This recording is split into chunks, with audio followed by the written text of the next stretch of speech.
Mic check, Mike.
What's up, buddy? It's nice to meet you, man. How you doing today? Oh my God, you're that friend. Yeah. Oh wow. Holy crap. Crazy to see you. That's nuts. Yeah, now I'm putting two and two together. That's no, you're the man. Wow.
The Committee on Foreign Affairs will come to order. The purpose of this hearing is to examine the administration's disastrous emergency evacuation from Afghanistan.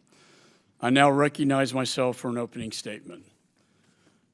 In the spring of 2021, against the advice of his top generals in the intelligence community, President Biden announced he would unconditionally withdraw all American troops from Afghanistan, a decision that I opposed. I and many on this committee received multiple briefings from the State Department, the Department of Defense, the intelligence community, and the difference in their assessments was stark.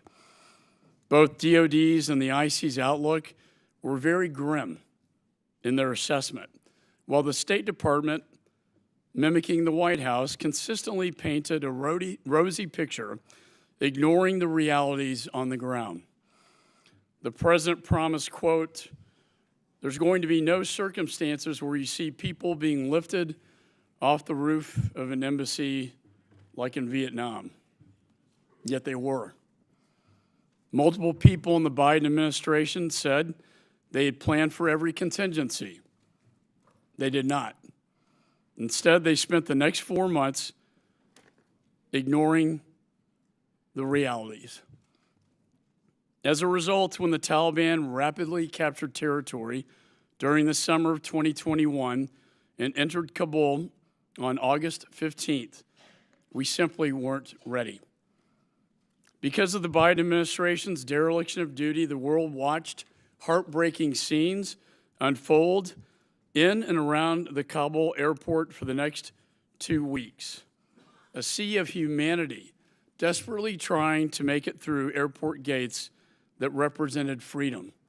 We all saw the images of desperate Afghans clinging to planes as they took off, with some plummeting from the sky to their deaths.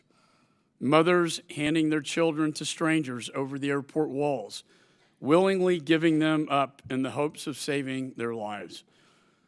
And then horror struck on August 26th. A suicide bomber at Abbey Gate killed 13 American service members, injuring at least 45 more and killing approximately 170 Afghans. That day was the deadliest day for American troops in Afghanistan in 10 years. We are joined here today by Marine Sergeant Tyler Vargas-Andrews and former Army Specialist Aidan Gunderson. Both were deployed to Afghanistan during the evacuation. They can give a firsthand account of what it was like inside Kabul airport during those harrowing 2 weeks. Sergeant Vargas-Andrews, a sniper at Abbey Gate, was gravely injured in the terrorist attack that occurred. He has undergone 44 surgeries and has lost both his leg and his arm, as well as his kidney. Thank you, sir, for the courage to be here today. Former Specialist Gunderson, a medic with the 82nd Airborne, was one of the first people on the scene helping anyone that he could.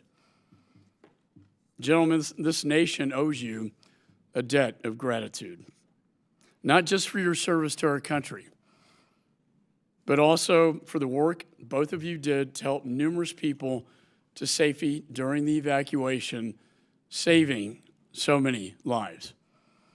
You should be proud of all that you've done. And I would like to thank you for your service. I'd also like to ask the many Afghanistan veterans here today to please stand and be recognized.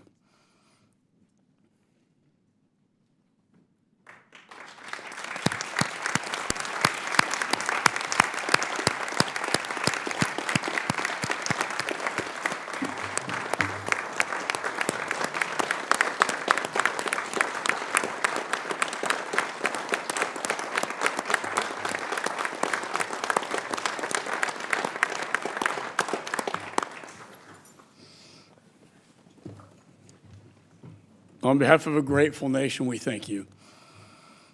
In the midst of the unfolding chaos in Kabul in August of 2021, The United States State Department was all but useless.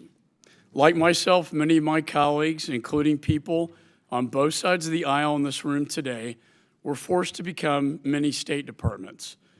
We worked any avenue we could to rescue Americans, green card holders, and our Afghan allies that we promised we would protect. No one left behind was a credo. We violated that promise.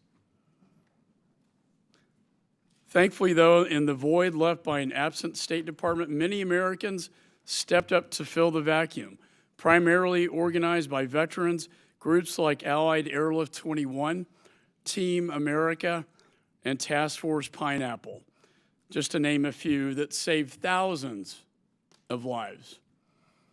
And that is why I'm honored to have France Hoang, Peter Lucier, and Scott Mann here with us today as well.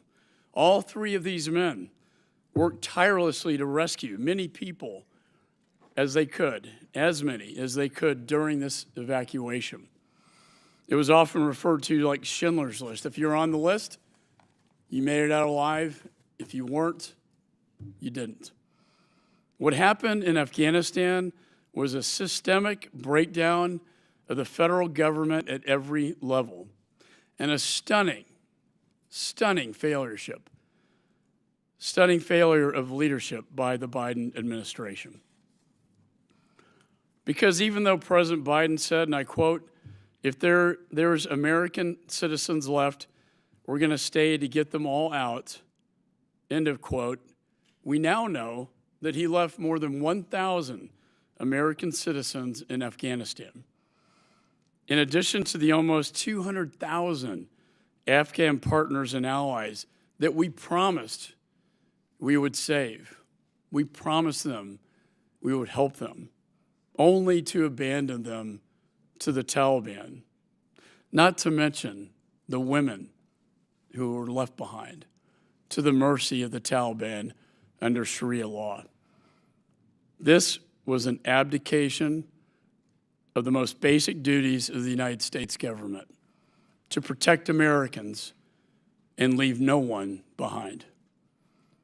I want every Gold and Blue Star family member and every veteran out there watching this today to know that I will not rest, and this committee will not rest, until we determine how this happened and hold those responsible for it accountable. And before I close, I would like to honor the 13 service members who died at Abbey Gate, that tragic day. Staff Sergeant Darren Hoover, Sergeant Yohani Rosario, Sergeant Nicole Gee, Corporal Hunter Lopez, Corporal Dagan W. Page, Corporal Humberto Sanchez, Lance Corporal David Espinoza, Lance Corporal Jared Schmitz, Lance Corporal Riley McCaul, Lance Corporal Dylan Marola, Lance Corporal Kareem Nikoy, Petty Officer 3rd Class Maxton Soviak, and Staff Sergeant Ryan Noss. Can we please have a moment of silence to honor the memory of these fallen heroes and all of the fallen heroes in the Afghan conflict?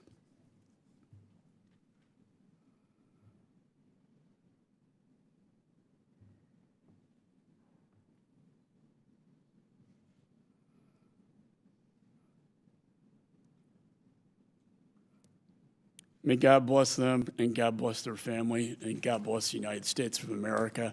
And with that, I turn to our ranking member for his opening statement.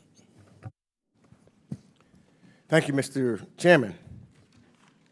And let me begin my remarks by thanking all of the witnesses for appearing before the committee today, and to thank those who served and our armed services for your service to our great country. I want to particularly recognize Specialist Gunderson and Sergeant Tyler Vargas-Andrews, two of the witnesses on the panel today who were deployed to Hamid Karazi International Airport to assist with the non-combatant evacuation operation during August 2021. Gentlemen, I can only imagine the pressure that so many of you faced during the evacuation operation, which allowed for us to facilitate the evacuation of over 100,000 people. Specialist Gunderson, in your written statement, you write, "No amount of mental preparation or military training could have prepared me for Abigail." I was struck by that statement and the description in your testimony. What an incredible weight and responsibility. I could only imagine what's that like. It brings up for me the emotion that I have felt when I hear from veterans of the war in Afghanistan describe their experiences, both in Afghanistan and upon their return home, many of whom I've met that comes from my district, where I was told of repeated deployments and the separation from their families, watching fellow soldiers suffer from injury or the trauma of seeing them die. The difficulty of returning home and reintegrating back into their home life, tough. The heartbreak of our Gold Star families having to face empty seats during the holidays. So I honor all of your service, and it underscores to me that the President of the United States made the right decision to bring all our troops home, because I can't in good conscience imagine sending more American men and women to fight in Afghanistan. We are here today to examine the emergency evacuation from Afghanistan in August 2021 and the administration's broader relocation efforts. It is often said it is easier to start a war than to end it. The war in Afghanistan is no different. This war, that began as an effort to decimate al-Qaeda, ballooned into a nation-building exercise that lasted across 4 administrations and saw more than 800,000 U.S. service members deployed. And yes, the tragic deaths of over 2,461 Americans, including the 13 killed during the evacuation operation. And while the U.S. government planned for a wide range of contingencies, the worst possible scenario happened. Despite repeated assurances, some right here in the capital of the United States, of Afghan President Ghani, he fled the country. And the Afghan government and security forces collapsed faster than expected, and before the withdrawal of our military had been completed. Despite the harsh realities on the ground, a lingering ISIS threat, and heightened uncertainty as the Taliban took control, our diplomats, military, and intelligence professionals facilitated an unprecedented and heroic evacuation never seen before. We worked with more than 24 countries to evacuate American citizens and lawful permanent residents to relocate Afghans who had helped us, citizens of our allies and partners, and at-risk Afghans to the United States or transit locations across the globe. In the end, more than 120,000 people were evacuated to safety under some of the most difficult conditions imaginable. It was in a complex and dangerous environment, thousands of miles away. And so I commend our brave U.S. military and civilian personnel working closely with so many civil society organizations and everyday Americans for achieving this. But while the historic Afghanistan airlift brought many people to safety, we must acknowledge that there were mistakes along the way. And as a result, many Afghans who supported the American war effort over the past 20 years continue to seek pathways to immigrate to the United States. As in most things, context matters. The evacuation did not happen in a vacuum. A culmination of policy decisions informed and influenced the events of August 2021 and continue to shape how we navigate ongoing relocation and diplomatic efforts today. In the years preceding the 2021 withdrawal, the decision to engage in the direct negotiations with the Taliban at the exclusion of the Afghan government and the invitation to meet at Camp David conferred international legitimacy to the Taliban. The deal that derived from these negotiations required the withdrawal of our forces without forcing the Taliban to fulfill any real commitments or separating from al-Qaeda, on agreeing to a ceasefire or on negotiating with the Afghan government. I called in the last Congress this precipitous U.S. troop drawdowns were ordered throughout 2020 without regard to the Taliban's compliance with the deal. This same deal forced the Afghan government to release 5,000 Taliban fighters, severely altering the power and structure of the country. Meanwhile, U.S. immigration mechanisms available to our Afghan allies face long-standing challenges. The SIV program for Iraq and Afghanistan, established in 2006, statutorily capped participants at 50 per year. In 2027 and 2008, it capped this number at 500. Though the caps on SIVs grew over the years, they did not comport with the numbers of Afghans who would have qualified. Separate from the legislative limitations placed on the SIV programs, executive branch agencies processing and vetting SIV applications were also time-consuming and resource-challenged.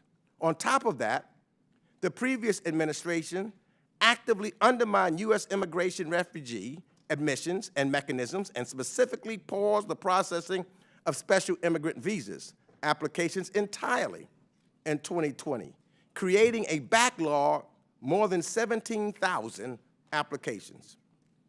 In fact, at the start of the current administration,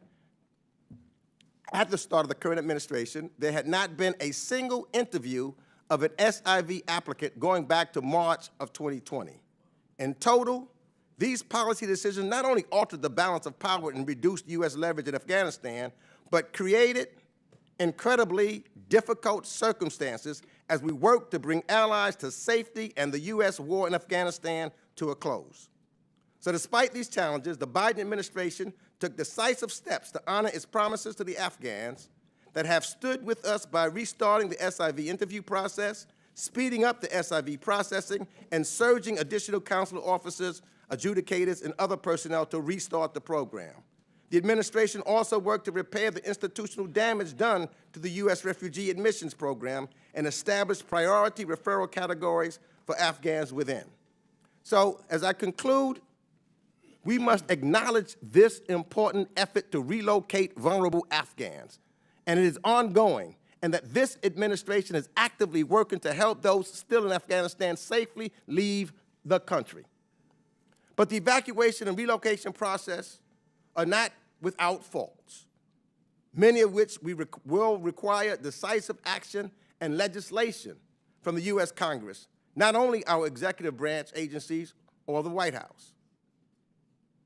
We are here to understand the full context around Afghan evacuations and ongoing relocations so that we can streamline the process and make necessary improvements to fulfill our promises to our Afghan allies going forward. We must further enhance cooperation and communication with the wide array of civil society stakeholders and everyday Americans, like our witnesses who are here today, who have dedicated significant time and resources to this effort. So I fully support, Mr. Chairman, bipartisan oversight as we focus on solutions to safely relocate those deserving Afghans and address the broader challenges to our SIV and refugee assistance programs. Our country has paid a great cost during the war in Afghanistan. Our aim then should not be simply to score political points here today, but to rather focus on real solutions that will help real people. That is the best way to honor the sacrifices of so many Americans who served in or supported our interests in Afghanistan over the last 20 years, especially and including our witnesses here today. So I look forward to their testimony, and I yield back my time. I thank the ranking member who yields back, and I too am committed to those who were left behind and are still left behind. We need to get them out. We need to get them the hell out of there. Other members of the committee are reminded that opening statements may be submitted for the record. We're pleased to have a very distinguished group of heroes before us. France Hoang is a national security professional with over 20 years of experience. Graduate of West Point, he served at the White House before becoming the executive officer of an Army Special Forces company in Afghanistan in 2009. Currently, he serves as the executive chairman of Allied Airlift 21, one of the volunteer organizations set up to help get people safely out of Afghanistan. To date, Allied Airlift 21 has helped over 500 individuals evacuate the country. Sergeant Tyler Vargas-Andrews has served in the United States Marine Corps for 5.5 years. He and his sniper team were deployed to Kabul airport in 2021 to assist with the evacuation. They were stationed at Abbey Gate as the primary ground reconnaissance and observation asset. While there, they helped evacuate over 200 U.S. nationals. Sergeant Vargas-Andrews was gravely wounded at the bombing at Abbey Gate on August 26, 2021. As a result, he lost multiple organs, 2 of his limbs, and suffered numerous other injuries. He's had 44 surgeries to date. He is appearing in his personal capacity, and his testimony does not represent the views or opinions of the Department of Defense or U.S. Marine Corps. Ms. Camille Mackler is the Executive Director of the Immigrant Advocates Response Collaborative, also known as Immigrant ARC, which she helped form and has led since February 2017. Peter Lucier is a Marine veteran and a recent graduate of the St. Louis University School of Law. He currently serves as the lead for strategic partnerships and allied organizations for Team America Relief, a member organization of the Afghan Evac Coalition. Since August of 2021, Team America Relief has assisted thousands of Afghans as well as American citizens in connecting the resources to assist in relocation and safe passage out of Afghanistan. Former Specialist Aidan Gunderson served 4 years with the 82nd Airborne Division as a combat medic. Before leaving the military in July 2022, he was deployed from August 14th to August 30th of 2021 in Afghanistan, where he assisted with the evacuation. Aidan and his company also evacuated over 200 trusted civilians through Operation Pineapple Express. And finally, Lieutenant Colonel Scott Mann, former Green Beret, served multiple tours in Afghanistan, founded Task Force Pineapple, a volunteer organization set up to help get people safely out of Afghanistan. Task Force Pineapple has successfully evacuated around 1,000 Afghan allies to date. I want to thank all of you for being here today. Your full statements will be made part of the record. And I now recognize Mr. Hoang for his opening statement. Thank you, Mr. Chairman, Ranking Member Meeks, members of the committee. Thank you for inviting me here today to testify as just one of thousands of Americans who volunteered to help those left behind in Afghanistan. My name is Franz Hoang. In August 2008, I was an associate counsel to the president, working in the White House as a lawyer. 1 year later, I was a captain deployed to Afghanistan as the executive officer of a U.S. Army Special Forces company. Every day that I served in Afghanistan, Afghan allies like Jabbar, pictured here, an Afghan security guard, stood bravely beside me. Like tens of thousands of other Afghans who chose to support our mission, Jabbar was branded a traitor by the Taliban and targeted for reprisals. Afghans like Jabbar put their lives and the lives of their families in jeopardy for us and for our mission. Recognizing this, those of us who served in Afghanistan and our nation as a whole made a solemn promise to stand by them. For over 160,000 Afghans, our nation has failed to live up to this promise. A number of Afghan allies have come to the United States, but over 80% of the Afghans who stood by us at great risk to themselves and their families remain left behind.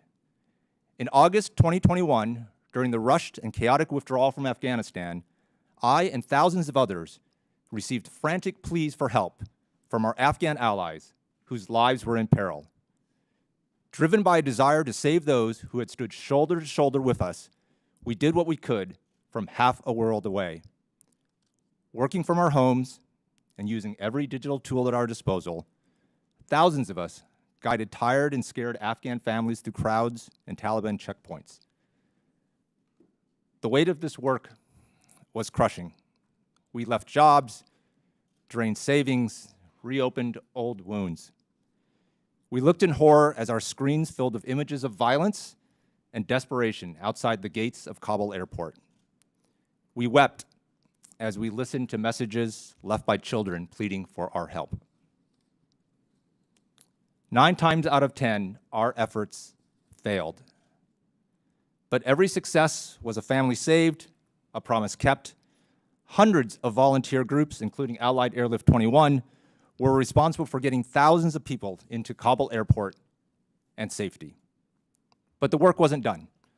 On August 27th, when the gates of Kabul airport closed to our allies, Allied Airlift 21, several private companies, and other volunteer groups organized a desperate, all-day, 200-mile journey for 6 buses filled with Afghan allies and Americans through Taliban-controlled territory to the city of Mazar-e-Sharif. This treacherous journey included an attempted busjacking and the birth of a baby on board one of the buses. Our group eventually got 400 Afghan allies and Americans to Mazar, where we hoped to charter a flight to safety. We spent the next 3 weeks hiding these 400 people from the Taliban, keeping them alive with the generosity of American donors. On September 17th, 2021, a privately chartered plane lifted into the skies above Afghanistan with 380 souls on board, including 128 Americans, 152 children, and 1 newborn baby. All 380 passengers are now in America, alive and free, including Jabbar, his wife, and their 8 children. My passion for helping our Afghan allies comes from a deeply personal place. You see, nearly 50 years ago, I was one of those rescued children. On April 23, 1975, my family was evacuated by American forces from Saigon. Weeks earlier, President Ford proclaimed that America had a profound moral obligation to its Vietnamese allies. He and Congress then followed those words with action, rising above political differences to evacuate and resettle 130,000 Vietnamese allies. Because of their tremendous political will and courage, I am alive and free today. I've been blessed with the opportunities that only America provides and grew up inspired by the sure knowledge that America stood by me and many like me. That led me to apply to West Point, then serve in the US Army, and eventually help organize a flight that saved 152 children who will now grow up knowing that America stood by them and their families. We often talk about America as a shining city on a hill, a beacon of freedom and opportunity to the world. I, along with 1 million other Vietnamese immigrants, are living proof that America can live up to those ideals. Your predecessors in office fulfilled America's commitment to me, my family, and other Vietnamese allies. Now it is our turn to summon the courage to fulfill our commitment to the Afghan allies still left behind. Before I close, I'd like to thank two groups. First, to all those who stepped forward to help our Afghan allies, veterans, volunteers, civil servants, members of Congress, their staffs and our families. Thank you for creating hope when hope became forlorn. Second, and more importantly, to our Afghan allies, especially those in Afghanistan. Thank you for your courage. We have not forgotten you, and we will not rest until the promises that our nation made to you are honored. I look forward to your questions. Thank you. Thank you, Mr. Hoang. I now recognize Sergeant Vargas-Andrews for his opening statement.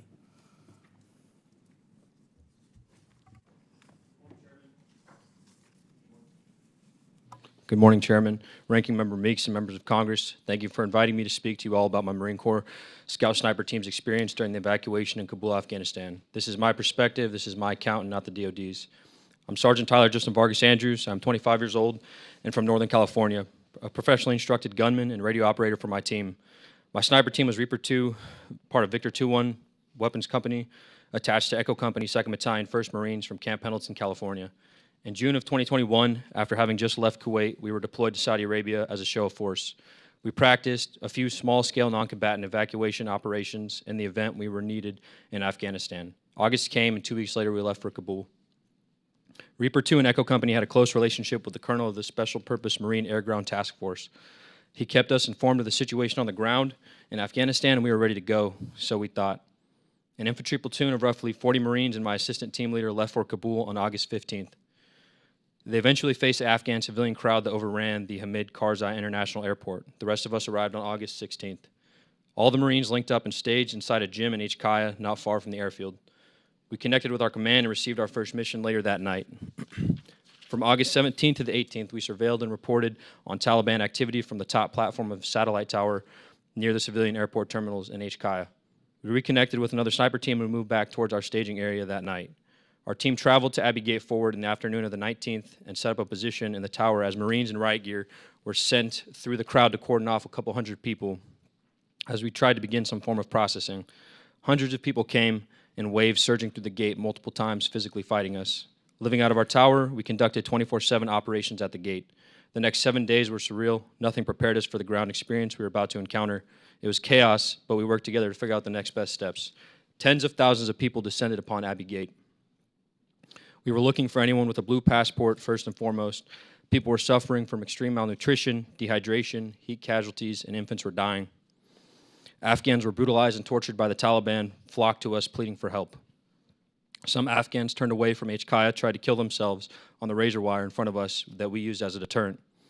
They thought this was merciful compared to the Taliban torture that they faced.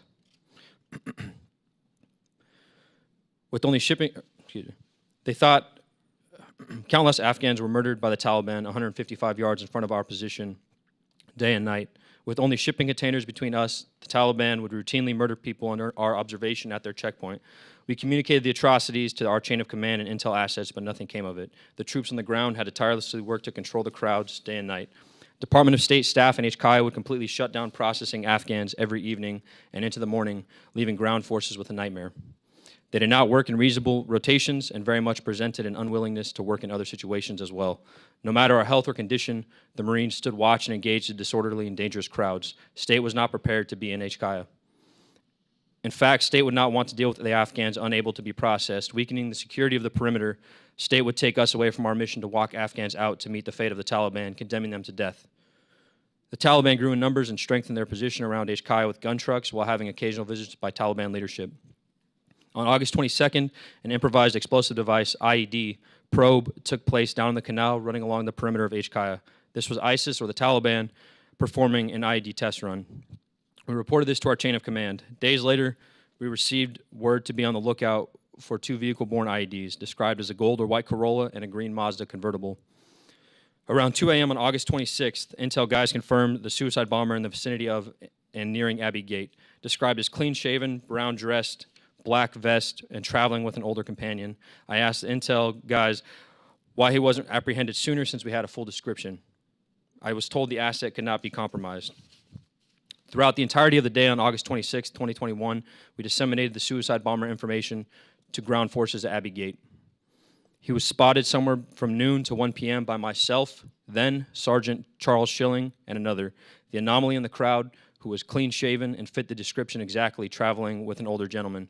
The individual was consistently and nervously looking up at our position through the crowd. The older of the two wore a black silky hijab that was covering his face most of the time.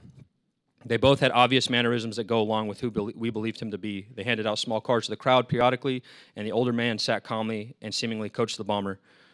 Over the communication network, we passed that there was a potential threat and an IED attack imminent. This was as serious as it could get. I requested engagement authority while my team leader was ready on the M110 semi-automatic sniper system. The response, leadership did not have the engagement authority for us. Do not engage. I requested for the battalion commander, Lieutenant Colonel Brad Whited, to come to the tower to see what we did. While we waited for him, psychological operations individuals came to our tower immediately and confirmed the suspect met the suicide bomber description. He eventually arrived and we showed him our evidence, the photos we had of the 2 men. We reassured him of the ease of fire on the suicide bomber. Pointedly, we asked him for engagement authority and permission. We asked him if we could shoot. Our battalion commander said, and I quote, "I don't know," end quote. Myself and my team leader asked very harshly, "Well, who does? Because this is your responsibility, sir." He again replied he did not know, but would find out. We received no update and never got our answer. Eventually, the individual disappeared. To this day, we believe he was a suicide bomber. We made everyone on the ground aware. Operations had briefly halted, but then started again. Plain and simple, we were ignored. Our expertise was disregarded. No one was held accountable for our safety. About 1730, Staff Sergeant Darren Hoover, friend and mentor,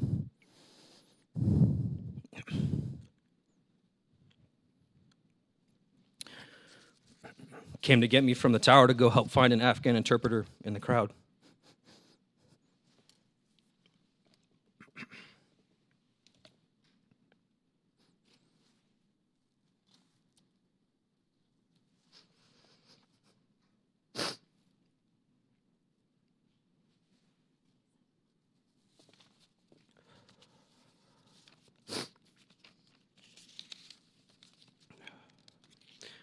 We found the interpreter and his brother, born with American passports.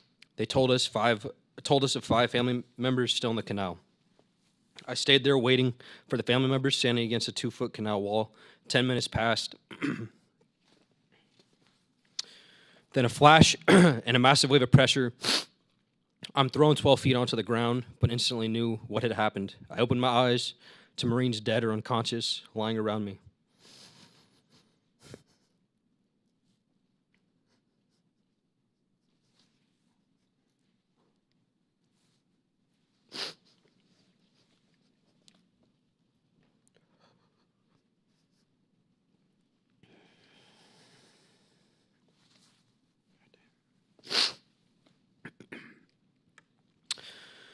A crowd of hundreds immediately vanished in front of me, and my body was catastrophically wounded with 100 to 150 ball bearings now in it. Almost immediately, we started taking fire from the neighborhood, and I saw how injured I was with my right arm, completely shredded and unusable. I saw my lower abdomen soaked in blood.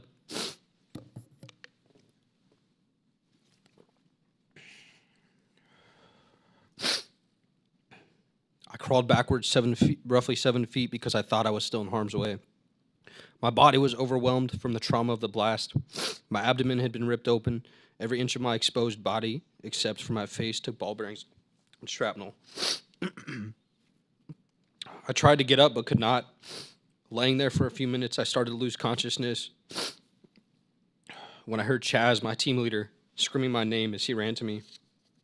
His voice calling to me kept me awake.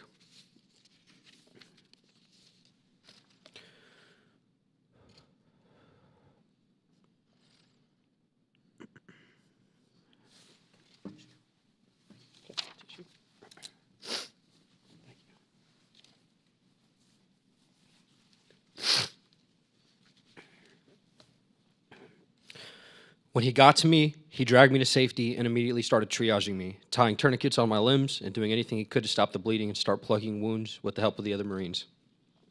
I was awake through most of it, screaming, moaning, and cursing. I ask you to please ask me about getting shot at the tower in Abbey Gate and how no one wanted my report post-blast. Even NCIS and the FBI failed to interview me. Ask me to elaborate on my ordeal post-blast, and ask me about this one little girl and her family that I reunited. Our military members and veterans deserve our best because that is what we give to America. The withdrawal was a catastrophe in my opinion, and there was an inexcusable lack of accountability and negligence. The 11 Marines, 1 sailor, and 1 soldier that were murdered that day have not been answered for. Thank you for giving me this opportunity to speak. Thank you, Sergeant, for that very powerful and courageous testimony. I now recognize Ms. Mackler for her opening statement. Thank you, Mr. Chairman. Before I begin, I just want to say thank you to Sergeant Vargas for everything, and what happened to you matters, and I'm grateful for the opportunity here today to hear these stories, which were our lives for so long, but that everyone should know about. Before I begin, I also want to express how privileged I feel to be included on this panel today on International Women's Day. I have met and worked alongside incredibly courageous women, Afghan, American, from the world over in the last 2 years. And today I bring them in this room with me, and I hold in my heart the voices and the courage of the girls and women still in Afghanistan who are silenced and living out of view. I'm the Executive Director of Immigrant ARC, a coalition of legal service providers in New York. I'm also a visiting senior fellow at the Truman Center for National Policy. I've been an immigration attorney and advocate for nearly 20 years, and I'm on the leadership committees of both the Evacuate Our Allies Coalition and the Afghan EVAC Coalition. I first became involved in efforts to evacuate our vulnerable Afghan allies in January of 2021, when a small group of us started pushing for special immigrant visa holders and others to be included in the then imminent troop withdrawal. Like countless other civil society leaders, veterans, and everyday Americans, I pivoted on August 15th to help facilitate the Non-Combatant Evacuation Operation, or NEO. I am humbled and awed by the actions and sacrifices of my fellow panelists and those they speak for today. At the same time, I know that what happened in August of 2021 was the product of decades long of inaction and systemic failures that we can no longer ignore. To ensure that the actions we heard today were not in vain, we must use this moment to create and implement better solutions. After all, as we've been told, those who ignore history are condemned to repeat it. We saw that in Afghanistan. We tried to learn the lessons from Vietnam, and we were ignored, and we cannot allow a future generation to go through this as well. So what are those solutions? First and foremost, Congress should pass the Afghan Adjustment Act. Afghans who have all, including Afghans that we all, including many of those of us here in this hearing today, work to evacuate to safety in the United States are resettled. And though there are challenges, many of them are thriving. This is their home, and they deserve to have the peace of mind of knowing that it is their permanent home. The AAA would allow those who are here to obtain permanent legal status. It would strengthen pathways for those that we left behind. And it would bring new options to help those that need them the most. Additionally, passing the AAA will ensure increased oversight in the ongoing relocations and resettlement. We also must increase interagency coordination. One of the biggest failures of the U.S. government was the inability to functionally coordinate across agencies ahead of the 2021 withdrawal. Too many agencies, including the Department of Defense, the Department of State, the Department of Homeland Security, the National Security Council, and others, had overlapping jurisdictions and no clear mandate, which allowed for too much passing of the buck. However, the White House refused to create this mechanism of their own accord. Congress should use its Article 1 authority to mandate a body like that going forward. In the years and months since the evacuation, much of this infrastructure has been created in an ad hoc manner through various departments. Congress must ensure that the executive branch coordinates these independent teams in one unified line of effort.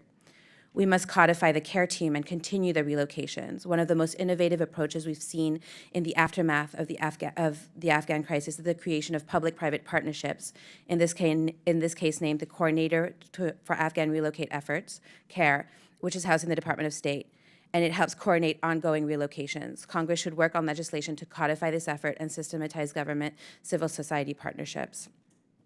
I should note the role that Afghan Evac, a coalition of over 200 veteran organizations, as well as civil society groups have had in shaping care. We must improve the SIV system.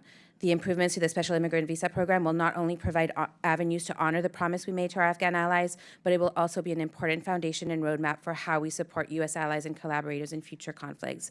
We must authorize enough visas to account for the entire eligible population, provide resources to allow for adjudication of applications within the 9 months statutorily required, provide flexible consular processing and invest in diplomatic and logistical capital to solve procedural issues, and require the Department of State to catalog and search U.S. government contracts, such as the DoD did in Project Rabbit, to take the administrative burden off of applicants who are in danger.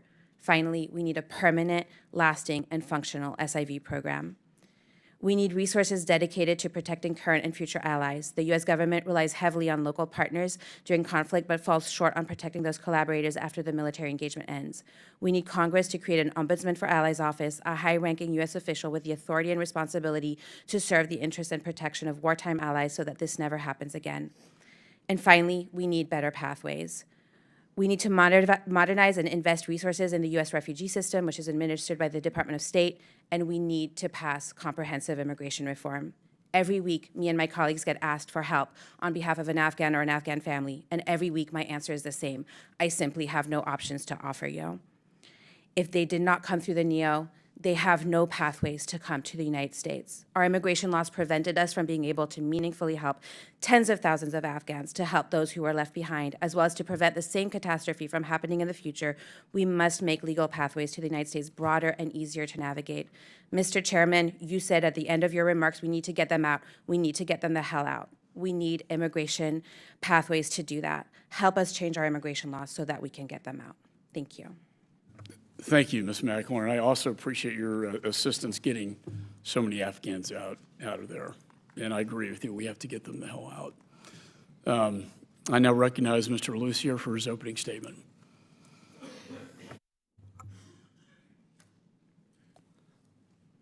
Chairman, Ranking Member Meeks, members of the committee, thank you for inviting me here today to speak on this important topic that is so close to my heart. I'd also like to thank my fellow witnesses here today, veterans, those who were on active duty during those chaotic weeks in August, and other volunteers and advocates who have been and done so much powerful work in this space. In addition to the witnesses here today, I'd also like to thank some organizations that I've worked with and had the honor to know who've made an incredible difference these last 17 months. The International Institute of St. Louis, our local resettlement agency, which has welcomed nearly 1,000 Afghans into our community in St. Louis, who make our community stronger, and they continue to welcome more Afghans and other refugees today. The Afghan Evac Coalition, which is comprised of more than 200 organizations, both private volunteer efforts like my own, and larger traditional advocacy organizations who advocate on behalf of immigrants, migrants, and refugees. The Evacuate Our Allies, our sister coalition with Afghan Evac, who does incredible work on advocacy and teaches us all about complex immigration policy. The entire ecosystem of volunteers from all across the country who may not be affiliated with a group, but who have stepped up during this time of crisis to assist those in need. And my own organization, Team America Relief, which at our height was comprised of more than 220 volunteers, assisting more than 70,000 Afghans seeking safe passage from that country who currently face dire risks, and those who've already made their way to the United States who face an uncertain legal future as their status remains in a difficult place. My name's Pete Lucier. I'm from St. Louis, Missouri. I enlisted in the Marine Corps in 2008 after graduating from St. Louis University High School. I served for 5 years as an 0311 infantry rifleman in the United States Marine Corps and deployed to Afghanistan in 2011. During that time and that deployment and in my work since, the failures of that war, the lack of oversight and unclear mission became more and more clear. Those failures were codified in the fall of Kabul in August of 2021. The subject of the hearing today is the weeks leading up to those chaotic 2 weeks and the period after. However, many mistakes were made over the course of the last 22 years that have led us to this moment, and our examination of those mistakes must include an urgent focus on finding solutions to the grave threats that so many Afghans that I work with and so many others work with face today. As we examine those mistakes and look at solutions, if I leave this committee with only one thought, it's this: it's not too late. We're going to talk a lot today about all of the mistakes that were made leading up to that, but urgent action right now will save so many lives. There's so many people that so many organizations work with today, and it's not too late to take swift action to assist those. Prior to the fall of Kabul in 2022, civil society engaged with both Congress and the Biden administration to take a look at how we could get more of our allies out faster. Unfortunately, that process never materialized, and on August 15th, Kabul fell to the Taliban. My involvement in this movement began around August 15th. I began some fundraisers for resettlement charities here in the United States, and I hoped that would be the sum total of my involvement. But shortly after those fundraisers were launched, one of those resettlement agencies reached out to me as a veteran and asked if I could help get just one person through the gates. That started the last 17 months of my work in this space, just trying to assist one person. By the end of those 2 weeks, the one person on my list had grown to 4,000, and by the end of 2021, Team America had more than 70,000 names in its database that it was seeking to assist. During that period in August, there were specific challenges that groups like mine faced. Coordination with government was difficult during that chaotic time. In addition to that, the private groups like my own formed a chaotic environment. There wasn't clear prioritization, and inequities in those private evacuations led to inequitable outcomes. Many Afghans remain trapped in third countries as a result of movement across international borders, and we continue to seek to assist those today. After that time, civil society groups continued to engage with both the State Department, the administration, and Congress.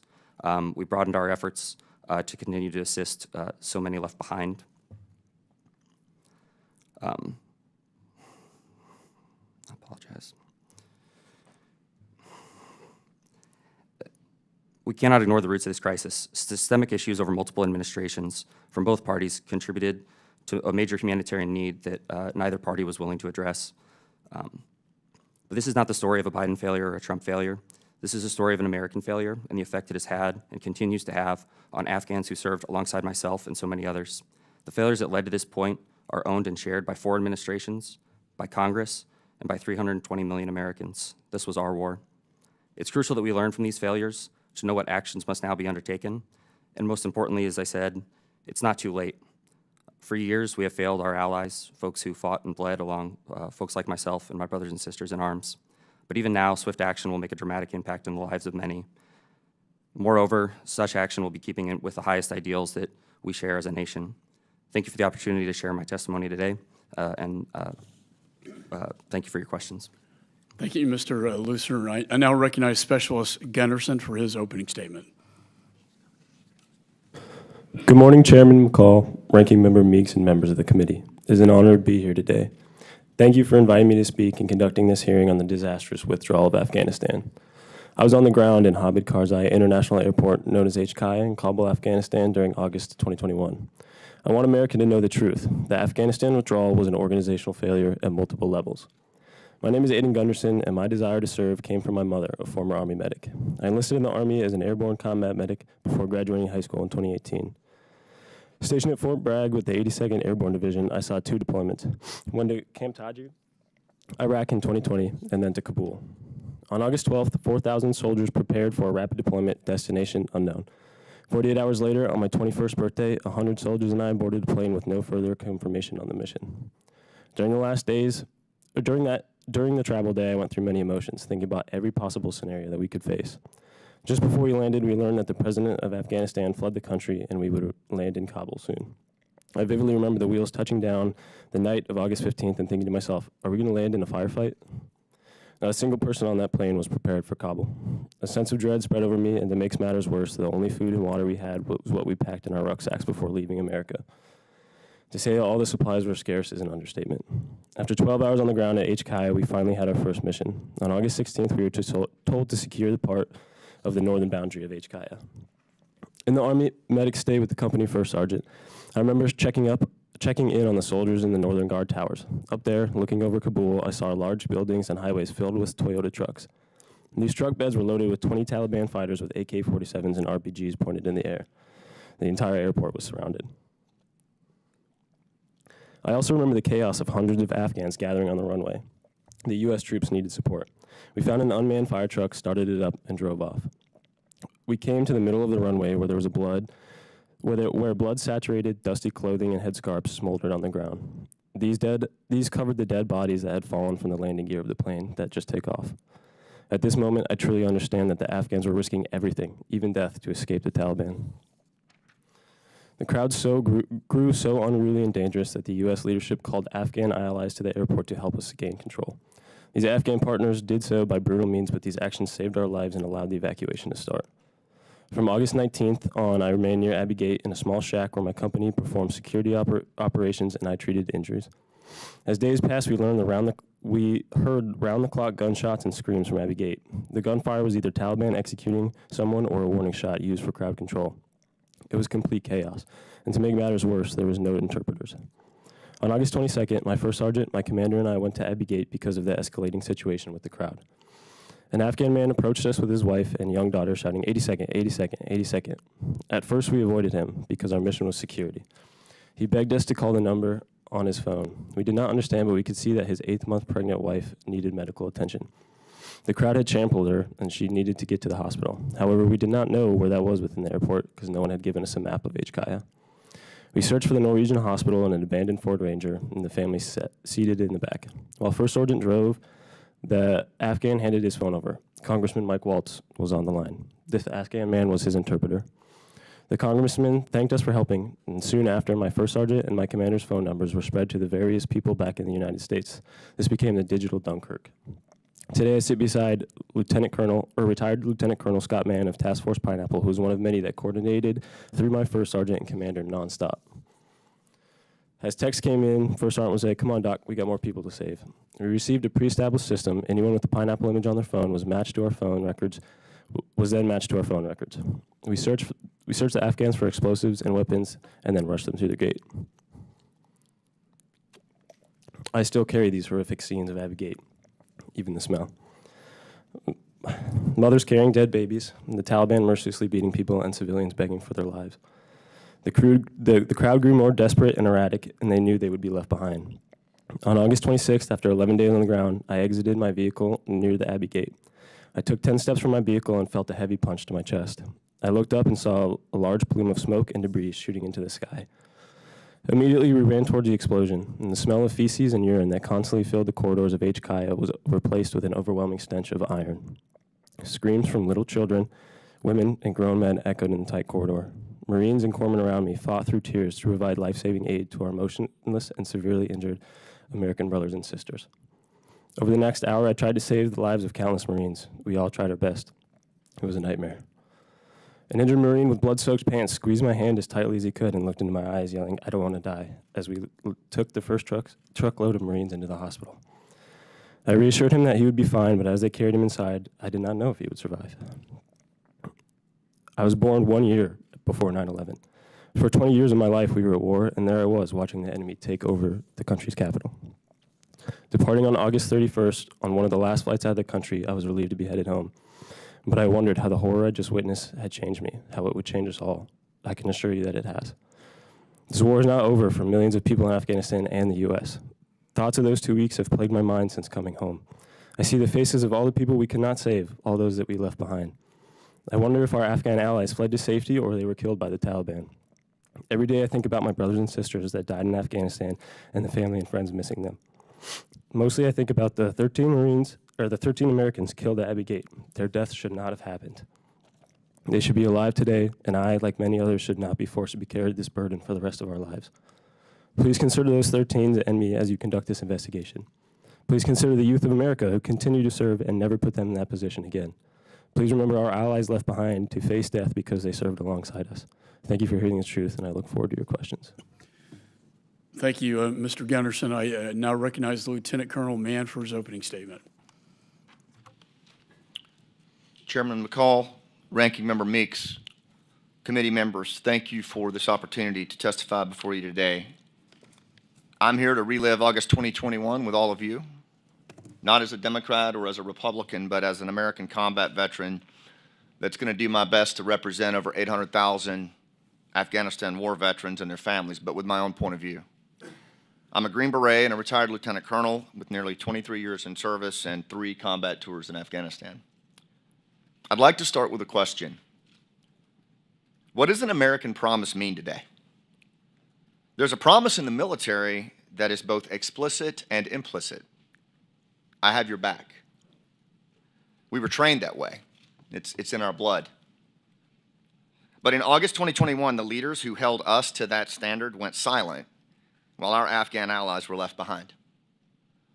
The U.S. government may not have had the backs of our Afghan allies, but our veterans did. For as long as we've been a nation, our veterans have been a moral compass for doing the right thing, especially in hard times. As we try to figure out where to go from here, I suspect we're going to need that moral compass more than ever. You won't find many veterans sitting out here today who relish being involved in this Afghan evacuation. We paid our dues, and we tried to move on with our lives. I know jumping back into the quagmire of Afghanistan was certainly not part of my military retirement plan. But like thousands of other veterans across the country watching Kabul collapse on August 15, 2021, I received a phone call from a friend that absolutely crushed me. "I'm not afraid to die," he said to me. "I just don't want to die alone." Those were the words that dragged me back into the Afghanistan conflict. His name was Sergeant First Class Nezamuddin Nizami, but I just called him Nizam. His father was a Mujahideen fighter who was killed by the Soviets when he was 4 months old. He had no money, no family, no hope. Yet somehow he became an Afghan commando, one of the elite warriors who were trained by U.S. Special Operations to do really 95% of the fighting in the country. Green Berets, including me, who worked with Nizam, we loved him like a brother. He volunteered for every mission, every day. He was family. But despite numerous inquiries to the State Department, Congress, and even Army Special Operations headquarters about his SIV status, Kabul was falling and no one was coming to help him. This was a guy who was shot through the face, protecting U.S. Green Berets from a Taliban ambush. And for me, he was the same guy that even while he was being hunted and texted by the Taliban, would call me to ask how my kids were doing. Over the next few weeks, I assembled a small team of volunteers, mostly veterans from across the country, that we called Task Force Pineapple to guide Nizam and hundreds more to safety.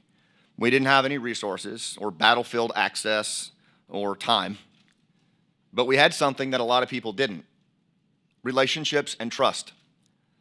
We used cell phones, knowledge of the terrain, and an encrypted chat room to guide at-risk commandos and their families at night, navigating through that suffocating crowd, through an open sewage canal, and then into position to link up with known NATO service members like Aidan, who were standing watch near a 4-foot hole in the perimeter fence. Pineapple wasn't the only group. There were hundreds of ad hoc volunteer groups doing similar work, many of them sitting out here today. From breakfast tables to basements across the world. Jane, a Gold Star wife who lost her husband, Chris, in Afghanistan. Will, a double amputee, fighting to save the interpreter who saved his life on the battlefield. And dozens, even hundreds more. We helped hundreds of allies, but thousands were left behind, and at great cost to this vulnerable veteran population who had already given so much. My buddy, Steve, who was racked with post-traumatic stress and a traumatic brain injury from an IED, screamed into his pillow and pounded his bed because his children were in the next room. As his former interpreter was detained at a Taliban checkpoint and was pleading over the phone, "Steve, they are beating my wife. My children are watching this, for God's sakes. What should I do? Can I fight them? Why is this happening?" Jay, a former Navy SEAL in Pineapple, received a text on Signal from his Afghan partner. "My daughter has been trampled, sir. I know we're going to miss our chance to escape, but she's unconscious and barely breathing." It's okay, my friend. Thank you for trying. This whole thing has been a gutting experience. I never imagined I would witness the kind of gross abandonment followed by career-preserving silence of senior leaders, military and civilian. As a result of the way that we've left Afghanistan, we're on the front end of a national security crisis as 27 violent extremist groups are now operating on former NATO security bases with Taliban top cover. And I think we're on the front end of a mental health tsunami, as 73% of our Afghan war veterans say they feel betrayed by how this war ended. Calls to the VA hotline have spiked 81% in the first year since the Afghan withdrawal, and they keep coming. My friend Brad was found dead a few months ago in a Mississippi hotel room.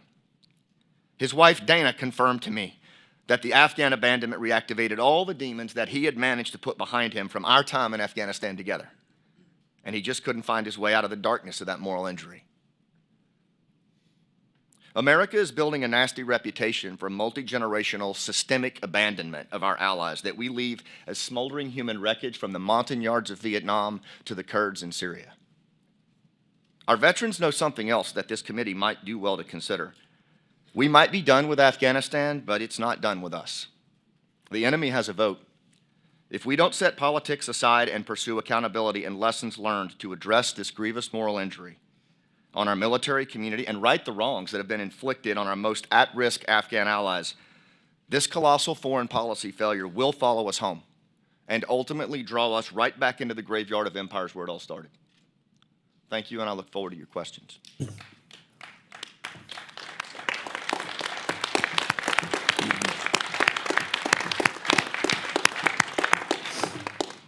Thank you, Lieutenant Colonel Mann. And I want to thank you for working with me and my office, my staff, getting people out. And you described the chaos and the moral injury, I think is how you put it. And I think everybody, this whole panel, sustained moral injury, and I think the nation sustained moral injury from what happened. I'd like to recognize other people in the hearing room who also assisted, and they're here to support their friends testifying. I ask unanimous consent to have written statements of the following people who have assisted with the evacuation be entered into the record. Anna Lloyd with Task Force Argo, Ben Owen, President and CEO of Flanders Field, Christopher Purdy with Human Rights First, Catalina Gaspar, COO of No One Left Behind, Mary Beth Long, former Deputy Assistant Secretary of Defense for Counter-Narcoterrorism, Jeff Fanif, Director of Advocacy at No One Left Behind, Thomas Kaza with the 1208 Foundation, Sergeant Eric Haight, retired, and Lieutenant Colonel Ernest Nispero with ACES and 8. Without objection, so ordered. I now recognize myself for 5 minutes of questioning. It's hard to even know where to start, but I want to turn to you, Mr. Sergeant Vargas-Andrews. You described the scene as chaotic, that the State Department was not prepared, that they would completely shut down processing every evening and into the morning, leaving you and your colleagues with a nightmare, you called it. Could you describe that? Yes, I can, Chairman. So for us, obviously, ground forces at Abbey Gate were routine, and I'm sure it was like this at other gates as well, but at Abbey, helping process between, 7 of us in our sniper team, we would go down, and if we weren't on the gun or we weren't catching a few winks, we would be down processing nationals and civilians and, talking with everyone down there. And from us, we were passed from our chain of command, throughout the evening to halt processing Afghans, to stop searching them. We kind of had to keep control of the crowd that was left over in the evening throughout, I would say, sundown to sun up. There was no plan in place throughout the evening, and the State Department would not take Afghans that we processed or searched, so eventually we just stopped throughout the evening.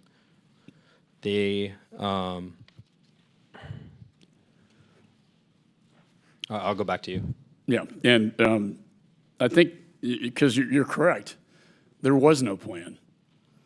There was no plan. And the plan was to leave the Taliban in charge of this evacuation, which led to the chaos and the bloodshed that ensued after that. I want to focus specifically on what you saw on August 26th.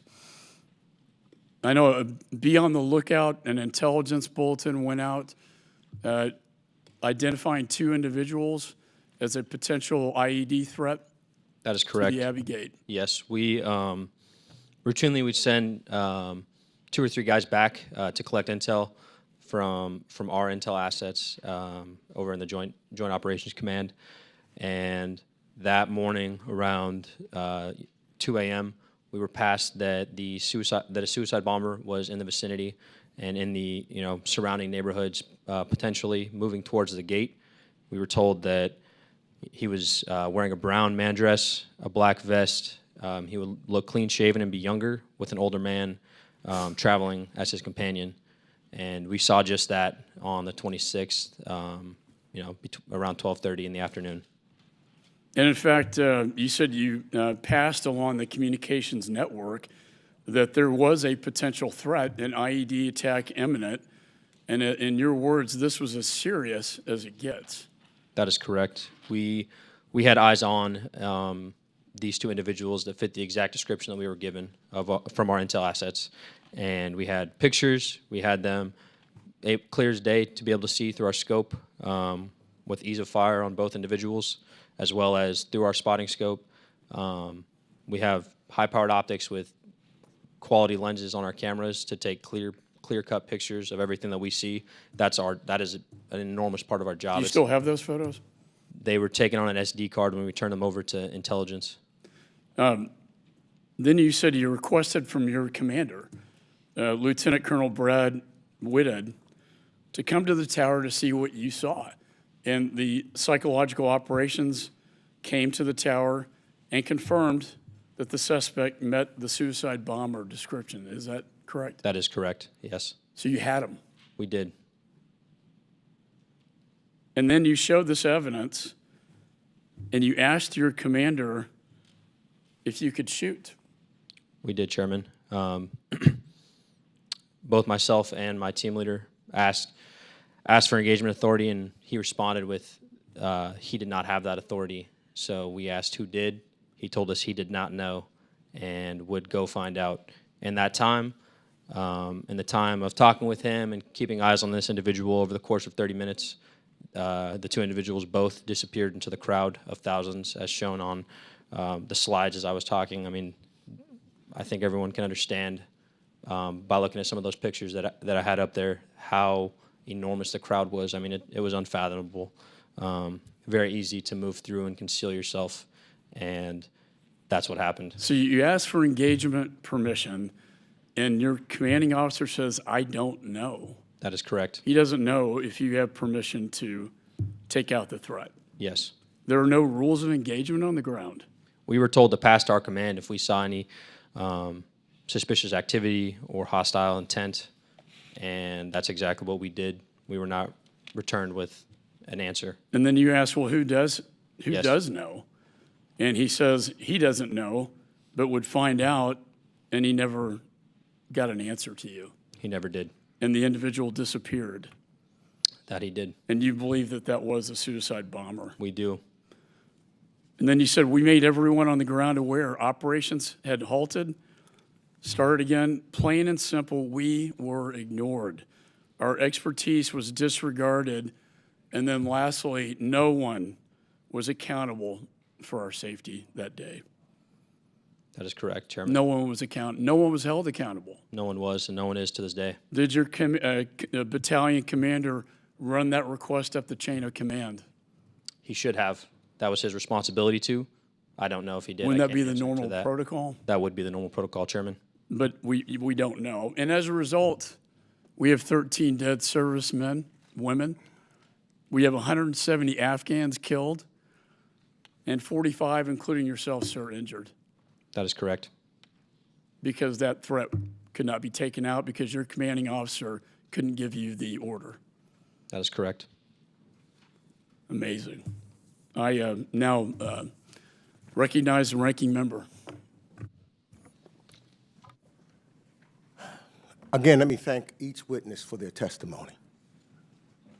Each member for your service to our country, for your being courageous.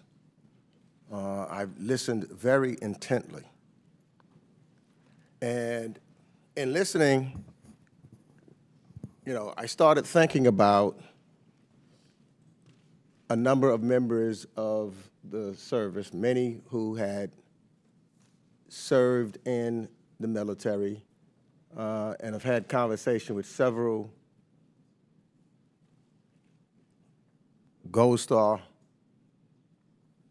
family members who lost individuals, lost family members in Afghanistan.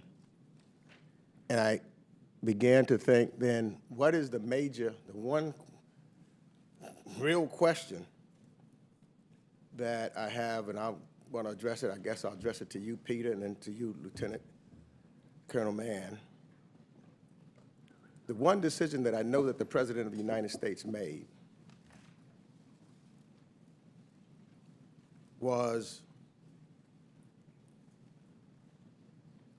to stop the war in Afghanistan, to leave, to exit. So, Mr. Lucier, the question is, should the President have made the decision to exit the war in Afghanistan, in your opinion? Yeah, thanks for the question, Ranking Member. And Lucifer happens all the time, especially with, yeah, back in the day when we used to get, you know, telemarketers on the landline. So it's a good question. It's a difficult one. It's one that I struggle with. Prior to all this, I took actions and spoke to some members of Congress here today about how I felt about how the war had been conducted and where we ought to go. Should we have stayed in Afghanistan? Strictly in my personal opinion and experiences, that war was a frustrating one in 2011. Conducting counterinsurgency operations felt vague, without direction. So it was difficult, and seeing the violence and the lives lost and the friends I lost during that conflict and then after, it's tough. Ultimately, you know, that's not my decision to make. I'm not sure that I have the right answer. Afghanistan was incredibly complex. It's surrounded by regional partners. There's nuclear folks in the region. It's hard. Making those decisions is hard, and that's what we ask our elected leaders to do. Congressional oversight was lacking for 20 years of war. You know, budgets were passed year after year with little examination of how the war was going. So there was little pressure for the way that we were conducting the war to change. So it's a good question, but ultimately the work that I do as an advocate and with the organizations that I do is focused on helping those left behind. We can't change that decision, but there's a lot of people on my list who are trying to get here, and there's lots of things that we could do to help them that aren't being done. So I want to get to that because we've got to talk about all sort of things that we can do. But I do want to give Lieutenant Colonel Mann an opportunity because I think that's a fundamental issue. I know, as I said, you know, we lost 2,461 Americans, including the 13 that were killed, all of which, each and every one of them breaks my heart. But I know I had difficulty in talking to some even before the evacuation as to what are we doing there. And ultimately, the President had to make a decision. Either we stay, as the prior administrations had to make a decision. President Trump, President Obama, you know, these other they had to make a decision. Do we escalate or do we not? And that's something that a commander-in-chief has to decide. But I guess each of us may have our own personal opinions. What's yours? I appreciate the opportunity to answer that question, Ranking Member Meeks, and I would just say, like Pete, I'm not a policy guy, but what I will say is as a career Special Forces officer who spent a good amount of time in Afghanistan helping to build capacity for the Afghan security forces to be an antibody to violent extremist groups so that we didn't have to do it. That was, for the Special Forces, the community, that was something very near and dear to our hearts, especially when what happened on 9/11 pointed so directly to the absence of a ground intelligence capability and a viable partner force. And so we fought and we bled for 20 years to build an Afghan Special Operations Forces capacity. And while I know the meta-narrative is that the security forces withdrew, didn't fight, the reality is the Afghan Special Ops did 95% of the fighting and fought to the very end. Most of them ran out of bullets. Many of them were overrun. And so my point on that is I believe that could have been a responsible antibody to violent extremist groups with a small footprint that do advise and assist. And I believe that we could have maintained that. But instead, we allowed the contract air to go away and all of the maintenance. They were left without any air support, any medevac, and they were not able to do what special operators are great at doing. So I believe that they could have stayed in an advisory capacity. And now what we're left with is 27 violent extremist groups on the rise, unfettered safe haven, and only the National Resistance Front as the antibody to it and nothing else. I had to follow up, but I know I'm out of time, so I'll yield back. Chair recognizes Mr. Smith. Thank you very much, Mr. Chairman. Thank you for calling this extraordinarily important hearing. You know, lessons learned without accountability. We have to have accountability. This is, I think, perhaps the most important hearing that we have had, and I want to thank you for convening it. Let me just add a couple of questions, very limited time. Sergeant Vargas-Andrews, in early September of 2021, a National Security Council spokesperson characterized the Taliban as acting business-like and professional. And in your testimony, obviously, we just heard it, you talked about how countless Afghans were murdered by the Taliban 155 yards in front of our position, day and night, and that the Taliban would routinely murder people under our observation at their checkpoint. We communicated the atrocities to our chain of command and our intel assets, but nothing came of it. Colonel Mann, you pointed out, and again, all of your testimonies are extraordinary and so helpful and heartbreaking. But you pointed out that your buddy Steve, his former interpreter was detained by the Taliban. He was pleading over the phone. They're beating my wife. My children were watching this, for God's sake. Should I fight them? Why is this happening? You talked about it being a gutting experience. And then you go on to say, I never imagined the kind of gross abandonment followed by career preserving silence of senior leaders, both military and civilian.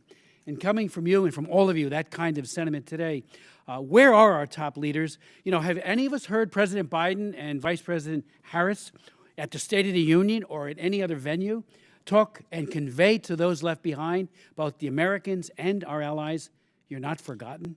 And to say we will not let up in terms of our pursuit, you've had to do it kind of like a private sector initiative at great risk to yourselves, and you might want to speak to those risks. And let me just say also, past is often prologue. We know that, and I read People's Daily and Global Times every day, and they have one editorial after the other telling the people of Taiwan right now, look at what Biden did in this egregiously flawed exodus to the people of Taiwan. America will not have your back. And, it's important that we always have the back of our friends and allies. These are people who bled with you, lost their lives with you. So if you could speak to any of those issues, I would appreciate it. But, who's the one person who got held to account? An officer who went on social media criticizing the exodus. They threw the book at him. Why weren't there more truth tellers in all of this? So if you could. Sergeant? Can you clarify what you're asking? Well, I am asking about this lack, the two sets of information that went out. People telling us that they were professional, that they're acting, with decorum, certainly and businesslike, when you were seeing a completely opposite phenomenon right in front of you, people getting killed at their checkpoints, and you saw it firsthand. What I would say, the only thing professional about the Taliban is them professionally being able to brutalize and torture people. There was no sense of civility or being what you would consider a regular human being. Right. in that situation. I mean, the Taliban were out there doing what they've done best as long as we've been at war with them, as long as they've been an organization. I mean, they continue to brutalize people in front of us because they knew that they could, because we weren't going to do anything about it, and that's exactly what happened. Right. Colonel? Congressman, I'll just speak to the personal and organizational responsibility piece. I was brought up by really outstanding Special Forces NCOs who taught me that one of the most important things that you can ever do as a leader is when you screw up, you take responsibility for it. You take personal accountability, responsibility for your actions, whatever they are. And I think most of the veterans sitting out here today would agree with that, regardless of their politics. And one of the things that I know, I made tons of mistakes in this war that I'll have to live with for the rest of my life. There's some folks that are not here because of some of the mistakes I made. But I think where we are now is this moral injury that has been heaped upon not just our veterans, but our Gold Star family members, our families of the fallen, our military family members that are trying to look around right now and figure out what this was all about. What did this sacrifice matter? And when we have a violation of what we know to be right by those that we trust, it doesn't matter where that comes from. The fact of the matter is the only way to move from moral injury to moral recovery is for leaders to step forward first and foremost and take responsibility for what happened. There's no way that we can ascertain lessons learned or where we go from here if leaders don't responsibly step forward and own it.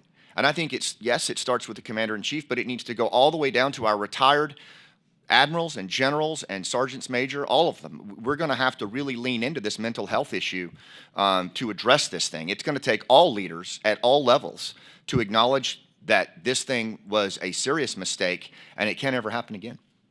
I see I'm out of time. Thank you so very much. Chair recognizes Mr. Connolly. Thank you, Mr. Chairman. And thank you to all of our witnesses. It is sobering and very moving to hear you. And Mr. Vargas-Andrews, your pain and your sacrifice, I want you to know will stay with us for a long time. And I hope will guide us as we make life and death decisions about war and peace. Because human beings are at stake. It isn't just broad, big, huge geopolitical dynamics. It's people like you who have to bear the brunt of the decisions we make, and we need to bear that responsibility. So thank you for having the courage to be here. Thank you for shedding your tears with us, and know that you're making a difference with your testimony here today on all of us. This hearing, and Lieutenant Colonel, I don't know your politics, but I think what you said needs to be taken to heart at several levels. But let me pick the one about the reputation of the United States with respect to being a faithful ally. I couldn't agree with you more. I think that's really important, and it goes back to 1975, at least, in the fall of Saigon, which, by the way, was very messy. Not a pretty sight at all. Talk about faithlessness. All kinds of people were left behind in a very ugly and public way. And for years thereafter, it remained chaotic. Boat people coming from Vietnam, primarily, to get away from the communist regime. And you're right to point out the question of, will we be faithful to the Kurds? And what is our obligation to those Afghans left behind? I also want to say, I hope this hearing doesn't descend into just let's pick on the other party's president, because that is a revisionist view of history and serves no purpose and does not bring honor to the table. As you said, Lieutenant Colonel, mistakes were made over a series of administrations, going back to George W. Bush deciding there were weapons of mass destruction and Iraq was a priority, and we took our eye off what we were trying to do in Afghanistan. It wasn't President Biden who decided to meet with the Taliban and to exclude the government we were supporting from those negotiations in Doha. It was President Trump. Imagine what that did to the Afghan morale in the military and their government. To know that the United States, their chief patron and supplier and ally and partner in the field, had decided to only meet with what you've just described as a murderous, torturing, amoral force at best, the Taliban. It wasn't President Biden who set an absolute withdrawal date. It was President Trump. And everything unraveled from that. President Biden inherited that.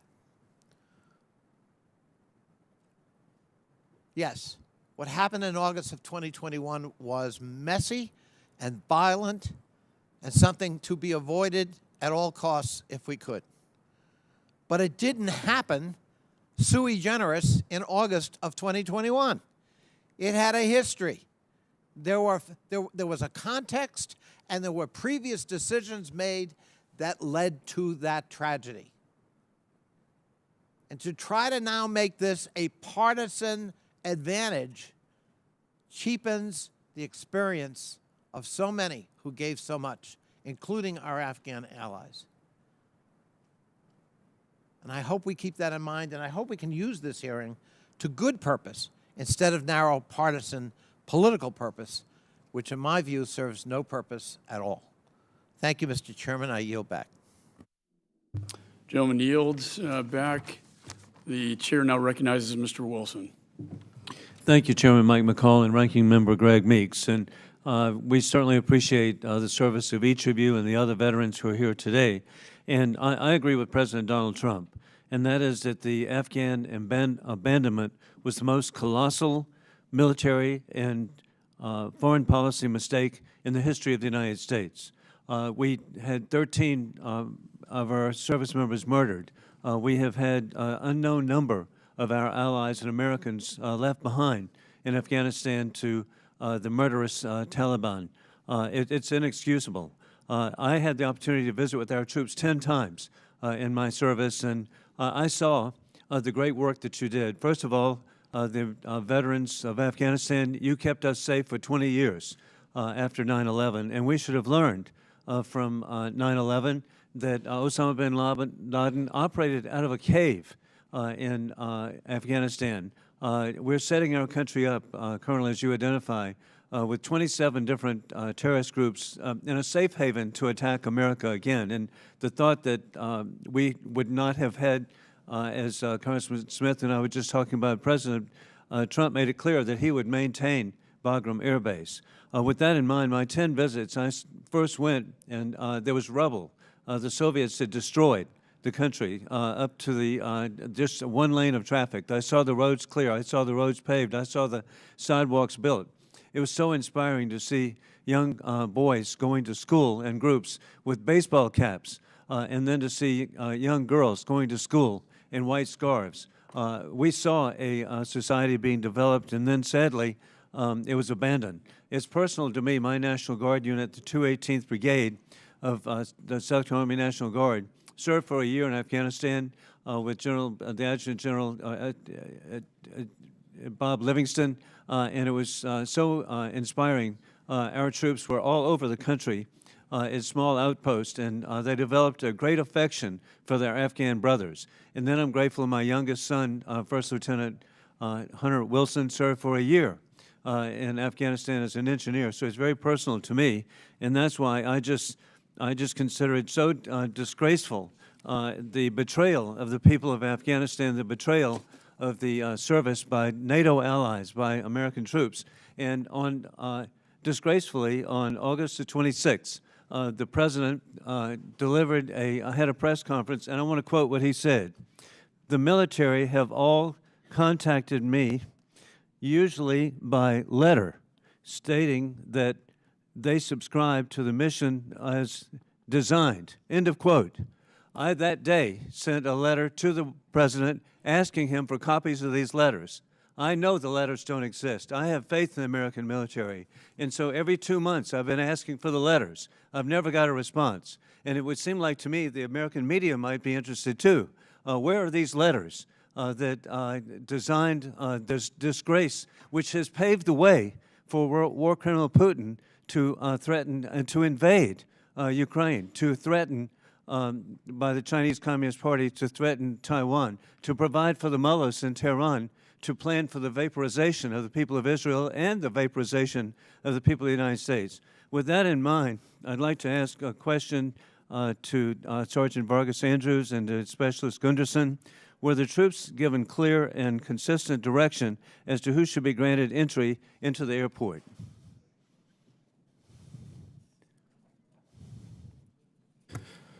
Can you say that one more time, Congressman, please? Your question. The question I have is, were you given clear and consistent direction as to who should be granted entry into the airport, and did the State Department fulfill their responsibility to properly screen and admit Afghan allies? Well, thank you for the question, Congressman. I cannot speak to the State Department and how they did. I know that the Marines down at Abbey Gate and I looked for SIVs and blue passports, but I don't think I was ever given, like, from my leadership, a direct guidance, like this is who we were pulling out and this is who we're not. Well, you did your best, and Sergeant. Myself, I know for a while at the gate, a lot of guys had no idea what even special immigrant visas even looked like. Took people asking, higher-ups asking, because they were look for this and look for passports. We know what passports look like. The majority of people know what passports look like, but as far as special immigrant visas, it was probably 4 days into the gate before I started seeing them. Again, thank you all, and Mr. Lucier, thank you. I appreciate your family. Best wishes on your continued success. Thank you. I yield back. Gentleman yields back. Chair recognizes Mr. Keating. I just want to thank all our witnesses and all in the audience and anyone that's listening to this for their service. And I want to associate very strongly with your remarks. Given experience I've had, it's not as personal by any means. It's not as powerful by any means, but it's carved in my mind indelibly as a family of, as a Gold Star family in particular. It was in Helmand Province when, as a congressional member, I visited with the troops there and listened to our leaders in terms of strategy. And as often is the case with so many of us, we'll say, if there's anything I can ever do for you, I told the Marines that were protecting us, please let me know. And in this one instance, they said, well, sir, there is, if you would. And so that evening, I went to the marketplace in the village with them, and we went to meet a gentleman, a man that was there, and I found out that they wanted simply a member of Congress to thank this Afghan civilian because he was risking his life every day, telling them where the IEDs were planted, telling them what the strategies and the movements of the Taliban would be. And I asked him when I met him, I said, why are you risking your life to this extent to do that? And behind him, he reached back and pulled forward his 8-year-old boy. And he said, I just want him to have the same freedom, education that you have in your country here in Afghanistan. I'll never forget that moment. And those are the people you've been talking about, people that risk their lives to protect us and our soldiers. And we just don't owe these allies. We just don't owe them, I don't think. We would be benefited by their citizenship as Americans, with their shared values, with their demonstrated courage, and with their personal commitment to democratic values. They would be outstanding American citizens. And I don't want that point lost either. And I don't want another point lost, particularly with our witnesses here that served us so well. That's not to say thank you for what happened in those final days. Thank you for your bravery. We were briefed on the dangers that would occur in our classified briefings. It's the most dangerous part of the war, they said. And you were there. And some of your lives will never be the same, along with many of the colleagues you said, people that are injured physically, people with hidden injuries that will never quite be the same. But you helped save 120,000 people during that very difficult situation. It could have been better, but you did it. And there's 120,000 people just in those 15 days, 76,000 Afghans that were saved. Thank you. And that shouldn't be lost as we look at everything else and lessons learned. I know how difficult it was, not directly as you, but you know, our office was 24/7, and I was on the phone. I was actually on the phone with an Afghan family talking to, I'll just call it a U.S. official at the Abbey Gate. And as I was on the phone, explosions went off within their sight. And that's how dangerous this whole situation was. You experienced, and thank you for sharing so much more. But that commitment that we have, and I wasn't the only officer, other officers working, trying to extricate people, bring them here, get them beyond that danger and move them forward. But we worked together in doing that. We had direct effect with 62 individuals, and my staff was just didn't sleep. And one of them, by the way, is left us this week and is going to go work for CARE. She was so moved as an Army veteran and person that worked in our office with this. She's now changed her career to help this, and that's important as well. And I hope we don't gather too much, but I'm running out of time. I'll just say this. The testimony, I read every word of it a couple of times, was very moving.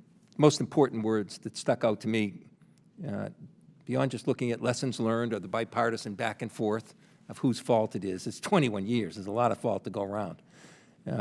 But it was the words that Mr. Lucier said.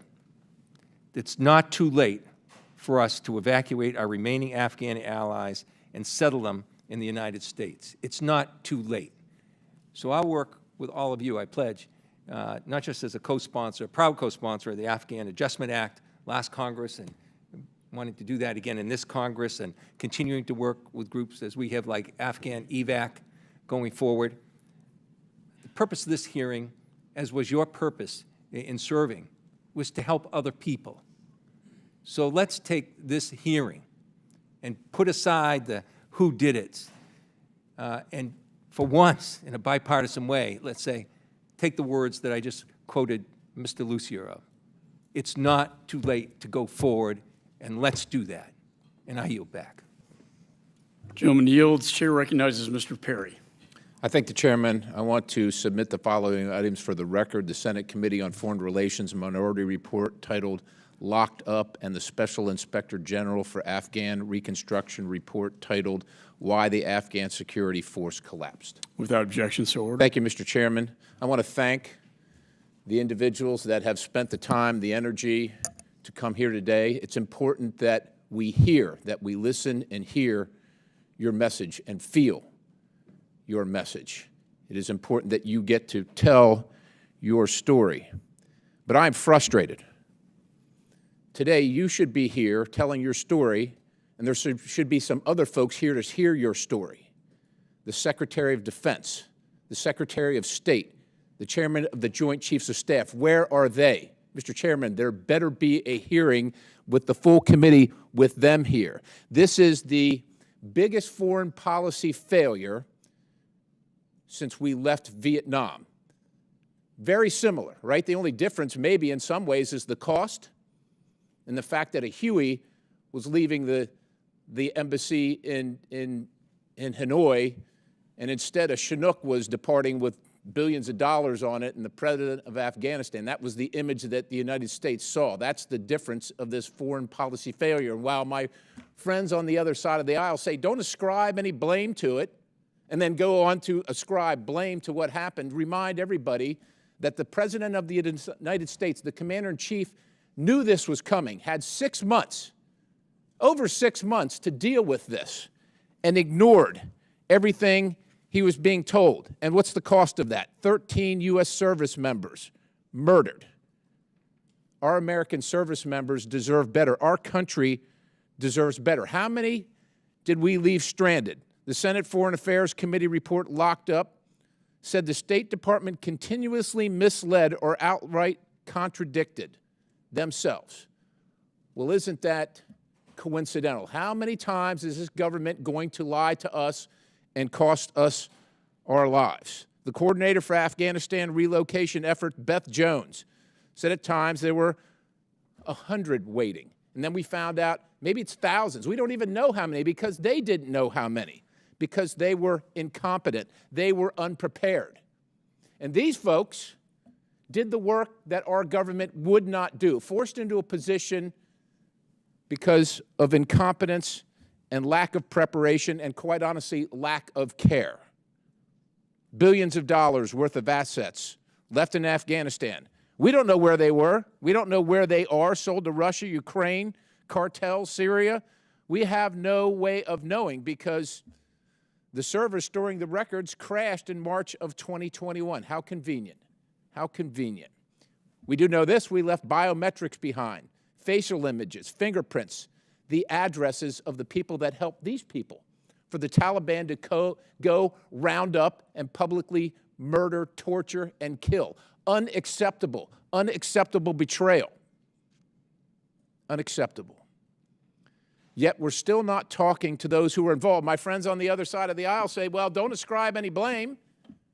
We're not trying to ascribe blame. We'd like some accountability. For 2 years, we've been coming to this committee hearing. You could have come. They weren't interested in hearing from you. The only reason you're here now is because we're in charge and the chairman asked you to come. But I encourage the chairman for a full committee hearing with you here to face the people that put you in the position. Sir, it's not your battalion commander's fault that he didn't get the rules of engagement to allow you to engage. Somebody above him stopped that person, stopped your commander from issuing the order, because I guarantee you, commanders in the field want to service the enemy and keep their troops safe. That's what we want to do. We need to know who did it. There needs to be an accountability. And so far, no one's been held accountable except some poor Marine in uniform who said, something has gone terribly wrong here, and we need to do something about it. Those folks, the folks at the top, the folks that made the decision to betray you and to betray our allies and betray our country, they need to come before this committee and the American people and explain how this happened and who's going to be held accountable so that it doesn't happen again. We cannot continue to do this. Mr. Chairman, I request a full committee hearing with the Secretary of Defense, the Secretary of State, and the Chairman of the Joint Chiefs of Staff so we can get to the bottom of this and ascribe accountability. And I yield the balance. That's certainly our game plan. We're starting with the eyewitnesses to the Abbey Gate bombing. And I want to thank all of you for being here today. And the veterans groups who got these people out. We lost a lot of them. But if y'all hadn't stepped up to the plate, nobody would have gotten out of there. So, Chair recognizes Mr. Cicilline. Thank you. I want to begin by thanking our witnesses for being here today and obviously recognize the extraordinary service and sacrifices you have all made to our country, and to recognize the Gold Star families and other members of the military who have joined us today for sharing very powerful testimony. I will say at the outset that let me be very clear that there was never going to be a good time to leave Afghanistan, but this forever war needed to come to an end. And amidst the unavoidable turmoil of ending a war that had spanned 2 decades, the Biden administration carried out an unprecedented evacuation, helping more than 120,000 people evacuate. After 2 decades of U.S. involvement in Afghanistan, today's hearing should be focused on examining the full scope of this conflict, its failures and its successes, including how U.S. foreign policy and strategy led to this moment, and how we can continue our efforts to assist and relocate vulnerable Afghans. I fear, however, that today's hearing was not convened in that spirit, but rather as an attempt to distract us from the full picture, and even in some cases to try to score political points, which I believe dishonors the lives lost and the bravery of those who sit before this committee. When the Trump administration pressured the Afghan government to free 5,000 Taliban fighters, it affected events on the ground. When the Trump administration negotiated directly with the Taliban, undermining the Afghan government, it affected events on the ground. And when the Trump administration dismantled our nation's refugee programs, it impacted events on the ground. And so I know a lot of the discussion today is about our obligation to those who assisted us in this war, and I think we all recognize the important responsibilities that we have. But I want to ask very specifically about the conditions that were in place that made that more difficult. And Mr. Lucier and Ms. Mackler, these questions are specifically for you. President Trump instituted a set of immigration policy that really centered on reducing the numbers of non-white refugees and immigrants allowed to come into the United States. He slashed staffing across the interagencies for those dedicated to processing such applications, including the Special Immigrant Visa Program. And he instituted, of course, the infamous Muslim ban. Throughout the administration, the number of Afghan SIVs processed plummeted, while applications continued to rise, causing the wait times for SIV applicants to balloon to more than 2 years by January of 2021. In June of 2021, Secretary Blinken had dedicated an additional 50 personnel to process SIV applications, but by that point, the average wait time was more than 700 days. The backlog at the time the Biden administration took office was more than 17,000 cases. And so my first question is, in your experience, what kind of damage to the immigration system, to the refugee admission process, and to other U.S. institutions was done during this period, and how did it make it more difficult to bring out the very people that we were attempting to bring out? And did you, in light of what existed at the time, did you notice any willingness from members of the Trump administration to streamline the process for SIV applicants, refugees, or humanitarian parolees, particularly in the wake of the Trump administration's negotiated withdrawal agreement with the Taliban? Thank you for your question, Congressman. I can take the first stab at answering. I've been an immigration attorney for almost 20 years, and I can assure you that the immigration system has been broken for far longer than that, and that it is systemic failures over administration after administration that has led us to where we are today, and we need to start looking at solutions to all of that, not just what one administration did. When the current administration took office, resources had been decimated in many areas, including the refugee resettlement area. The SIV process had ground to a halt. Backlogs are a factor of life in all immigration proceedings. We look at the SIV system because it is a clear way of helping some Afghan allies, but there are many who could potentially help through family visa processing, but that also is just stuck in endless backlogs. The refugee resettlement process, like I said, takes years and had to rebuild to get even back to where it was prior in the early days of this administration. So I think we need to take a much bigger view. The immigration system is not functional. It is not functional. And it has not been functional for decades. And we need to take a look at it, and we need to figure out how we realign it with our values and how we want to be able to show up and help allies like those in Afghanistan who had absolutely and continue to have no pathways. Even those who made it here are stuck in unending asylum backlogs. And so there's been a lot of reports put out there. The International Refugee Assistance Program, IRAP, has really comprehensive reports on how to fix the SIV system for sure. But I think overall, we just need to agree that this system does not allow us to bring people to the United States who we want here. And it's a much bigger question, I guess. Gentleman's time's expired. Chair recognizes Ms. Wagner. I thank the chairman, and I would like to point out to my good friends and colleagues on the other side of the aisle that the subject of this hearing is the fall of Kabul, examining the administration's emergency evacuation from Afghanistan. It's very specifically that. And I want to thank the chairman for organizing this long overdue hearing to examine the Biden administration's responsibility for the catastrophic fall of Afghanistan. In the 118th Congress, Democrats held a grand total of 2 hearings on this critical issue, leaving the American people, I think, confused and frustrated. I'm hopeful, I'm confident that under Chairman McCaul's leadership, we will get to the bottom of this tragic debacle. I want to thank our witnesses for sharing their heart-wrenching experiences with us today. And I want to recognize their courageous service and sacrifice in Afghanistan. I'm deeply grateful, along with my colleagues, all Americans, for your heroism and your testimony. My eldest son, Raymond, an Army Ranger, served as a combat infantry officer in Afghanistan during Operation Enduring Freedom. In fact, he attended the same St. Louis Catholic High School as Mr. Lucier did, graduating just 1 year apart. I suspect you share the same fundamental motivation, Mr. Lucier, that brought you, both my son and you, to Afghanistan from St. Louis, that Americans, and indeed all men and women, should be free of tyranny and able to live without fear.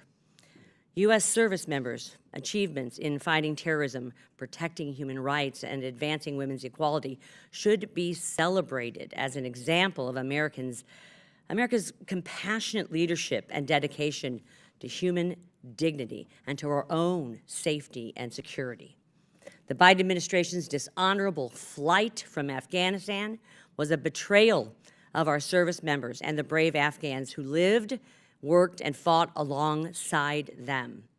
It made America less safe, and it created a human tragedy of unthinkable proportions. The administration's needs to take responsibility for its staggering failures. Secretary Blinken sat in front of this committee in one of the just 2 hearings that we had while American families mourned 13 sons and daughters tragically killed in the terrorist attack on Kabul airport. Others worried and prayed over the dozens and dozens of injured. The secretary had no answers for us. A St. Louis area family, the Schmitzes, buried their son that week.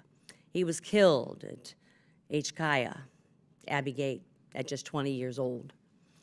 American soldiers acquitted themselves with incredible valor in an unimaginably dangerous and chaotic and traumatic situation. Sergeant Vargas-Andrews, Specialist Gunderson, I want you to know that every member of this committee is honored to be with you today and listen to your story. Thank you. The American people deserve answers to understand why these tragedies unfolded. Service members and their families deserve answers. We have to hold the administration accountable. Lieutenant Colonel Mann, I am so grateful that you shared the story of Hasina Safi, former Minister of Women's Affairs.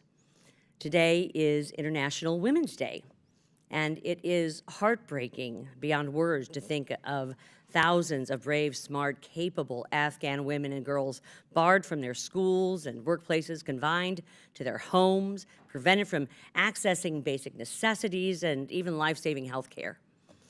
Why did it fall to Task Force Pineapple to extract Minister Safi?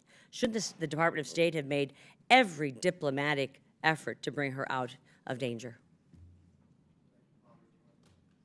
Thank you, Congresswoman. We were very surprised when the bulk of our focus was on Afghan special operators, and when we learned that Minister Safi was on the run, it came as a real shock. What I do know is that Ambassador at Large Kelly Curry, who had worked Women's Global Affairs, was helping to guide her along with a range of other women leaders. And they had tried time and time again to include reaching directly out to Washington, D.C. I mean, understand that Hasina Safi was the Minister of Women's Affairs. She was one of 4 female ministers in the entire country, and arguably the most wanted and hunted woman in Afghanistan at that time. Her ministry actually became the Ministry of Virtue and Vice as the Taliban took over, ironically. And so she was on the run.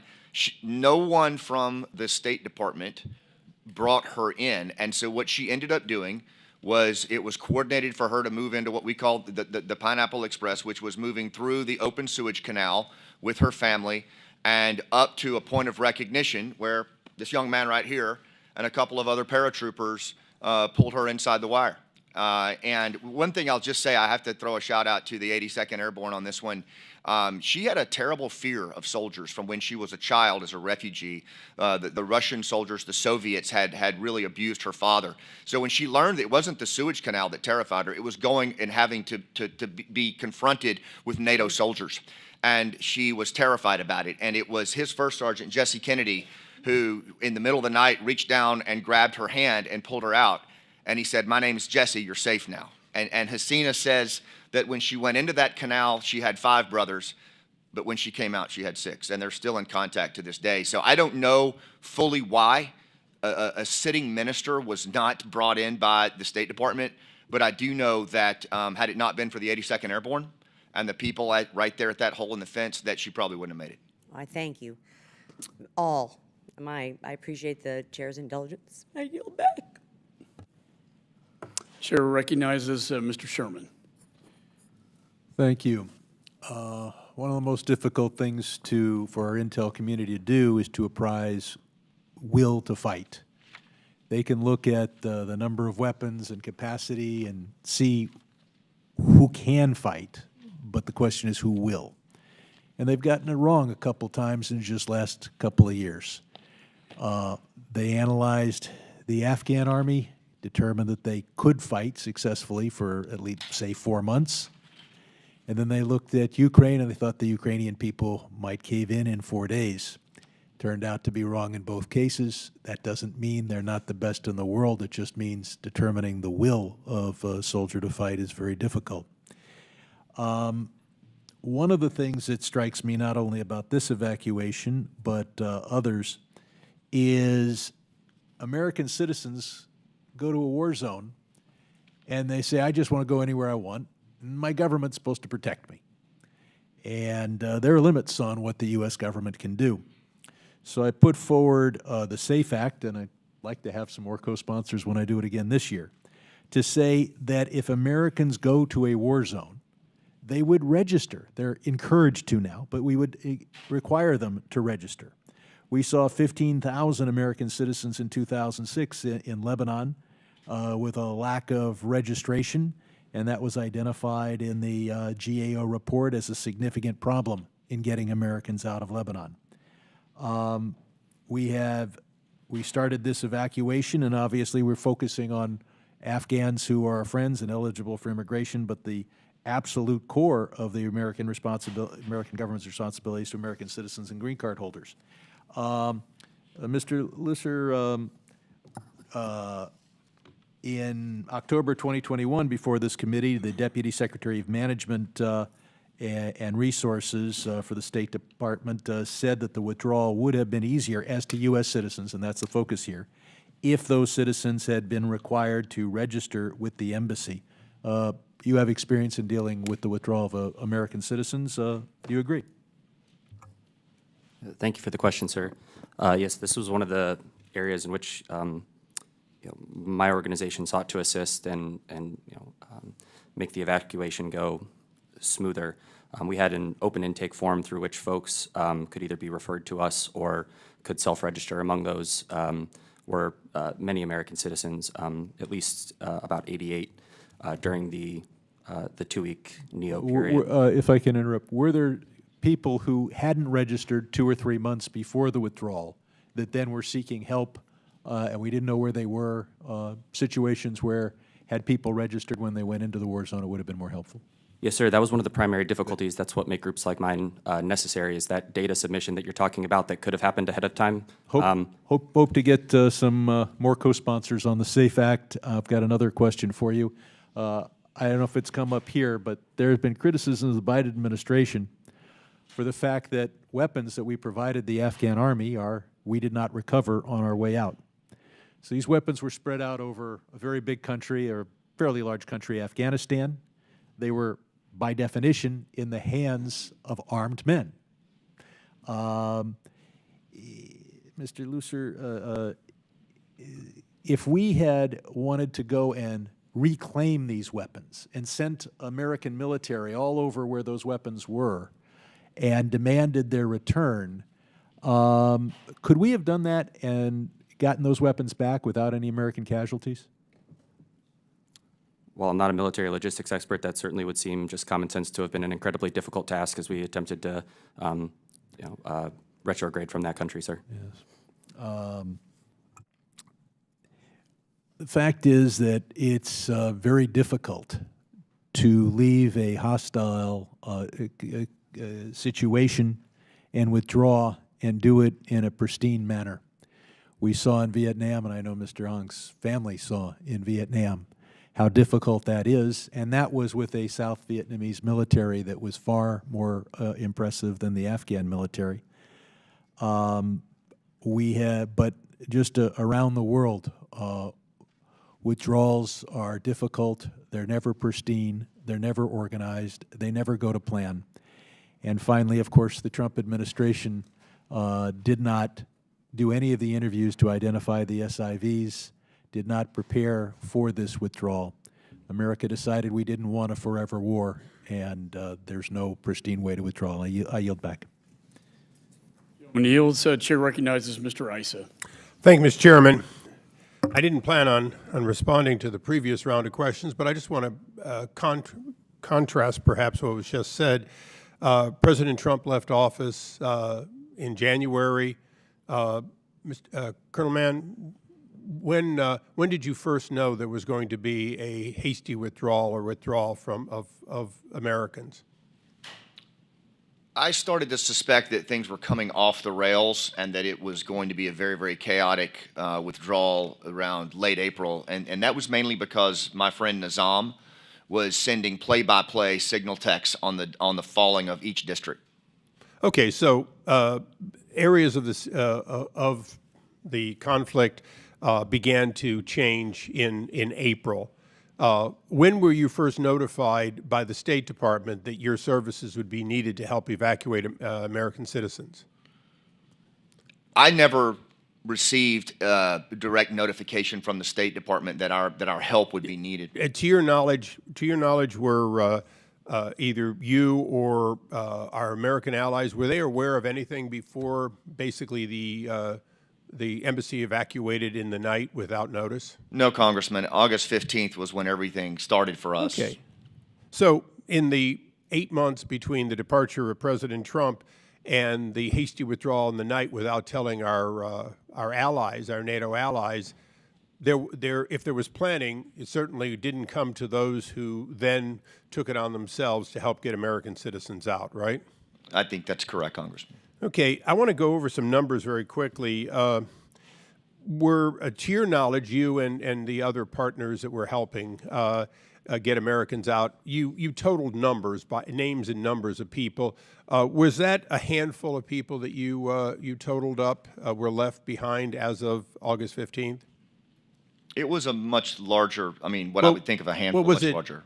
50 or 100? It was in the hundreds, probably pushing closer to 1,000. Not in Pineapple, but in the various groups as we talked to each other. Okay, so various groups who reported, as you did, to the State Department and coordinated with them, would give numbers. That number was greater than 100 or 200, greater than 300 or 400, actually greater than 500 or more by name of American citizens, right?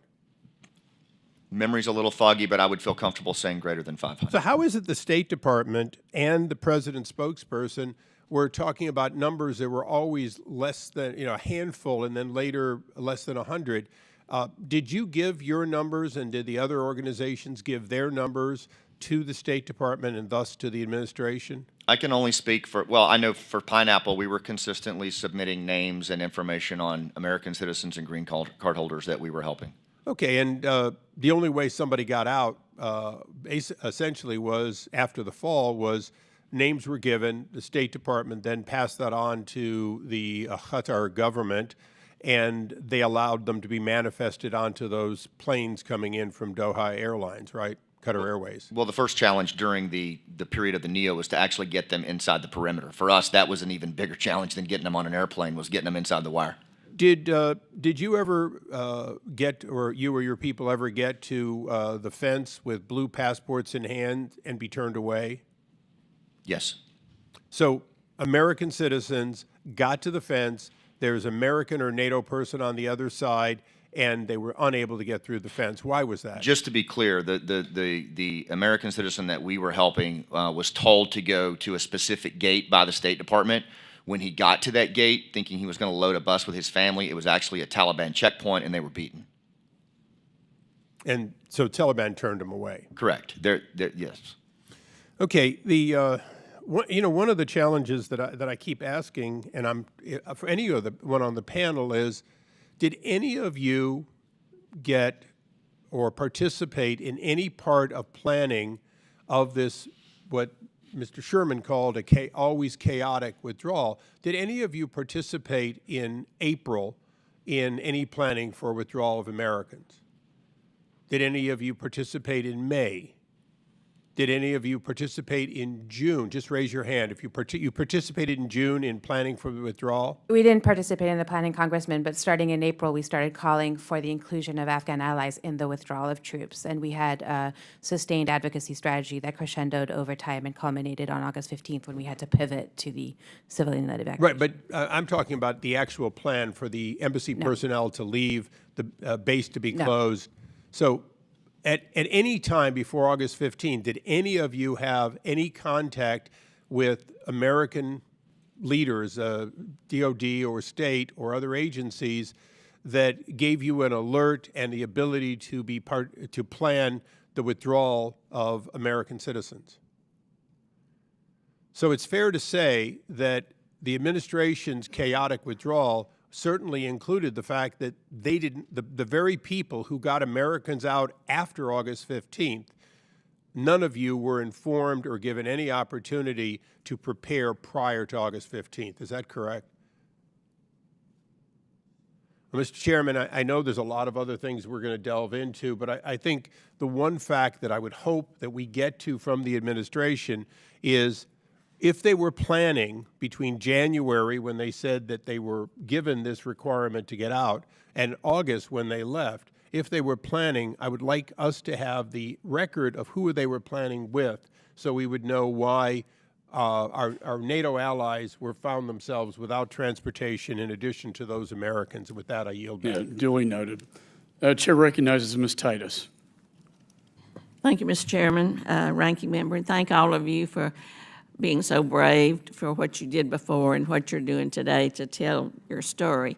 And you deserve our attention, and we want to hear from you. There's been a lot of pontificating up here with no questions, but you are the ones who really can advise us and inform us. I'd like to pick up on the last question about the communication between the administration and any of you all. Communication is a two-way street, and I know you have influence. You were in a previous administration. Mr. Mann, we've heard about all the connections you have. Did any of you, the two of you I'd ask first, reach out to the administration and express concern that, like the Inspector General's report, that this agreement that we were going to pull out was really abandoning Afghanistan, or that the Taliban would take over? You're in the field. Did you express that concern to them as part of the intelligence that they gathered, Mr. Mann?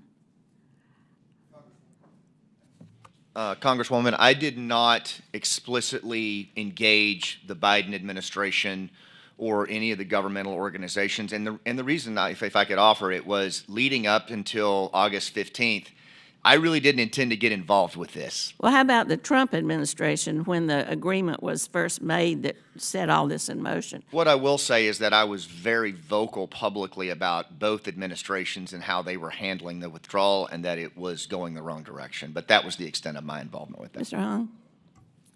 Congresswoman, prior to August 15th, 2021, I had retired to private life and was not involved with policy matters at this level anymore.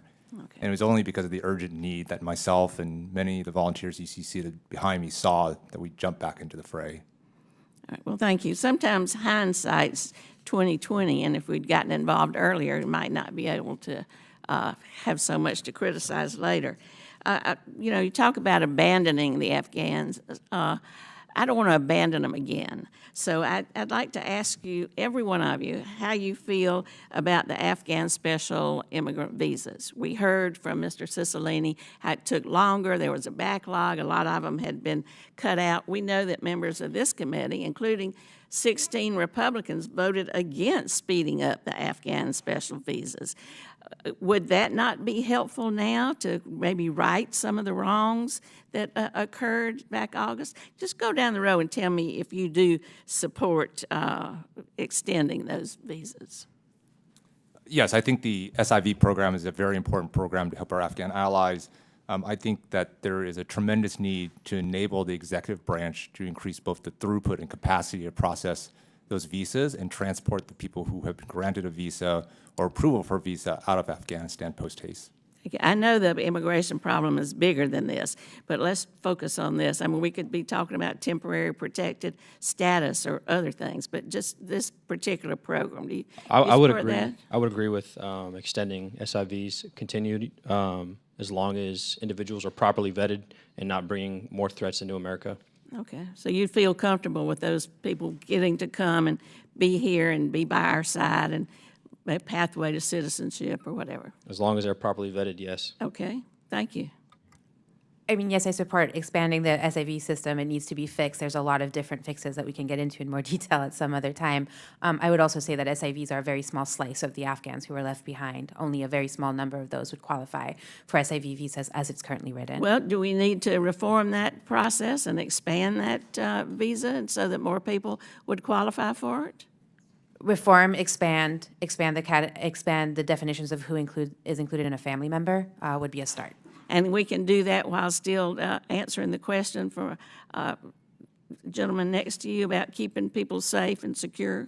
There is no more highly vetted individuals in this country than anybody who goes through our immigration system. The multiple checks at every layer for every kind of immigration status is insane. And what most Americans don't realize, and the SIVs are even more doubly vetted because they had to be requalified to work with our military every 6 months. Exactly. So why would somebody vote against it? Go ahead. Yes, thank you, Congresswoman. The SIV program is where I spend the majority of my time, so I'll try to be as brief as possible. Very briefly, on your previous question of worrying about the Afghan allies left behind, you might not remember this, Congressman Crow, but actually about 3 years ago, I was in your office with Common Defense, and we were asking about, the Forever War campaign. And at the end of that, myself and another veteran spoke to you, and you said you were hesitant to sign on to the campaign because from your experience in Iraq, Kurds had been left behind, and you were worried about the exact same thing happening to our Afghan allies. It's a moment that stayed with me powerfully for a very long time. Will you answer my question? Yes, We'll let ma'am. Mr. Crow come. Yes, ma'am. Have I'm his sorry, real own quickly. time. So just like Camille said, every 6 months they underwent incredibly vigorous background checks, which included polygraphs and counterintelligence screening. During the security screening process itself, they go through 17 different intelligence agencies' kind of database checks. It takes 4 to 7 years to get an SIV.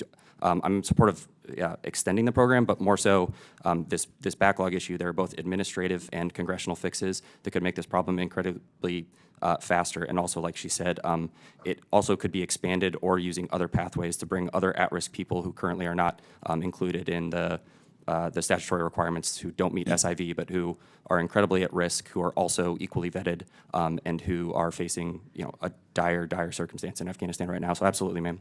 Perhaps that's where we should direct our energy, is improving that system so we don't abandon more people. The gentlelady's time's expired. The chairman recognizes Mr. Mast. Thank you, Mr. Chairman. I would say part of what, for myself, sharing my own personal story allows me to cope with the loss of friends and things like that each day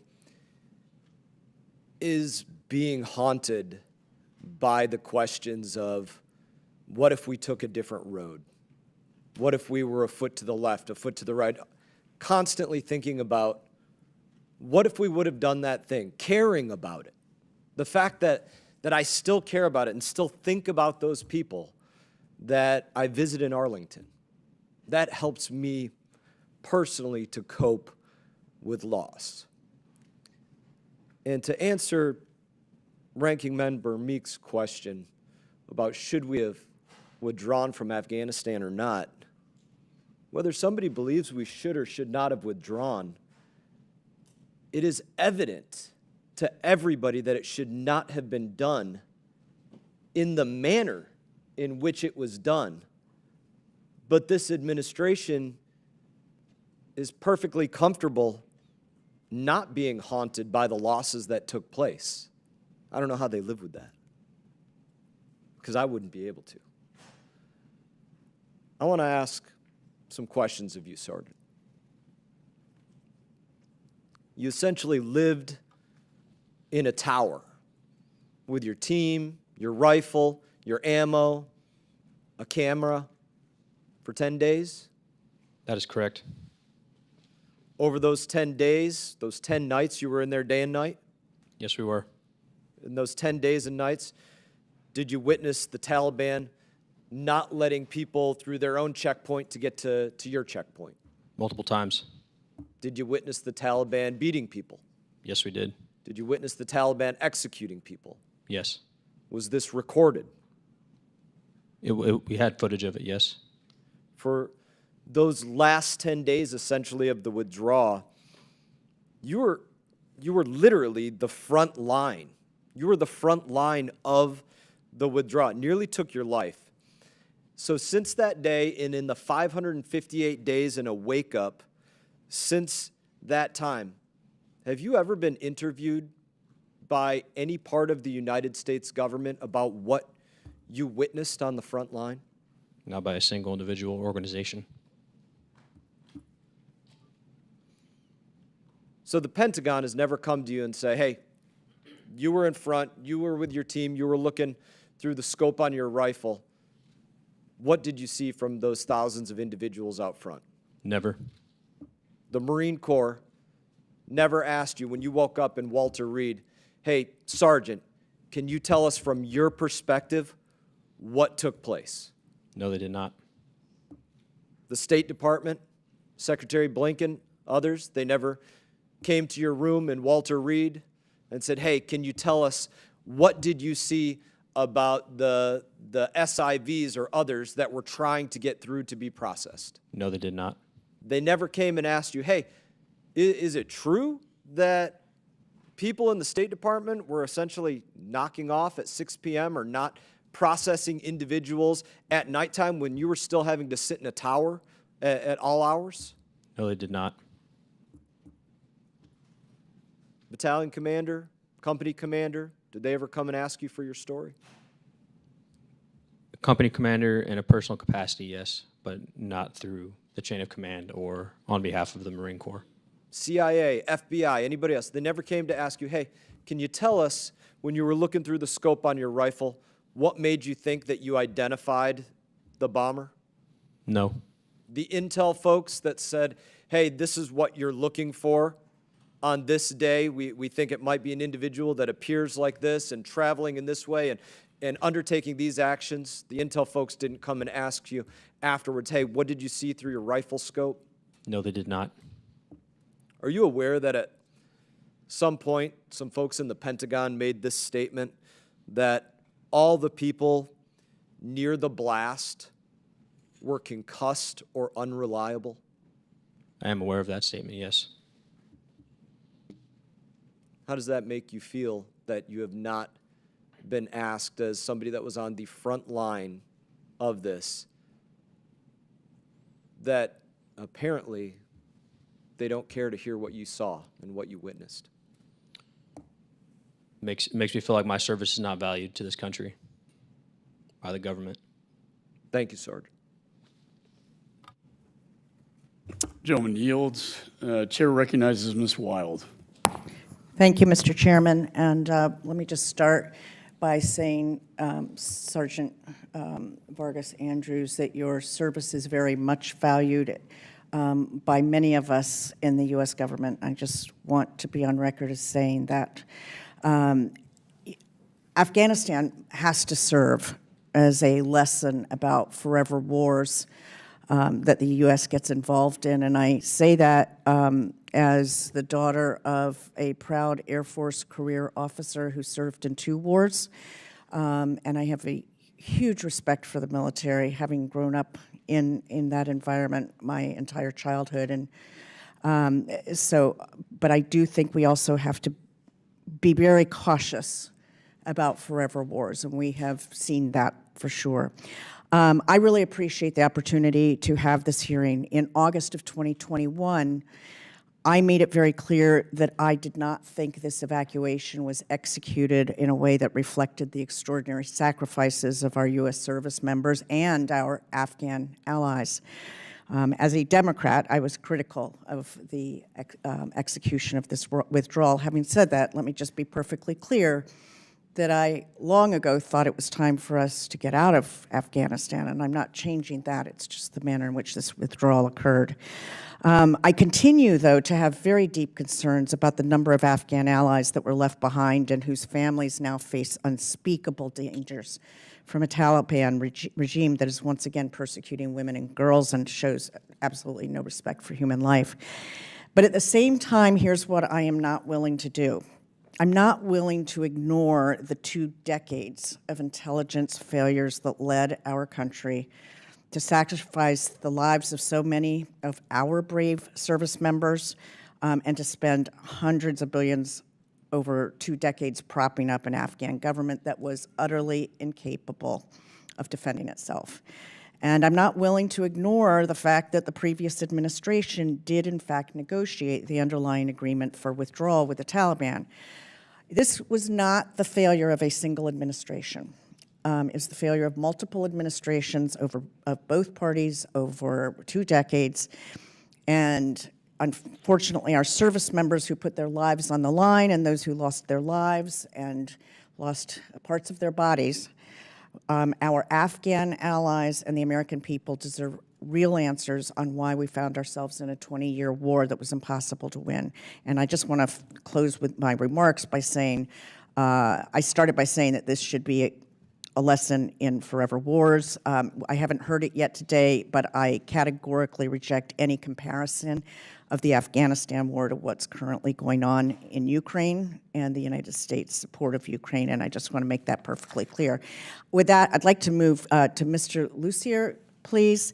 Sir, your testimony was very helpful, especially in terms of understand the SIV process. And in the interest of brevity, I'm going to just ask you, you write in your testimony about the impact of the previous administration's travel ban and so-called extreme vetting policy against Muslim-majority countries. Can you help us understand what the impact of those practices was on the SIV program during that time, and what kind of fixes could be made? Absolutely, and thank you, ma'am. So when we look at the SIV process, prior to the fall of Kabul, we were looking at an average of 4 to 7 years from submission of a COM approval application to issuance and ultimately travel, usually assisted by IOM, which SIVs qualify for. So how do we get to those 4 to 7 years, which is much longer than the 700 days earlier quoted, which constitutes the State Department processing time?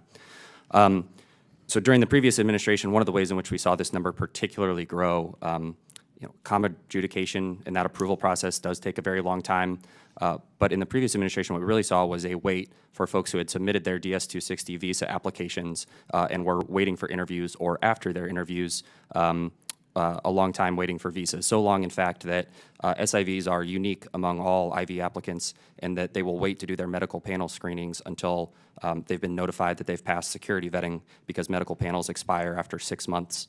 Every other IV applicant can regularly be assured that visa will issue after an interview before that 6-month expiry. But for SIVs, it could take much, much longer. So with extreme vetting, DS-5550s and other additional types of security measures that were put in place, for example, the FBI bulk data collection that looks at social media and things, what we saw was that folks, after their interviews, saw incredibly increased wait times, because this incredibly already vetted population that already faced very strict scrutiny with regards to security concerns, these extra burdensome, incredibly administratively inefficient processes really lengthened that time out for SIVs after they had already interviewed. So they think that they're almost through the process, and then they can wait sometimes years in an administrative processing black hole, in a refused status, and an INA 212G refused status for a very long time. So that period was saw a jump in the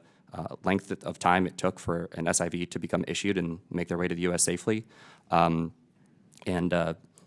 well as a dramatically reduced number of SIVs actually ultimately end up being issued, both because interviews were sometimes unable to happen, but even those who were interviewed, subjected to these extra requirements, could get highlighted in ways that there's lots of stuff, but there's that extreme vetting and that extra layer of security vetting that again, this population was already incredibly vetted, really lengthened that time out and prevented many, many more people from coming before this disaster. Thank you, sir. My time is up, but I appreciate your answer. Thank you so much. Chair recognizes Mr. Burchett.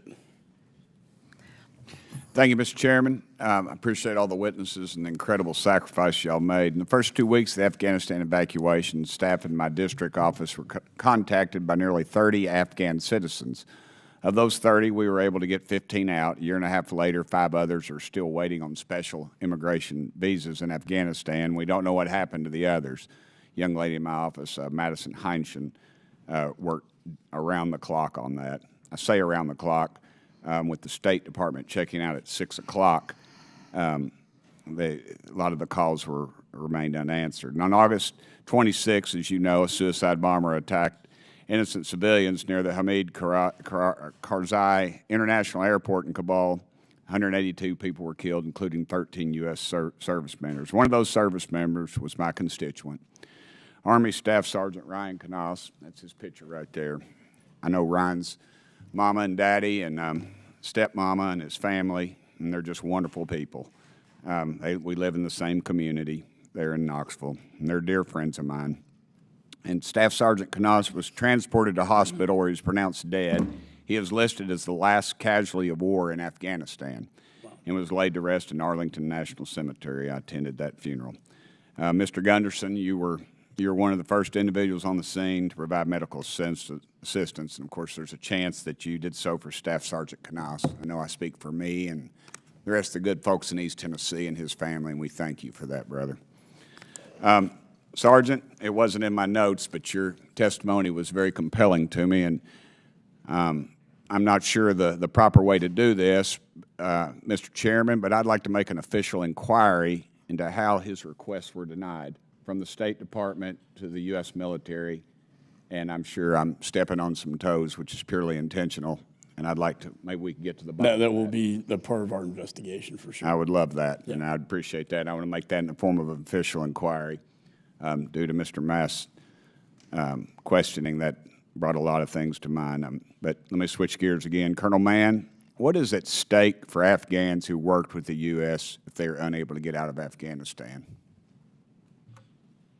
Congressman, I wish you had time to ask every one of these people sitting behind me, because they're leading groups right now that are still on the phone talking to Afghan commandos, Afghan Special Forces, COS-QTEHA, Special Mission Units, the National Mine Reduction Group, who went in front of IEDs as we went on missions. These people are being hunted down systematically, methodically, by the Taliban.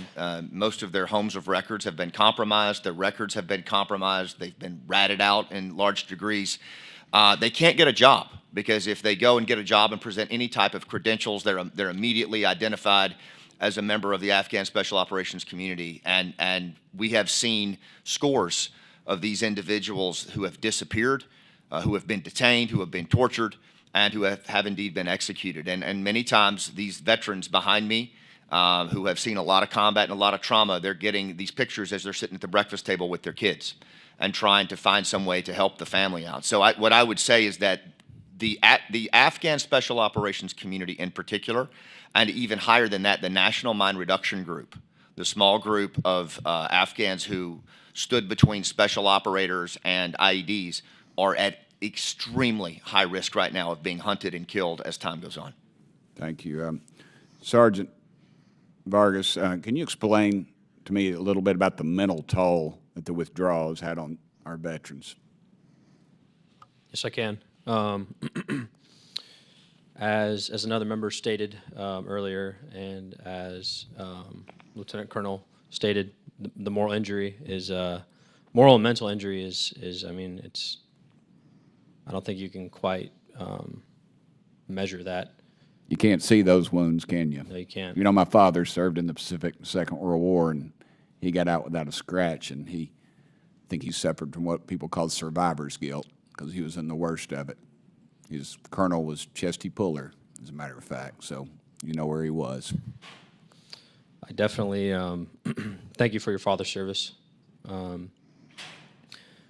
know for myself, for guys on my team and friends of mine who are out there serving, it's I mean, throughout any war that, you know, veterans have been a part of, it's hard enough being a service member in the military, whether you go to war or not. That mental toll is significant, but going overseas, going to war, seeing the things that we have, personally seeing the things that I have, everyone handles things differently, and I think the approach on mental health that some of these individuals are trying to take is extremely important. I know for myself, the reason that I am here today and continue to have, from the day that I woke up in Walter Reed, and have continued to be vocal about the things that my men and women have experienced to serve next to me, is because I have the ability to speak about those things that I've experienced. So it's my responsibility, as long as everyone else involved in here in this committee, to continue to advocate and vouch for those individuals involved. Thank you all so much. Thank you, Mr. Chairman. I appreciate everybody who served our country. I'm growing up in a family that was very partial to veterans. They were always my heroes, and we got 4 or 5 on this committee that are my personal heroes, and I'll add you all to that list. So thank you, brother, for serving our great country. Thank you. Gentleman's time's expired. Chair recognizes Mr. Allred. Thank you, Mr. Chairman, and thank you all for your service, for your testimony, both written and verbal. It's been incredibly moving for all of us, and I think it's important for us to hear that.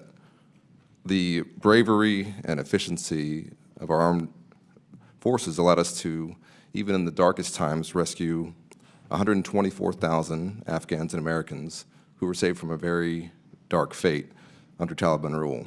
And we owe y'all an incredible debt of gratitude for your service. Those lives include Mohammed Afzali and his family, who ultimately settled in my district, and who I had the privilege of meeting and helping them get out. Mr. Afzali used a letter that I wrote in support of his application to get out. He was one of those people with identification papers at the airport. His kids are the sweetest little kids. And he didn't just rescue his kids. He took out 4 other kids that belonged to other families that he delivered here to the United States. And your bravery, your professionalism saved those people's lives. They're real people. I know them, and I thank you.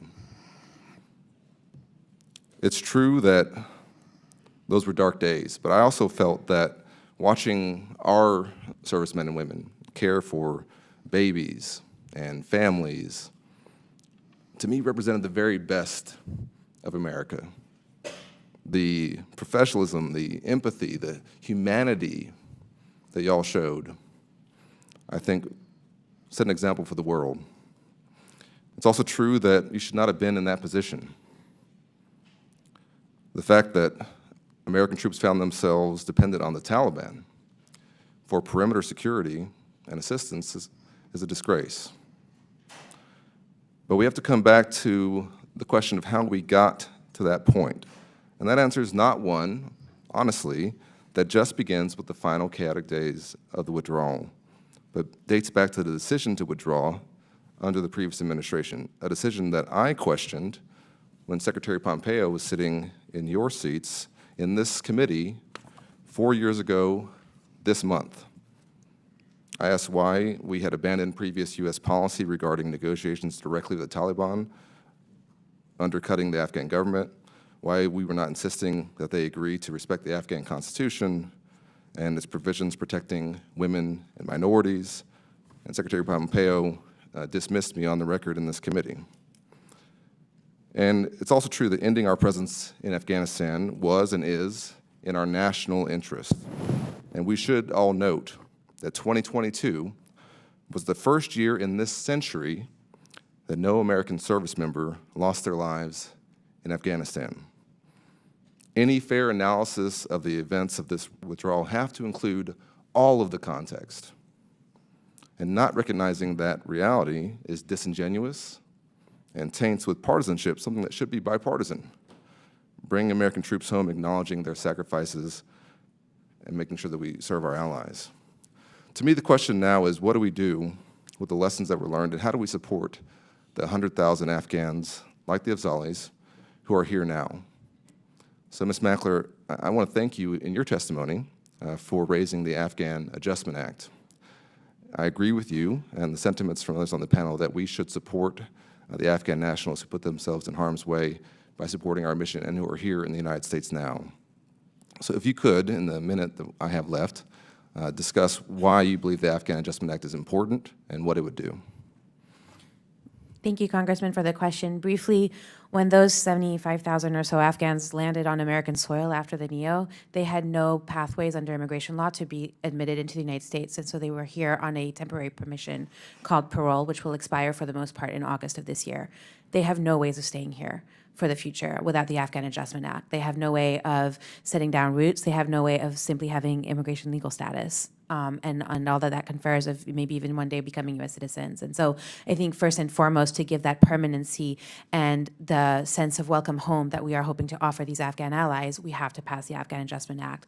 The Afghan Adjustment Act also includes fixes for the SIV system in part. It allows for Afghans beyond those who are evacuated in that first wave to settle here. And as I've mentioned over and over again in this hearing, we don't have we just do not have immigration pathways that are available to Afghans. I get asked every single day for somebody's help for an immigration option, and they do not exist. The Afghan Adjustment Act would at least serve this population to allow them to be here and to live in America safely, freely, and with all that comes with that. Thank you. I yield back, Mr. Chairman. Chair recognizes Mr. Green. Thank you, Chairman, for your persistent leadership on this issue, and thanks to our witnesses for being here today. Thank you for your service to our country. Rangers lead the way, Night Stalkers don't quit. Many of you may recall from the movie Lone Survivor, the Night Stalker helicopter that crashed attempting to rescue stranded Navy SEALs. All on board perished, including my friend Stephen Reich and another man I know well from the unit, Master Sergeant Trey Ponder. Trey's parents are my constituents, and I often see them at events in the district. Before I begin my comments, I want to say a word to my fellow Afghanistan veterans. Our service and our sacrifices were not in vain. We kept our nation safe from a terrorist attack for 20 years. No one who served, and like myself, lost friends, should ever feel it was for nothing. We protected America. You protected America for 20 years. When I signed into the 160th Special Operations Aviation Regiment, one of the first guys to greet me was a guy named Corey. Corey was recovering from wounds he had sustained on Roberts Ridge. The Navy SEAL, Neil Roberts, had fallen from one of our aircraft, which was unable to rescue him. And so we live by the code, leave no man, leave no woman behind. So 2 Chinook helicopters were dispatched with a massive quick reaction force. As they landed to attempt to rescue Roberts, both were shot down. And 40 or so Rangers, SEALs, and Special Operations aviators were stranded on that hilltop, surrounded by 250 Taliban. The intense battle that lasted almost 24 hours, 7 Americans gave their lives because they lived by the oath, leave no man behind. The Ranger Code, which I learned back in the day, has a line or two that is relevant for today. Every Ranger graduate, every member of the Ranger Regiment knows this creed. Those lines, and I quote, "I will never leave a fallen comrade to fall into the hands of the enemy. Under no circumstance will I ever embarrass my country." Senior general officers at the Pentagon have told me they insisted that the evacuation occur from Bagram Air Base. Those leaders, we can debate about whether or not we should have, could have, would have, whether Biden should have stopped, not withdrawn at all, but they decided to withdraw, and senior general officers told me that the evacuation should have occurred from Bagram Air Base. Those leaders told the president, we need 3,500 soldiers to guard the base for the exfil. According to those generals, in a room at the White House, the president himself said, no, go to 600 troops. With 600, you can't hold Bagram, so the decision to exfil from Kabul became necessary. That decision killed 13 American warriors and left hundreds of American citizens behind enemy lines, many of whom fell into the hands of the enemy. And more, that decision made by Joe Biden to leave Americans behind was an embarrassment to this nation. and it most certainly crystallized Vladimir Putin's decision to invade Ukraine. And I'll debate that with anyone who cares to take me on. Now, in the few minutes that I have, Colonel Mann, do you think that the exfil would have been safer from Bagram Air Base had we surrounded that with 3,500 troops? Thank you. I do, Congressman. Thank you. I'm going to ask a sensitive question now. I have an answer that is tragic for myself, but I'm going to ask a question of all of the veterans here. Do you know anyone who soon after this disastrous withdrawal committed suicide because they felt like it was all for nothing? Yes, I see lots of heads nodding. Yes. I do too. The blood of those men and women's hands are on the president, period. We live by the oath, leave no man behind. It'd be great if the Commander-in-Chief did as well. Now I want to say very quickly, reiterate what I said at the beginning. Take this to your friends. Take this to our brothers and sisters. It was not in vain. We kept America safe for 20 years. Those sacrifices saved Americans' lives from a terrorist attack back home. Thank you for your service. Thank you for your sacrifice. God bless you. And Mr. Chairman, I yield. Gentleman yields back. Ms. Jacobs is recognized.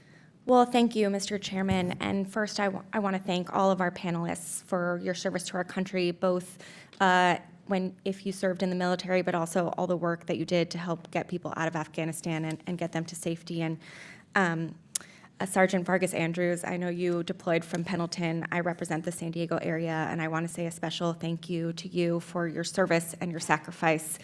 You've made our country very proud.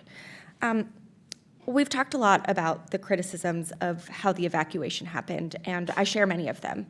In fact, I was one of the original members of the Honoring Our Promises working group that my colleague, Mr. Crow, co-led on a bipartisan basis. And my office worked with many of your groups to help get hundreds of Afghans out of Afghanistan, and we're still working to help get folks through the SIV process. But I think a lot of the criticism that we've heard should actually be leveled at this body, at this committee, because it's our job to oversee the State Department. And over the years, we've systematically underfunded and underappreciated their work to the point where when we had to do this NEO, the State Department didn't have the capacity it needed to do the mission we were asking of it. And I would welcome working with my colleagues on both sides of the aisle to figure out how we boost State Department funding and capacity and oversight to make sure that the State Department has the capacity it needs in the future, not only for a scenario like this, but because we know that diplomacy helps prevent and minimize conflict, and we could prevent more situations like this. Now, Specialist Gunderson, you said in your testimony that you were born 1 year before September 11th. I'm not quite as young as you, but I am the youngest person on this dais, and I was in middle school when September 11th happened. And we've talked a lot about the failure of oversight and the abdication of responsibilities. And I want to talk about the abdication of responsibility of this body, because Congress did not take a single vote on the war in Afghanistan since you were 1 year old and I was 11 years old. That's 21 years that Congress allowed this war to continue without ever doing our job in oversight to make sure that what we were doing was actually making sense. And our generation has been told over and over our entire lives that we're making gains, that we just needed a little more time, a little more resources, that we were turning a corner. Now, San Diego is one of the largest military communities in the country, and we are a large Afghan community, refugee community as well. So I take this very personally, because we lost more than 2,300 service members and tens of thousands of Afghans over the 20 years, and countless more from the trauma they experienced there, and my colleague, Mr. Green, talked about that so eloquently. Watching our troops leave Afghanistan was a stark reminder of the costs of 2 decades of war, but it was also a stark reminder of how we got there. Of the many, many years where we had military leaders come in front of us and tell us we just need a little more resources, a little more time, we're turning a corner, where they were telling the public that we were winning, when privately our military leaders knew that that was never going to be possible. And Mr. Lucier, you wrote about this so poignantly in an op-ed in the Washington Post in December of 2019. And Mr. Chairman, I ask unanimous consent to enter his op-ed into the record. Without objection, so ordered. Thank you, and I want to read a few sentences from this. I quote, "However, despite knowledge at the top that little progress was being made in Afghanistan, that victory was never likely, and that the entire enterprise seemed to be fatally mismanaged, this isn't the story that the government or the military told the public." And again, instead, time and time again, officials talked about how local forces were getting better, how it was impossible for the Taliban to win this fight, and the infamous soundbite that American forces always seem to be turning a corner in Afghanistan. And my last quote from this: "The inability of top officials to tell the truth made it harder for me to come home from war." Now, Mr. Lucier, following on the ranking member's question, do you think the outcome would have been different if we had stayed 2, 5, 10 more years? And I know we talked about the mental health consequences of this retrograde on service members, and I feel that personally, I do. But can you speak to the mental health implications of fighting an unwinnable war and how you would have felt as a veteran if we kept sending young people to experience those horrifying things while knowing that we couldn't win? Yes, ma'am, thank you. It's a difficult question. I spoke out in favor of bringing that war to an end because of exactly my experiences. It was difficult to continue to watch the news and in a small byline somewhere, because Afghanistan was not at the time making a lot of headlines, but you would see a KIA notice from somewhere over there and then texting your friends, oh, do we know who it is yet? And is it someone I know? It was an odd way to experience the war that I left in, of May of 2012, for it to continue to visit my life on the news as I was trying to move on and go to school. I don't know what the right answer was to ending that war. What I do know is that lack of oversight that you cited, that we didn't have public conversations for the last 20 years, that congressional hearings on foreign policy writ large, but specifically Afghanistan, have statistically declined, and that we didn't have a robust public conversation about the war that I fought and that people were continuing to deploy to for the 10 years after I got home that had already been going on for 10 years, meant that we weren't as prepared to have a conversation about withdrawal because there wasn't a robust record, because there hadn't been congressional oversight, public discussion. It was a war that at times felt forgotten, except for folks like myself, Gold Star families, and Afghans who made it here. And it's worth noting how many had come here and how many are now here. 70,000 Afghan troops, military General members. Lady's time has expired. Chair recognizes Mr. Davidson. I thank the chairman. A very heartfelt thanks for having this hearing. Frankly, it's a shame that we had to wait this far after the events in Afghanistan to have a hearing like this. And while this committee is generally very collaborative and bipartisan, I think the delay in it should be noted. And part of the problem has been the lack of accountability for, frankly, senior leaders, whether in uniform or out of uniform. People that were deployed on the ground were held accountable for all kinds of things, rules of engagement that often were incompatible with the missions that they were assigned to do, a lack of a clear mission. No one ever really defined what victory was for many years on the ground there, yet we kept sending people over. Each commander would define it a little differently. You don't have to have served in uniform to know that it's a bad plan to get the military out first and then try to get the civilians out.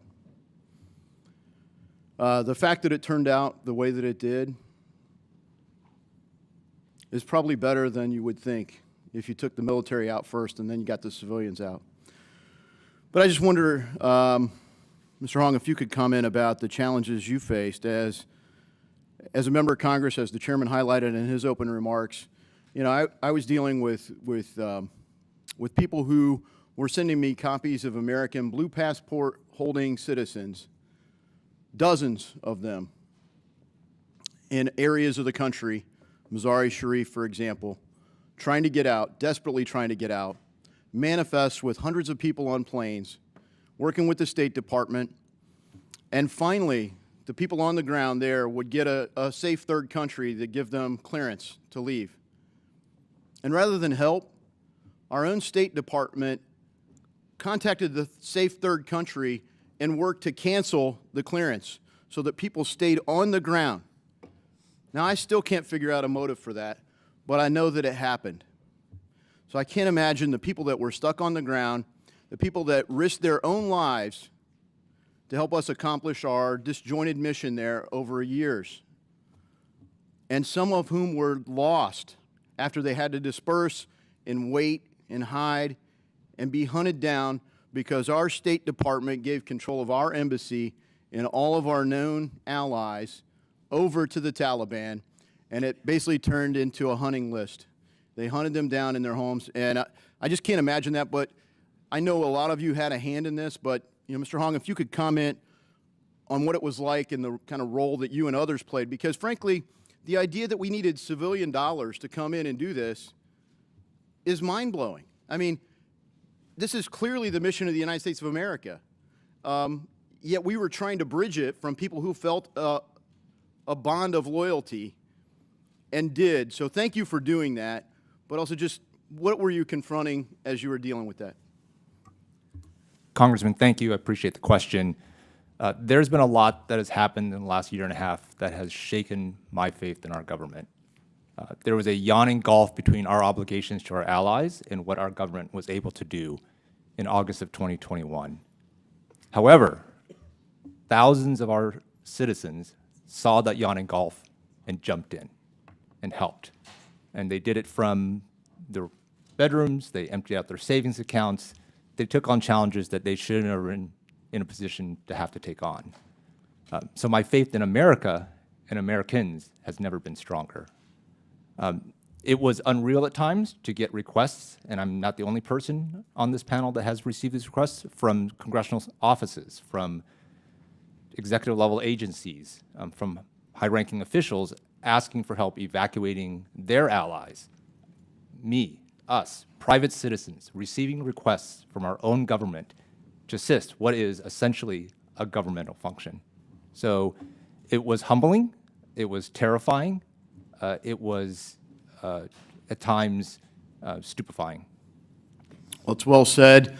And I just got to say, look, we had a conversation here.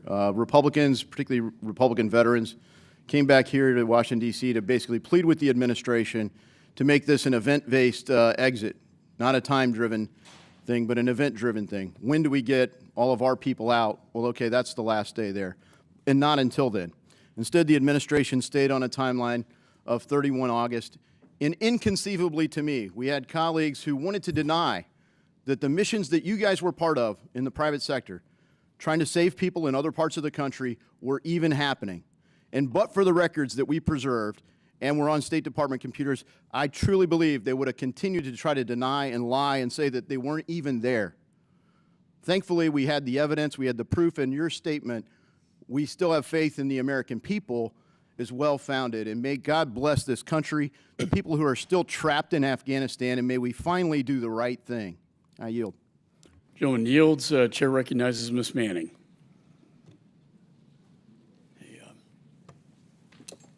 Thank you, Mr. Chairman. And I want to thank each and every one of the witnesses for joining us today.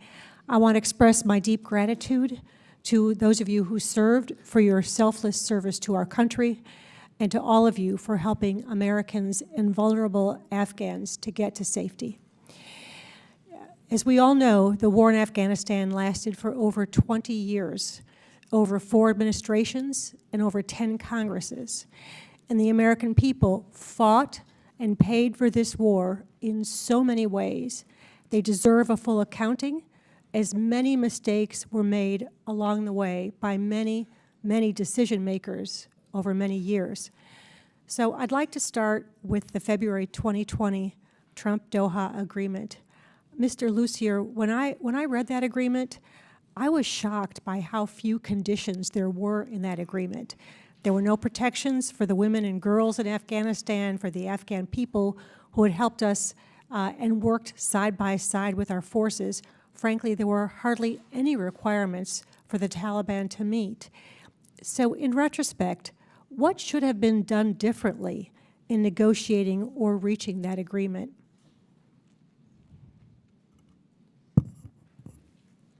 Thank you for the question. Like you pointed out too, I think robust safeguards and for vulnerable populations would have been helpful and prevented some of the situations that we see today. But again, just to pivot back, that I think some of my feelings about the war, how it was conducted and how it ended, are reflected in that op-ed and something that I've spoken about. But I just want to pivot back again to the Team America has these 70,000 folks who are here, and these questions about how the war should have ended. There are lots of interesting and difficult questions that we can all grapple with, and that perhaps we should have grappled with at the time. But I'm really focused on. There's a lot of folks who are relying on me, my team, and other folks here at this witness stand who, those are important conversations that we can have. But these folks who are facing life and death in dire circumstances are really relying on us to take actions moving forward. And so that's where I'm spending the majority of my time and effort and research. And what I'm much more familiar with is how to get more SIVs here, how to protect maybe the women and girls who weren't protected by that 2020 agreement. But that's what I'm focused on in the stories that I hope to tell here today. Thank you for that. And I have to agree that one of the most wrenching tragedies of the Taliban's takeover has been the devastating impact on the women and girls of Afghanistan, women who had high-ranking positions, who had good, productive jobs, who are no longer able to work, girls who were attending school, who loved learning, who were preparing for the future, who are no longer able to get any education. And several years ago, before the withdrawal, we had a Zoom meeting with a group of these women, and we asked them if they were trying to get out. And surprisingly, they said no, that they wanted to stay and fight for the soul of their country. So, Ms. Mackler, I want to ask you, what is being done to help women and girls in Afghanistan, and what more can be done? I don't know. I'm an immigration lawyer. As I said, they have no options. I think there's only pressure that can be put on the Taliban to uphold international standards of human rights and to treat them in a certain way. Just today, the New York Times had an article on how these women and girls are suffering even more right now under the cruel winter that Afghanistan is going through. I think we have to continue to shine a light on the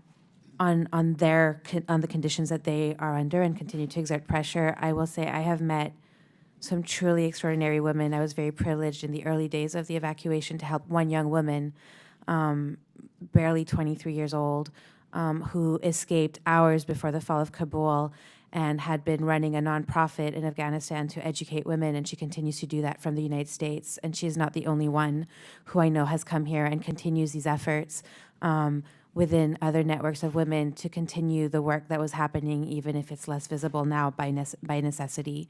I also, many of them, including one of my own colleagues who was the commander of a female tactical platoon who worked with our cultural sensitivity teams in the U.S. military and who works with me now working on Afghans who've been resettled in upstate New York. She and others like her have continued to tell me that their biggest wish, their biggest desire is to return, to be able to find a way one day to return so that they can keep fighting that fight. I want to thank all of you for all the work you're doing. I wish we could hear more. My time has expired, and I yield back. The gentlelady yields. The chair now recognizes Mr. Waltz. Thank you, Mr. Chairman. And I too want to thank everyone for joining us today. I know this is painful, and it's deeply personal. It's deeply personal to many of us. I have here pictures of one of my interpreters, Spartacus, who was beheaded by the Taliban, a young man of 19 years old who only wished to one day come to America, as he was literally saving my life. I have here a picture of Rahim, who we did manage to get out on the SIV program. I'm standing next to him building a well for his village. But you know what? What did the Taliban do when we successfully, since this was such an outstanding success, get these people out? They're hunting down his family.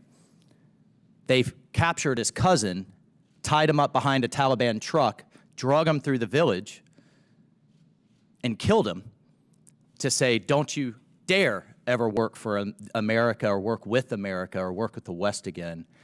And they've also beaten his brothers nearly to death. So even when we're successful, they start targeting and going after the families. Mr. Hoang, Mr. Mann, you had to basically become your own State Department. You had to charter international flights. You had to arrange country clearances. You had to deal with international borders because the State Department failed. Is that an accurate statement? Do you disagree with that statement? I don't disagree with that, Congressman. Congressman, the State Department found itself in a very difficult situation with very little guidance, as far as we can tell, no advanced planning for this exact scenario, and unclear lines of authority. And so while many individuals at the State Department tried their best to help us, they found themselves hamstrung by the bureaucracy. No, thank you for that clarification, because this was a failure at leadership at the most senior levels of the State Department and the White House. Mr. Mann, do you have members of Task Force Pineapple veterans who have exhausted their personal savings trying to help these Afghans? I do. There's a friend of mine, Duke, who's in the Moral Compass Federation with us, says that so many of our veterans have basically taken on an Uncle Sam-sized problem with their pension funds. Do you know do you know members that have exhausted their children's 529 plans? Some of them are in this room right now. Do you know members that survived multiple deployments, their marriages, but now they're heading to divorce? Yes. Do you know members that are thinking of or have committed suicide? You mentioned Brad. He was my friend, too. He was my operations officer. He's now dead because of this moral injury. How many? Well, I don't even know if you can quantify it, but you mentioned an 81% increase. There's been a 40% increase just in the last anniversary in text to the suicide hotline. At the same time, is it fair to say these veterans feel betrayed by their own government? I do. Do you think that added to their moral injury, to see the President of the United States calling this an outstanding success, I quote? I believe even more hurtful is the non-mentioning of it in 2 State of the Union addresses. Thank you, because that's what I was about to ask you. Do you think the fact that he didn't even say the word Afghanistan hurt them even more? Didn't even say the word. I do.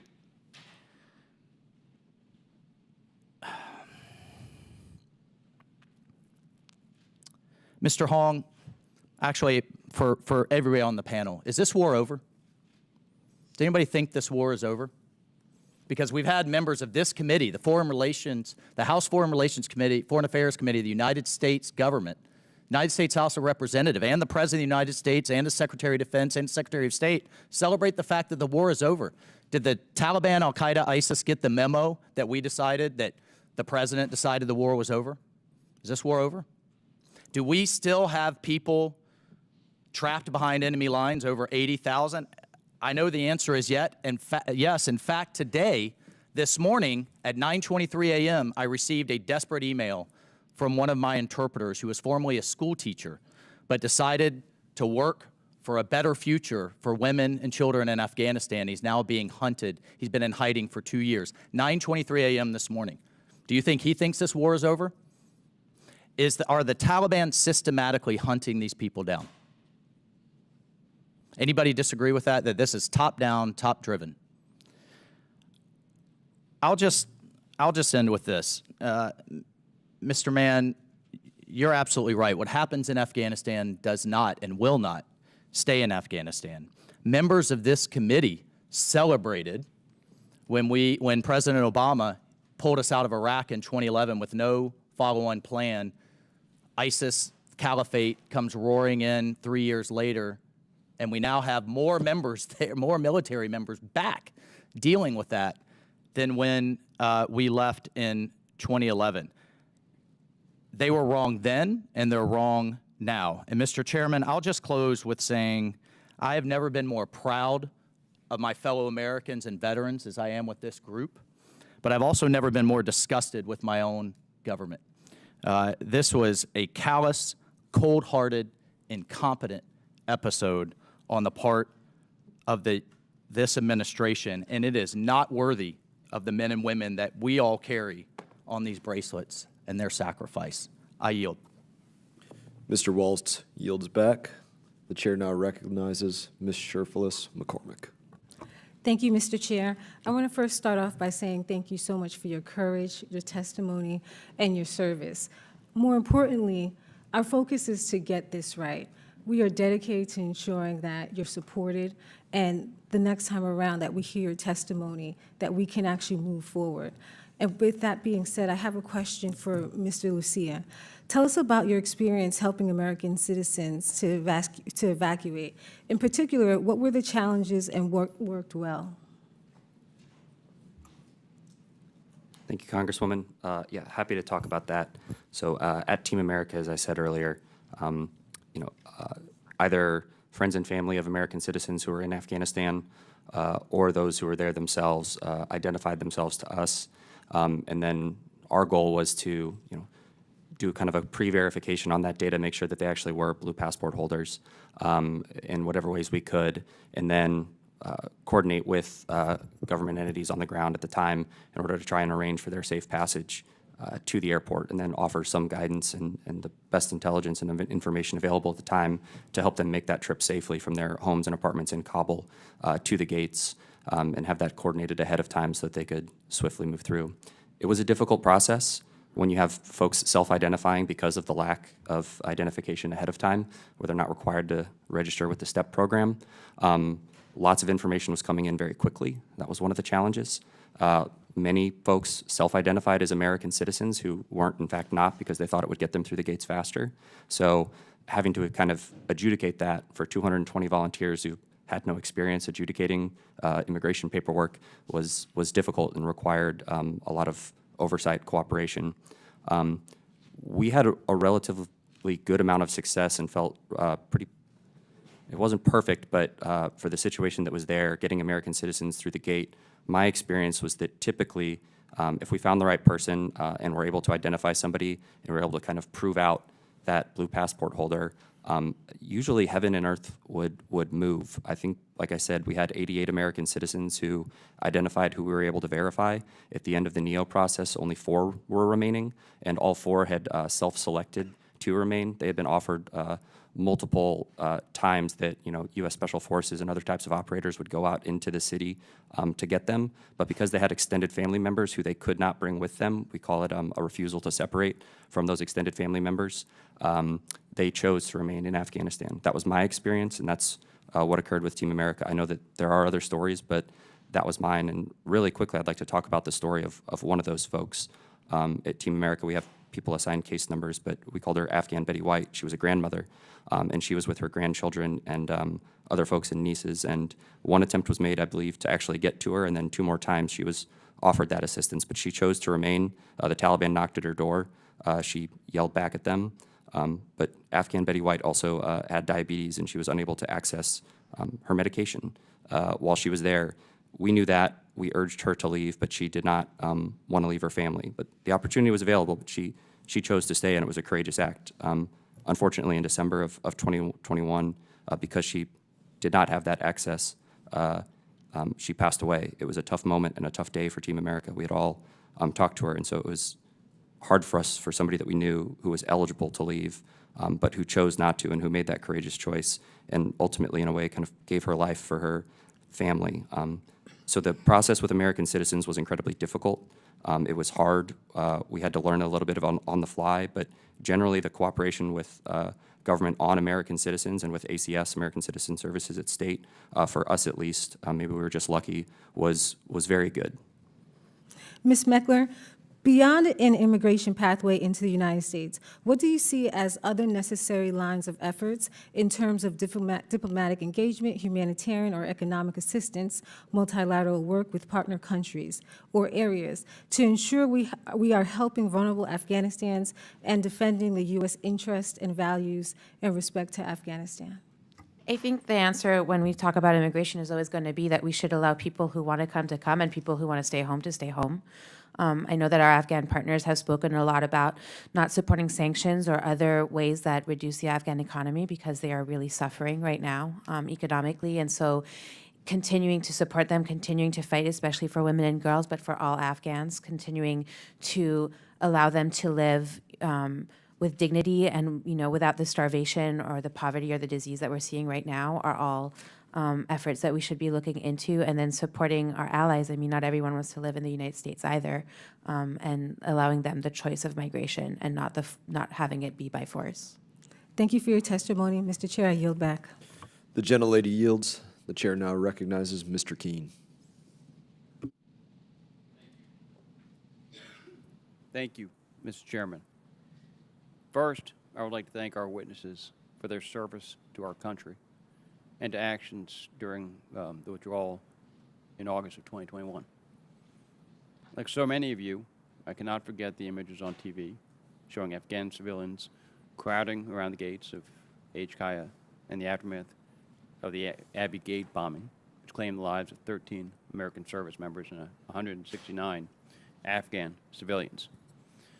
Despite the valiant efforts of our service members during the withdrawal and 2 decades of American dedication and sacrifice in Afghanistan, the American people witnessed a terrible conclusion to this nation's longest war. Mr. Gunderson, I want to thank you for being here today. And during your testimony, you indicated that not a single person on your flight to Afghanistan was given the appropriate preparation for what they would encounter in Kabul. Could you speak to what were some of the impacts of this lack of preparation, what could have been done differently, and how did this compare to other deployments? Thank you, Congressman, for the question. I think the lack of preparation came from the fact of lack of not knowing what the ground situation was going to be. I know for myself, the entire 20-hour flight over to the other side of the world was long, and I thought nonstop about what we might see, and I never predicted what was going to be on the ground. I think we didn't know what was going to be on the ground, and we just hoped for the best. Like, luckily, there were things of water and things of food that we were able to find, but without those things, like, we asked every day, like, what are we going to do when we run out of water? We didn't know. There was no plan. Thankfully, we didn't run out of food or water. Yeah, I'll send it back to you. Okay, thank you. Sergeant Vargas-Andrews, you described the scenes and sounds of the Taliban shooting and brutalizing of Afghanis outside the wire of H-Kaya. How did you and the other service members feel being put in a position of having to stand by and watch while the Taliban engaged in these acts? Myself and my team in the tower felt pretty useless, especially the Army or someone moved shipping containers about 150, 130 yards in between us and the Taliban and their checkpoint. So guys on the ground didn't always see what was going on, but I mean, we were just helpless. We felt helpless. We passed over to intel. We let people know what was going on, but unable to do anything. We've discussed, thank you.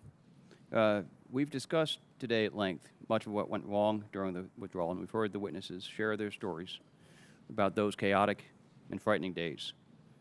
My question to the entire panel is, what are some of the biggest questions concerning the withdrawal that have yet to be answered, and what do you think from your experience that we as lawmakers here in Congress need to be asking, and who should be held accountable? If you start, you, sir. The biggest questions for me remaining from the withdrawal are what are going to happen to I believe the number of the folks who made their way to America, 72,000 of them are on parole. What's going to happen to them? Right, like that question remains unanswered. And the second one is the care team that we've talked so much about that does so well.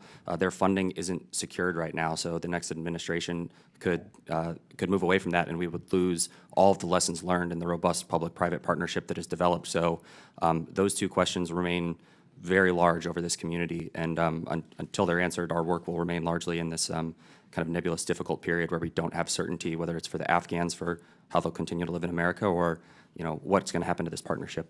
Okay, Colonel. Congressman, I would just say one of the big questions on my mind is how do we help all of these veterans and other volunteer groups hang up the phone?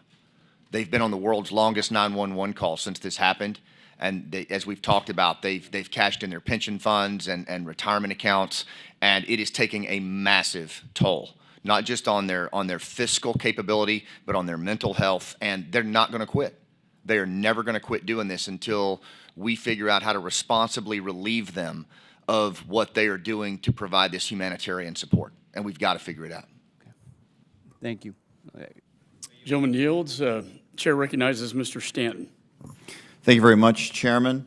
Thank you to each of our panelists for your bravery and dedication, service to our country, and in evacuating American citizens and our Afghan allies in incredibly dangerous circumstances. Your work and the work of thousands of combat veterans saved many, many lives, and this body owes you a huge debt of gratitude. But for tens of thousands of our Afghan allies who we brought to the United States, their arrival was also the start of a nearly 2-year-long bureaucratic purgatory, one that has left them without permanent legal status. I want to draw this committee's attention to one particular vulnerable group. In the weeks before Kabul fell, my team and I helped to evacuate women who served in the Afghan National Army's female tactical platoon.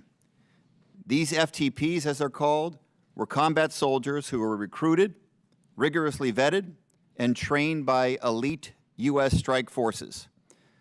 These courageous, amazing women risked their lives by going where male soldiers couldn't in a majority Muslim country, searching and questioning women and children in pursuit of Taliban targets. The platoon conducted 2,000 missions, including high-risk and highly classified missions alongside Green Berets, Navy SEALs, and Army Rangers. Their work to support the American mission and their gender makes them and their families a top target for the Taliban. Yet the women from this unit who are now here in the United States, only one has been granted asylum. They have been kept in legal limbo for well past the allotted 180-day deadline, some for nearly a year. These women have done their part, submitted their applications, gone through interviews. Now they are just waiting without information that they are owed. I am deeply frustrated by how uncertain their futures still are. They served side by side with our soldiers. These women put their lives and their family lives on the line to assist the United States. Is this how we repay our allies? In August, tens of thousands of evacuees, including FTPs, will have been here for nearly 2 years and will lose their parole status. It is a moral failing that despite broad and bipartisan support, Congress cannot come together to pass the Afghan Adjustment Act to fix this and give these FTPs and thousands of others certainty and stability. Ms. Mackler, in your testimony, you touched upon the importance of passing the Afghan Adjustment Act. You also mentioned the work your colleagues are doing with FTPs here in the United States. If Congress does not pass the Afghan Adjustment Act and does not provide legal residence pathways to FTPs and other evacuees, what could happen to your clients and evacuees like them? Thank you for the question, Congressman. One of the FTP commanders works with me at IARC, working on helping Afghans resettle in New York State, and is one of the ones who is still in legal limbo. So first of all, just to be clear, the AAA, the Afghan Adjustment Act, would actually extend the SIV protections to FTPs. So that's number one. If they don't, same for them as for any other Afghans who are here currently on parole status. If there is no extension of that parole and no other solutions come up, then they will be subject to deportation proceedings. They will be here without status, meaning that they will be at risk of immigration enforcement. Many of them have applied for asylum. I can't say for certainty if all of them have, but many of them have because of the vetting requirements. Many asylum applications are being held up long past the 180 days. We're seeing a lot of Afghans being interviewed. Not very many are actually getting adjudications of their asylum claims. So simply put, they'll be at risk of deportation. Deportation to where is a question, but nonetheless, their lives here are not able to begin until this. That's an unacceptable solution or situation for any of us. With that, I'll yield the remainder of my time to our leader on the Afghan Adjustment Act in our caucus, Representative Crow. Thank you, Mr. Stanton. In a little bit of time that I have, I'll have some time to address other issues here momentarily, but I just want to send a message to my fellow veterans and to those who might be listening. Never confuse your individual service with policy decisions that are made in Washington, D.C. Each of you stood up, you raised your right hand, you did your job, and it was right, it was honorable, it remains right and honorable. And this country owes you a great debt of gratitude for that service. And you should be proud, because I am proud of you. And so many people are proud of you. Policy decisions will be made here. Mistakes will happen. We will debate that. We will have those discussions. But do not confuse those with that right and honorable service that all of our fellow veterans share. Thank you. I yield back. Well stated. I yield back. Gentleman yields. Chair recognizes Mr. Moran. Thank you, Mr. Chairman. Thank you to all of you that are here today. I am devastated by the testimony and the stories that we're hearing. And I'll just tell you, from my perspective, the foreign policy, the national defense policy, and the homeland security policy of the U.S. must clearly be strong, steady, and strategic. Our policies and practices must adhere to these principles. Otherwise, our allies will not trust us, our foes will not fear us, and neither will respect us. Without such policies and practices, and without the resulting trust and respect that comes with them, our country's practical ability to lead in this world collapses alongside its broken principles. America will no longer be able to claim the moral high ground, and foreign allies will no longer be able to trust that we will stand with them in those critical times.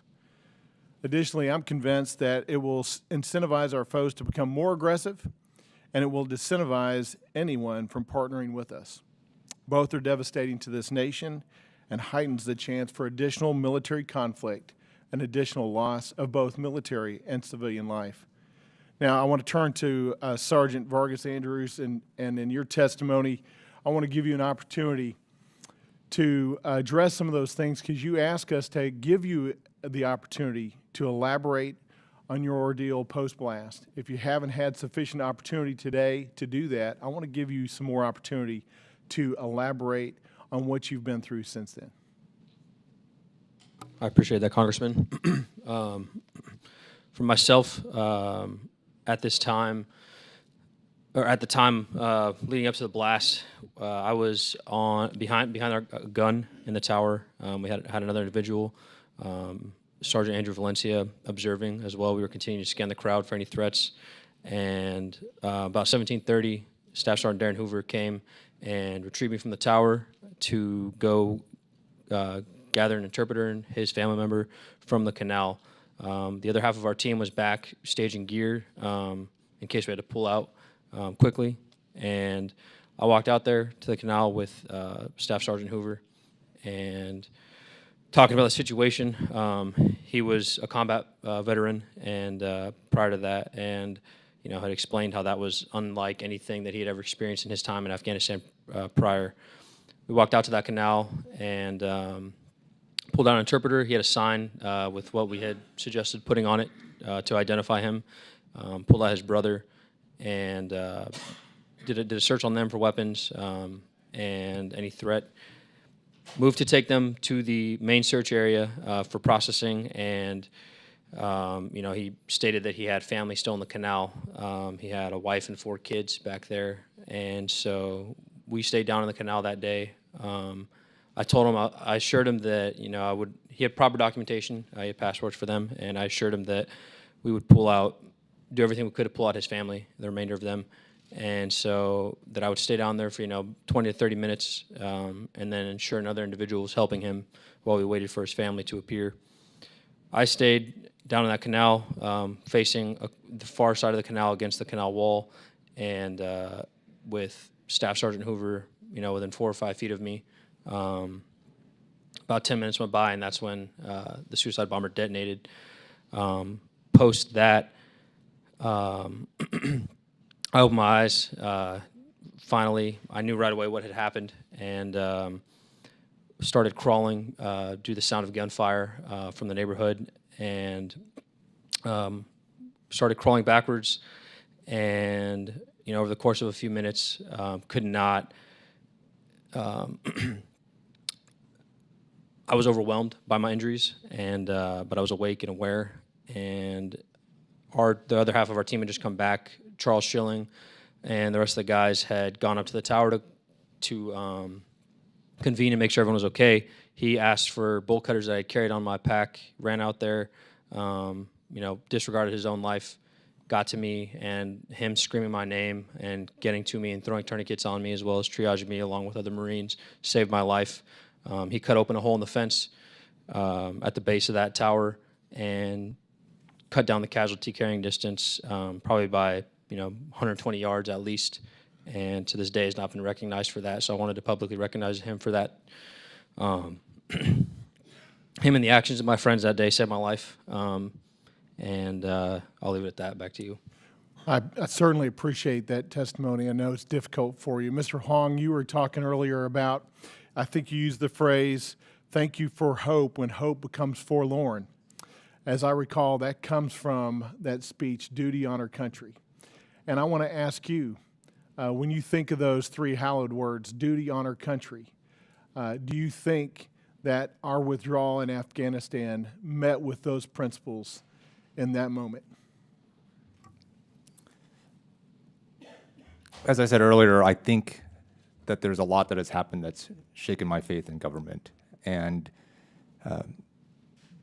there's a lot to be desired about the way our government executed that withdrawal.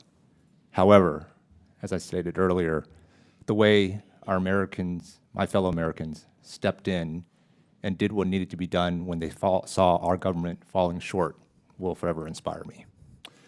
Thank you for that. And I'll just add, I think duty is what we do, honor is how we do it, and country is why we do it. And in this instance, I do not believe we did our duty with the honor that you deserve, that the American people deserve, and the people of Afghanistan deserved. Thank you guys today. Gentleman yields back. Chair recognizes Ms. Dean. Thank you, Mr. Chairman. Thank you, Ranking Member Meeks. Thank you to all of our witnesses today. It feels very inadequate to say, but thank you for your service to our country. And that includes so many in our audience, I know, and I don't know. This is painful, powerful testimony that is important for us to hear. So I'm glad you're here. I thank you for being willing to go through this repeated pain. We owe a tremendous debt to all of you. We owe a tremendous debt to the more than 800,000 servicemen and women who served our country over the course of 20 years.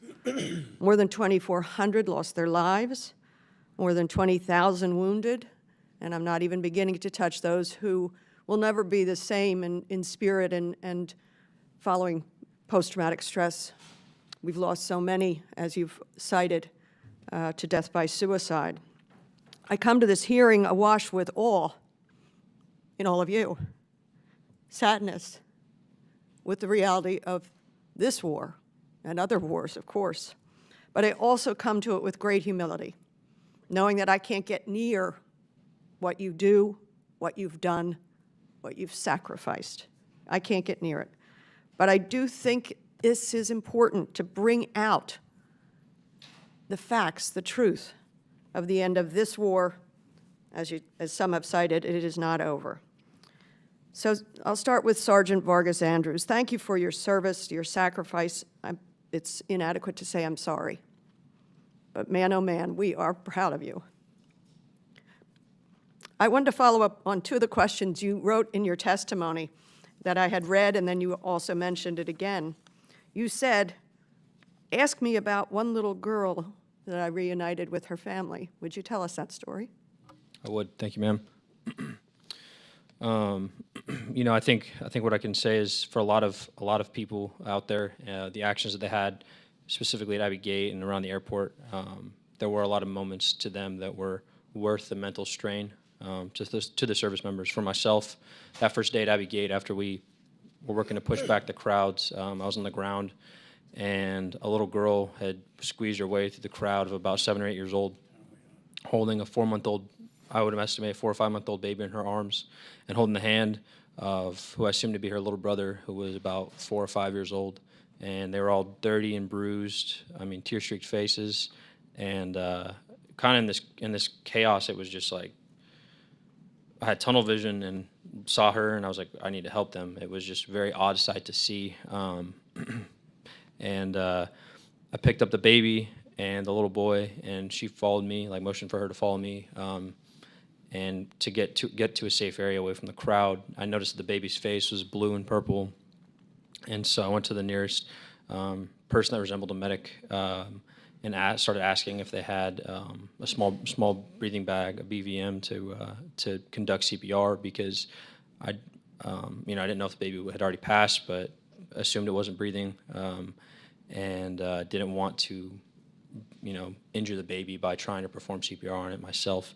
And the individual, I don't know who it was, I sat there and watched them help resuscitate this baby, and face flushed pink, started crying, and then the little girl started asking for her dad, just crying and tugging on my uniform.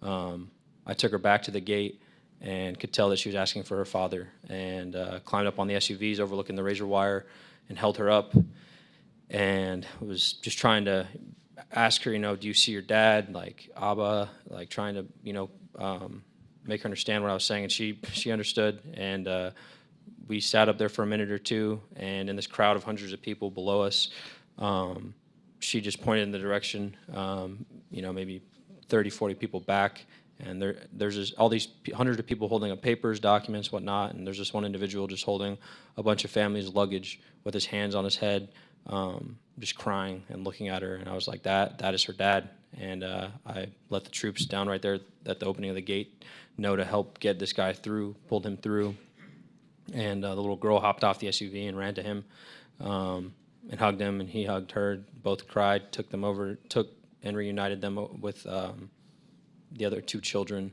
and he had paperwork for all of those families, showing their pictures and whatnot.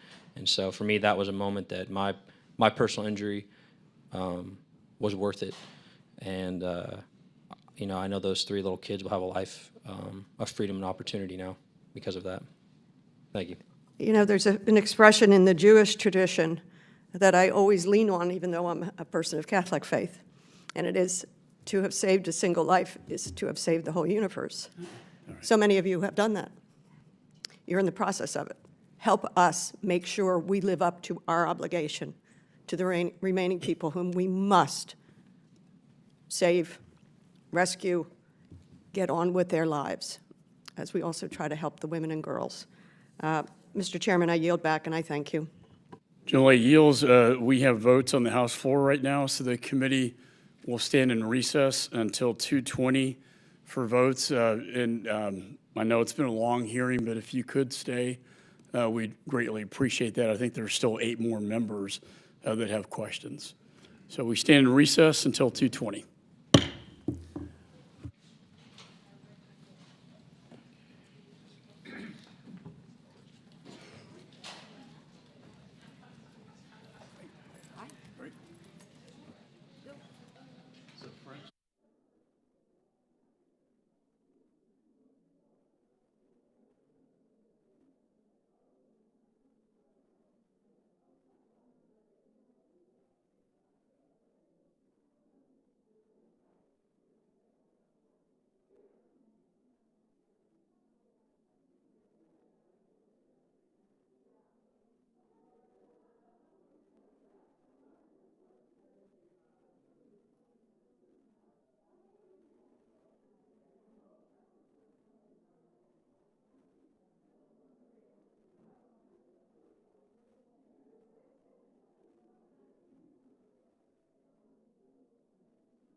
The committee will come to order.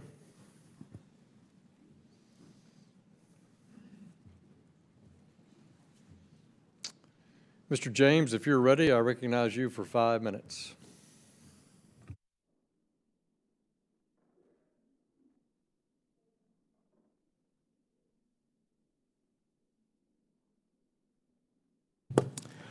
Thank you, Mr. Chair. Ladies, gentlemen, first, as a brother in arms, I want to thank you for your service. I graduated from West Point in 2004. I became a Ranger qualified Apache pilot and flew 750 hours combat in Operation Iraqi Freedom. We fought in different wars, but we all stood up for this nation. Our service continues today. You answered the call initially because of something deep down in your soul that taught you, that told you that you had an obligation, not an option, to continue your service and give back, even to the point where you felt called, putting yourself in grave danger to answer those in the world who also share what we believe: all men created equal, all men and women allowed to breathe free, and protecting American ideals are things that you did, putting your lives on the line to protect those. I want to personally thank you for your service.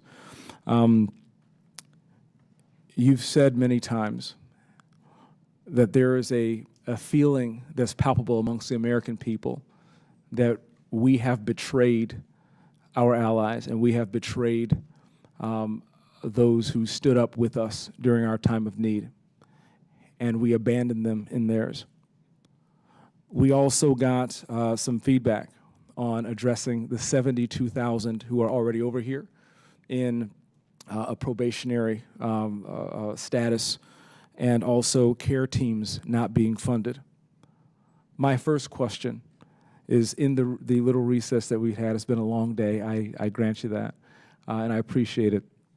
But are there any other things that we can do right now, any gaps that we can address in Congress to make sure that that we can make amends for this retreat in some small way? Congressman, I'd like to answer. There's been mention before of the Afghan Adjustment Act. I am personally in favor of passing that act. I believe it's a bipartisan negotiated framework. It provides the adjustment of the status that the Afghans that are here that don't have currently a pathway to citizenship. It enlarges SIV eligibility, and it reinserts Congress's prerogative in this area. And so I think a number of folks that are sitting behind me also support it, and we've advocated for that in the past. If I could just offer one thing, Congressman. On top of that, I believe I had spoken earlier about the NMRG, the National Mine Reduction Group. This group of individuals was actually not part of the Afghan Special Operations community, but were rather specially trained by Afghan SOF for force protection and mine clearing. Therefore, they're eligible right now for SIV. They're extremely organized, very coherent, and there are groups right now that are in this room that are actively guiding them, and I believe could be one of the first big wins in how we get the most at-risk Afghans over here post-blast. And I think looking at the NMRG as our first look for severely at-risk groups to get over here because they're already SIV eligible, if we could lean in with the private groups that are working that right now, I think we could see an immediate success. Yeah, thank you so much for the question, Congressman. That's really, I think the most important thing we can do is really focus on what we can do now. There are so many things, the things that fall within Congress's purview, just to kind of go down some of the things within the Afghan Adjustment Act, right? 72,000 people, many of whom are applying for asylum right now who, that is not a system that's designed to handle it, and it's already incredibly backlogged.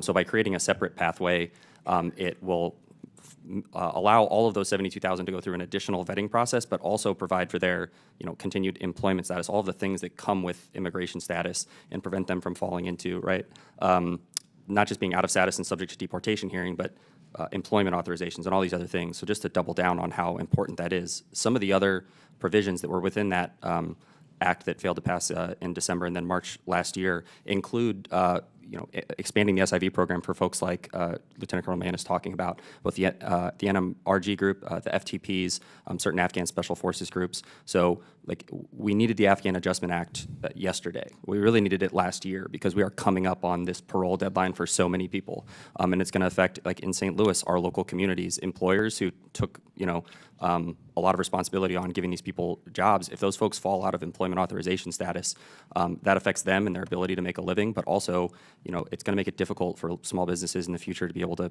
hire refugees and people who make our communities better. More oversight on the State Department on the SIV program. We need better numbers and data in order to know where we need to make those changes. Software updates, just more funding for that program particularly, and more oversight. So when those fixes don't happen, Congress can call them to account. We really need a strong congressional oversight presence on these programs in addition to keeping them funded and viable. Thank you. Thank you for your answer. Thank you for your service. I yield back. Thank you, Mr. James. Mr. James yields back. Mr. Moskowitz, you're recognized for 5 minutes. Thank you, Mr. Chairman. First of all, let me just say thank you all for your service. As a representative of the American government, I think Democrats and Republicans who made these decisions together owe you not just a debt of gratitude, but an apology. You don't just deserve our thanks, but you deserve someone to look you in the eye and say that they're sorry for the decisions that they made. You deserve accountability. This was a clear American failure. It wasn't a partisan failure. And it's funny, I didn't hear one of the witnesses assign any political blame, because we all know that the venom of politics are not going to get you the answers that you need.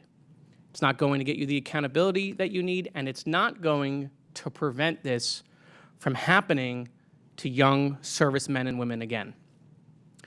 Mr. Hoang, you said that we should rise above political differences. I'm afraid we may not be capable of doing that any longer. I hope as we investigate this issue further, I hope, Mr. Chairman, that we are able to do that. You are all heroes, and there are heroes on this committee. There are heroes who have seen the horrific images that you have seen, the sights, the smells, and have lost limbs. I've never seen that on the battlefield. But I did see it in my own neighborhood and in my own high school in Parkland, when a gunman walked into my high school and killed 17 people, including 14 kids. I was at the school within hours. I saw the images, the parents, the screaming, the funerals, the memorials. I can't imagine the mental health impact of what you all dealt with, the invisible scars that you have to experience. I want to thank you for coming and sharing your stories and experiences with us. One of the lesser known stories about the tragedy that happened in my hometown and at my high school is that the federal government had been given information before the shooting of who the shooter was and that the shooting was imminent. And the federal government did nothing with that information. They failed to act. And so I know firsthand about what it's like when lives are on the line and government fails. When they make mistakes, it can have catastrophic consequences. And so what I want to focus on is I want to focus on accountability for the gaps, and I want to focus on how do we solve these problems so that they don't happen again. And so what I want to do is I want to hear from you, Sergeant Vargas-Andrews, because I found your testimony to be compelling and honest. You don't need to hear from me. I want to hear from you. I think the American people deserve to hear from you. So I'm going to yield you the balance of my time so that you can talk about whatever else you want to talk about that you think we should know and how we could prevent something like this from happening again. Thank you very much, Congressman. What I'll start with is that another member of the committee made the comment that there should be more oversight on the State Department, ensuring that they're prepared, and in the future that that those actions by the State Department, those in charge of them, are more proactive than reactive. obviously changes now will be due to situations like this that have occurred. But a lack of preparedness at a lot of levels of leadership are the reason why, you know, August 26, 2021 happened the way it did, and that those 2 weeks happened the way that they did, as well as on the military side of things, ensuring that rules of engagement in such a high tension environment. You know, it's not like we were just getting sent on patrols to go into villages and things like that. We were Marines, infantrymen, forced to do a humanitarian aid mission gone wrong. And, you know, I won't say wrong. A lot of lives were saved, but in a lot of ways there are many issues that arose with it.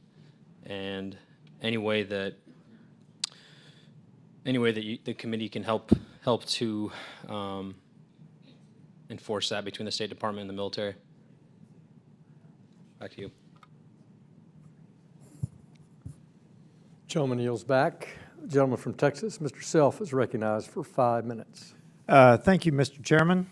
First of all, Colonel Mann, I'm retired Army Lieutenant Colonel and a Green Beret, the second after my colleague, Mr. Waltz. I was in Bagram early in the war, though, in 2002, and I was also down in Kabul. And as early as it was, before the big buildup, it was obvious to me that Bagram was defensible, Kabul was not. By the way, I asked a friend of mine, Big John, I'll not use his last name, I asked Big John if he had any hints for me for this hearing, and he said, no, Scotty Mann will present my position adequately. So I appreciate you doing that because I think you spoke for Big John, who is, for everyone else, Big John was in a different task force, not Task Force Pineapple. From what I've heard today, and, and I'm glad, frankly, that I had a chance to step out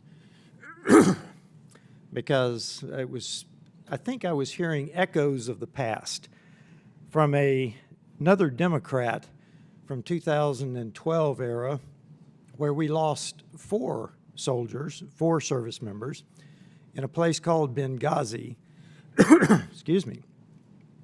And the saying at that time was, what difference does it make?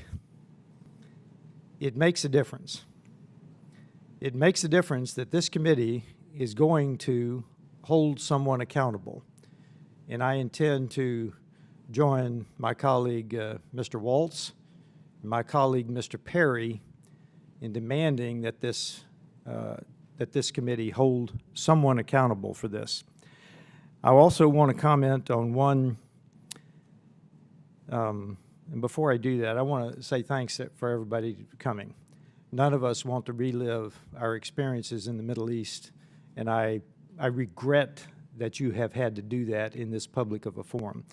I try not to do this with my wounded warrior friends, and I thank you for doing it. We continue to pay a price around the world. We're focused on this 2-week period probably in Afghanistan, but we continue to pay the price around the world with the perceived weakness of America. And notice I didn't say the weakness of America because I echo the comments of one of the panel members that the American people are still strong. We just have weak leaders. We continue to pay the price around the world, specifically in Ukraine, because immediately after this debacle, Putin started moving forces and equipment into place to invade Ukraine. I've also heard comparisons to Vietnam. These two do not compare. I personally know General Kerry and Tony Wood, who were responsible for planning and executing the last evacuation of Saigon, and they had to do it surreptitiously because of State Department and senior military reticence to even let them plan the operation. So history does repeat itself, and if we want to make sure that the future is not like the past, then we will get to the bottom of this. I don't have any questions. I know where you've been. I've been there. I yield back, Mr. Chairman. Gentleman yields back. Mr. Jackson, you're recognized for 5 minutes. I'd first like to give a very special, heartfelt thank you to each of you for coming, and like to also apologize in advance for the pain that you endure, that you suffer, and that we ask you to recount over and over again, for the wounds that have not healed it, for the friends and family that have been also casualties from your pain and sacrifices. I would like to ask you, Mr. Hoang, if you could please weigh in on what's working or what needs to be further fixed in the Afghan Act. Thank you, Congressman. So the Afghan Adjustment Act, like I mentioned, is, I think, one of 3 things that Congress should look at going forward. Passing that act, as my fellow panelist, Mr. Lucier mentioned, adjusts the status of various Afghans, enlarges that status, and also reinserts Congress's appropriate role in oversight. Second, as I mentioned earlier, Congress should strongly look at any way to enable the executive branch to increase the capacity and throughput of both processing SIVs, P1s, P2s, and then relocating those individuals once they qualify for immigration status. And third, I echo the comments made by various members that we need to conduct thoughtful, non-political accountability with the goal of preventing what happened in August 2021 from ever happening again. Thank you. Ms. Mackler, would you like to add anything to that, please? On the Afghan Adjustment Act, on what's working at the State Department or what should be improved? There's various questions there. On the Afghan Adjustment Act, I think it's a thoughtful piece of legislation that's been worked on by both sides, and probably represents the best that we can do right now for Afghans who are here and for allowing for continued relocations. I think it is urgent that it pass. We need to give the Afghans who are here need the confidence to know that they have pathways and that their future is not uncertain past August. On the State Department, I think there were many decision failures and systemic failures along the way, and I've sort of spoken about that today. I will say that since August 15th, 2021, we have seen innovation and we have seen them step up, probably not enough. And chronically, these agencies are under-resourced and underfunded. We need the SIV system. We need to clear the backlogs to start with. And so we need resources in these agencies to adjudicate these applications, to clear backlogs, not just the SIV backlogs, which are phenomenal, but also, for example, family petitions. Many Afghans who are here, I was just working with a young man, an SIV recipient, because he was an interpreter in Afghanistan, who is now a U.S. citizen, who has no way of bringing his parents because of the, some of his family members, because of the backlogs that continue, his siblings and such. So even in the family-based immigration system, for example, we need to be resourcing these various areas so that they can function better. I think at the State Department, the CARE team has shown us what public-private partnership can look like and how effective it can be, and so we need to resource that. We should create the Ombudsman for Allies office, probably within the Department of State, to make sure that these issues no longer happen. I think these are all starts. These are all in my written testimony if you need more details. Thank you very much. And if you will, if I can call you Colonel Mann, promotion.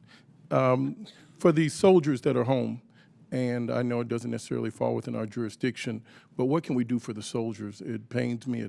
It's agonizing. I was once a professor, and to see so many young soldiers, I felt your pain. I can't imagine what you've gone through at your age to deal with friends and comrades that have died, and to feel abandoned once you've come home, and to feel as if you've abandoned a mission. Again, you did not abandon your mission. It was wrong on this side. You were right. I congratulate you, applaud you, appreciate you. But Colonel Mann, what can we do for our soldiers, veterans, so they can feel the love and support and respect they deserve? Thank you for that, Congressman. I would just say one of the big things I think we need to do is we need to explore and get deeper on what moral injury is. Right now, it's really, it's something that people are talking a lot about, but I think there needs to be a lot more work on what it really is and getting it integrated into the mental health system so that we understand it and that we recognize it as a very, very serious thing. Again, there's a recent study by a group called More in Common that says 67% of Afghan war veterans feel betrayed. That is the devil's cocktail if we don't get in front of that. So I think exploring that, and then again, I think our senior leaders at every level on both sides of the political aisle and both retired and active military leaders need to dive into this moral injury issue with some level of acknowledgement that it has happened, and then we have to work together to put measures in place that will assure those folks that have been affected by this that it won't happen again. Because otherwise, most of the folks affected by this, they're not going to come along because they're just going to wait for it to happen again. Except this time, it's going to be their kids. And I think that's why we're seeing issues with recruiting, retention, public trust in the military has dropped, 11 points since the collapse. So I think the leadership involvement on this and really getting honest and talking about it, both in the active duty community, reserve community, and in the retired officer and senior enlisted community, that's what it's going to take to move from injury to recovery. Gentleman yields back.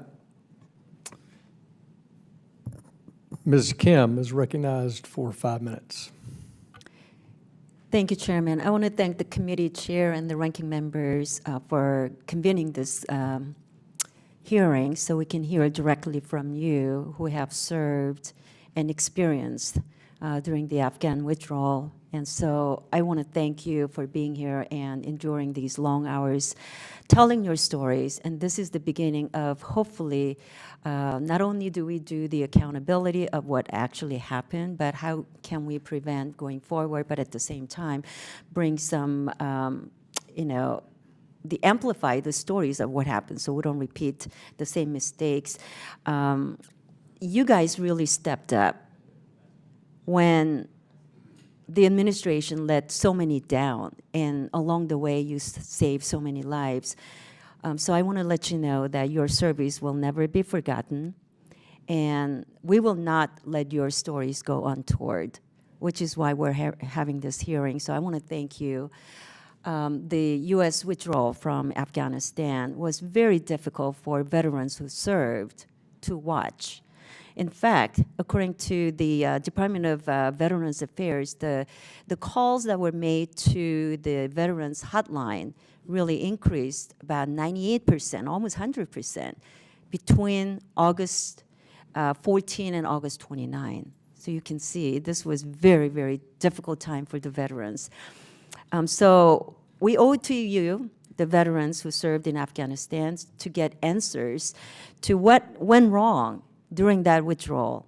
And I see this hearing as an venue, an avenue to those conversations that we're starting.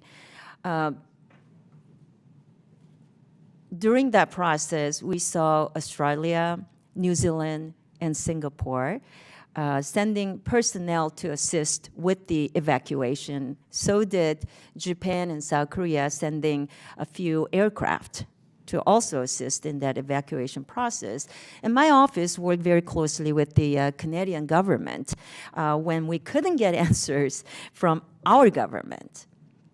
So I want to know what your coordination was like, if any, with other countries, a serviceman and woman on the ground. And let me ask specifically Mr. Hoang and Mr. Mann, was our State Department helpful in coordinating that, and was it mostly coordinated through other foreign ministries or amongst personnel on the ground? Thank you, Congresswoman.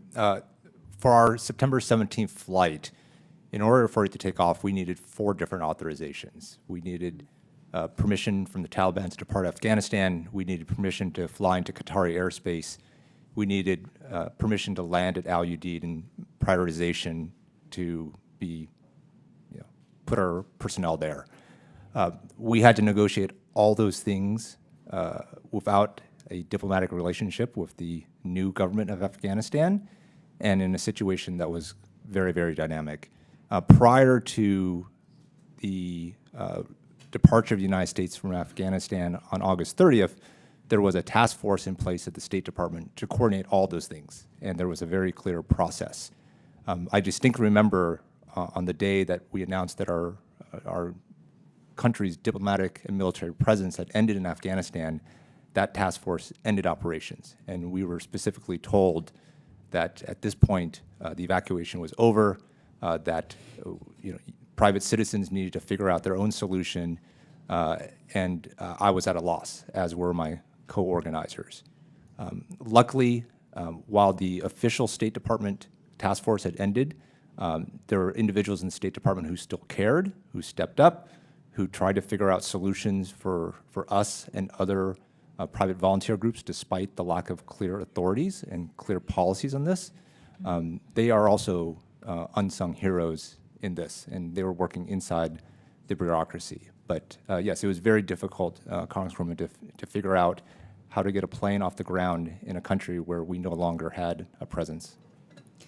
That's really speaking volume that members of Congress and our veterans and the evacuation support system, they had to rely on other nations to help our citizens and allies in a time of need. If you can add to that, please. I'll just build on that. I think that there were outstanding individuals that went above and beyond the call within the State Department to help us get folks in. But what I will say is that overall, it was very, very difficult to coordinate with the State Department during the evacuation. I think we got better. And I think the private-public partnership that was displayed by these volunteer groups with the government and the State Department is probably precedent-setting, and I don't think it's going away. Future crises like this, we're going to continue to see it, so we need to figure it out. And then the other thing that I would just say is that I think that the private groups came up with a lot of solutions, proposed solutions that were very viable with potential third countries and places to go, lily pads. And it seemed to me that they were dismissed out of hand as these weren't viable groups or viable organizations, but yet they were the very people that were turned to whenever someone needed to get out in dire straits. And so I think listening to these private groups more and putting their solutions into play, because they have a lot of really good ideas on third countries and other options. And I think the State Department listening to them more and opening the aperture more for that dialogue is critical. Thank you. Thank you very much. Gentlewoman yields back. Mr. Crow is recognized for 5 minutes. Thank you, Mr. Chairman, and thank you to all of you. I want to reiterate what I said a little while ago about your heartfelt testimony, which I have found to be compelling with all of you, candid, honest, and incredibly insightful, and I appreciate your service then and now going forward so we can have this discussion. There's been a lot of talk about this being America's longest war. This is not just an August of 2021 issue, although it is absolutely worth diving deep into August of 2021. But over 2,400 Americans gave their lives during this war. Countless Afghans gave their lives. 2 decades, 4 administrations, 10 Congresses. A lot of talk about a moral failure, and there have been several moral failures that have occurred. One of them has happened within the United States Congress, because it is the U.S. Congress that has the authority and the obligation to decide matters of war and peace, and to force conversations, tough conversations, about these issues, about SIV programs, about refugee programs, about authorizations for use of military force. And we have abdicated time and time and time again. To this day, we have abdicated that authority, and it's time to take it back, to force that conversation, because we owe it to you, and we owe it to all of our veterans to do so. A couple of facts remain, though. Number one, there was no status quo. This notion that there was a status quo in August of 2021 that could have continued is not true. President Biden inherited a deal that was signed by President Trump, and at the end of that deal, when it came time for our troops to leave, the Taliban were going to launch a massive all-out assault on U.S. forces. We had 2,000 troops in country at that time, and they couldn't have defended themselves, and they couldn't have defended the Afghans. So we would have had to have plussed up to 15,000, 20,000, 25,000, pick a number. It would have been a massive surge, and we'd be fighting and dying to this day. And I don't believe that we should have done that. The last is the evacuation. The problems, the challenges, the missteps with the evacuation have been well documented. You have helped illustrate those further. I agree with you. We have to be honest about that. My criticisms of the administration have been well documented, and we have to be honest about that challenge so we make sure it never happens again. I want to make sure, though, when we're having that discussion, that we are clear on the civil servants, those in the State Department, those in the Defense Department, that poured their hearts and souls also into this to protect the people that they fought with and served with. I have had countless conversations where those civil servants, those men and women have broken down into tears because they too lost friends and left friends behind. And I think we have to acknowledge that a lot of people within this administration and going forward have done that work. So with that in mind, Ms. Mackler, I'd like to turn to you. We've talked a lot about the SIV program. I've done a lot of work on that program, as have many of you. But I want to talk a little bit more in the time that we have left on the non-SIV elements that we have to address. All of those civil society leaders, judges, girls, women, journalists, others who are fighting to get out, who can't do so under the SIV program. But we need to expand the P1, P2, other programs. What do we need to do? And how do we get those folks prioritized? Thank you, Congressman. That is such a great question. The P1, P2 programs are refugee resettlement programs. They require an individual to have worked for a U.S. Military contractor, NGO, or media organization, and to be referred into that program by those individuals. So we've been getting a lot of questions recently about that, about the new sponsor circles and refugee sponsor circles that were recently announced by the Department of State. None of that will help. Really, quite frankly. And the individuals that you're talking about, the civil servants, the lawyers, the judges, everybody else in civil society who built up Afghanistan, modeled on the promise that we made them of the Afghanistan that we promised them, they have, quite frankly, no options. And sometimes we've been able to, for those who have who have education, we've been able to get fellowships, using visas for internships, all very temporary solutions, all very visas for performers, visas for scientists, things like that. But the options are just, frankly, very, very, very, very limited. Do we need a new category of visa to address these folks? We need a new category of visas to have our immigration policies and laws reflect the labor needs that this country has right now and the economic needs that this has right now. I mean, this goes to the agricultural sector, the industrial sector, as much as the more highly educated sectors and fields. I mean, right now you can come and study in our universities and then not stay because there are no visa options for you, even though you've been educated here. And so across the board, we need more pathways, more generous pathways. And then in addition to that, we need to clear the backlogs. There are a lot of folks who would be able to bring family members, who would be able to bring others, who are choosing not to come because they would have to leave family behind. And a lot of that is just sort of caught up in the backlog. So I would start there. And I would also just say, I know we're out of time, but I would also say, things that don't require legislative fixes, but just put in more resources into these agencies that are chronically underfunded so that we can get through the applications. Right now, it takes a year to get a work permit. Gentleman yields back. I ask unanimous consent the gentleman from Iowa, Mr. Nunn, be allowed to sit on the dais and participate in today's hearing without objective so ordered. I now recognize myself for 5 minutes for questions. First, let me join with my colleagues today. It's been a long day, and thank each of you for your testimony before the committee in a forthright way. It's all appreciated, and you can tell that on both sides of the aisle how meaningful your personal testimonies about the tragedies in August of 21 were. And to my colleagues on the other side of the aisle who are making sure that this is a bipartisan catastrophe, I believe that there have been mistakes made for 22 years in a variety of ways as it relates to in any war we fight, particularly the war fought in Afghanistan. But let's be clear. If we knew we were leaving at the beginning of the Biden administration, based on the Trump administration, then where was the plan? Where was the plan to properly evacuate? And as my friend Mr. Crow knows, we had two briefings, one in April of 21 and one in July of 21 or June of 21, in the House of Representatives, classified briefings, bipartisan. And the veterans who fought in Afghanistan were the most skeptical of what we were listening to in the spring of 21 and early summer of 21, briefed by the IC, the intelligence community, and the military about the plan because there was no evidence of a plan. So we may well not have had a choice but to leave, but how you leave is a choice. And it could have been done, in my view, in an extraordinarily more effective manner. And it was a failure not of intelligence, but of political and leadership failure, in my view. And I agree with the witness that have suggested that that this led and contributed to Putin's calculus about what would come next.